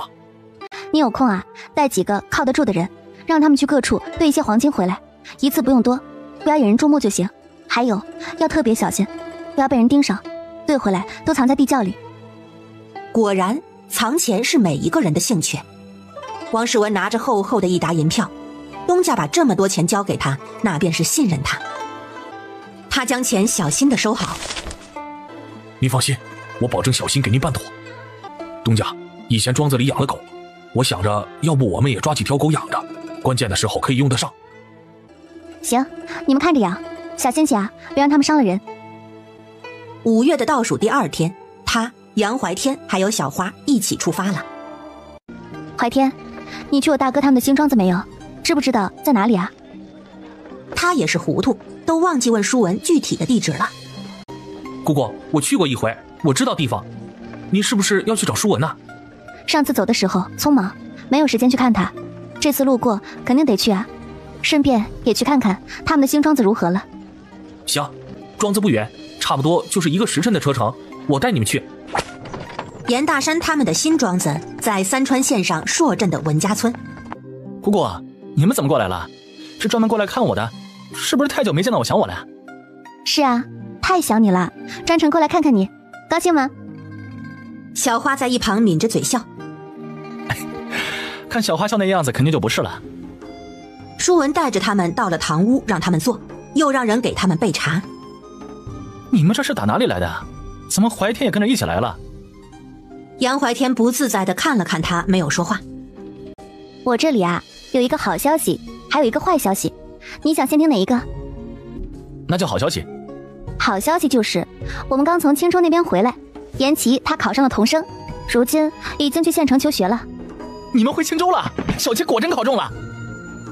姑姑，你自己回去怎么不说一声啊？我还想给我爹娘还有严琦带礼物回去呢。我可不是自己回去的，你奶奶还有淑凤都一起回去了，这回来嘛，便只有我自己回来了。淑凤她也回去了？他大感意外。那卤肉铺子他不管了？怀天怎么也跟你们一起啊？你们这是半道上碰上的？那你们刚刚说的坏消息又是什么呀？坏消息就是淑凤定亲了，婚期是年26，到时候务必要提前回去。什么？舒文傻了，这才多久，怎么就定亲了？什么？舒文傻了，这才多久，怎么就定亲了？谁啊？跟谁定亲了？怎么这么突然？他回去是因为定亲？哎呀，你们怎么都不来叫我呀？这么大个事情，告诉你顶什么用？你又做不了主，你不是还要看着庄子吗？那怎么一样？庄子谁看着不行啊？他定亲那可是大事啊！谁呀？东升还是村里的？春晓瞟了一眼杨怀天，好在并没有介意。别胡猜了，远在天边，近在眼前啊！你说怀天？是啊，怎么，你们在一起这么久，人家对你妹妹起了心思，你都不知道？这哥哥当的，他去青州提亲了，你爹娘啊都同意了，过了年人家就是你妹夫了。杨怀天这才笑着站起来，对着他做了一揖。舒文兄，以后就是名副其实的哥哥了。好你个杨怀天呐啊！我倒是没有看出来，你还藏着这样的心思啊！我们千防万防，倒是忘了防你这个家贼了。他虽说的凶狠，但是脸上却是带着笑的。这种事情你也不提前说一声，你说一声兴许我还能帮你吧。不过我爹娘都是好说话的，应该没有为难你吧？找你，那自然是找我们小姐管用。聪明的自然要找最有帮助的。好你个小花，如今是越来越厉害了。舒文又有些委屈地看向春晓。姑姑，这么大个事情，家里定了你们才说，就欺负我离得远。你们什么时候回去的？回去多久啊？不带上我？在家待了1个多月，怀天他的户籍都落到严家村了，还做了新房子。对，那新房子做得特别漂亮。主仆俩默契十足，说的舒文无比的郁闷。他有些怨念地看向杨怀天。你们就瞒着我办大事儿，看成亲的时候我能轻饶了你。你委屈啥？就回去定个亲，走个流程，真正的走礼还在后头呢。而且你回去的话，这定亲的人可就不只是淑凤了。你不是不想这么早定亲吗？你莫不是忘了，你也17了。如今村子里啊，待嫁的姑娘不少，小伙子可不多。更何况舒文如今可以称得上是个金龟婿。姑姑，你这样说想想也确实是如此啊。他一下子就释怀了，确实只是定个亲，又不是娶亲，过年的时候他在就行了。原本苦巴巴的脸一下子就换上了笑容。小花叹为观止，这人也太好哄了一些，被他们小姐拿捏得死死的。姑姑，老天，你们准备在这里玩几天啊？可别告诉我明日就要走吧，这好不容易来一趟，就要多玩2日吧。春晓想了想，看向杨怀天，要不就待1天，后天再走。都听姑姑的。就待1天，要不多住几天吧。我自己待在这庄子里实在是有些无聊，我带你们到庄子好好看看。三川还有些特色美食，姑姑你还没有吃过吧？你多住几日，我带你去吃。这里离蓬头又不远，吃的嘛大致都差不多，你少唬我。你庄子建的跟陆村大同小异，难道还有什么其他特殊的地方？又跟姑姑撒娇，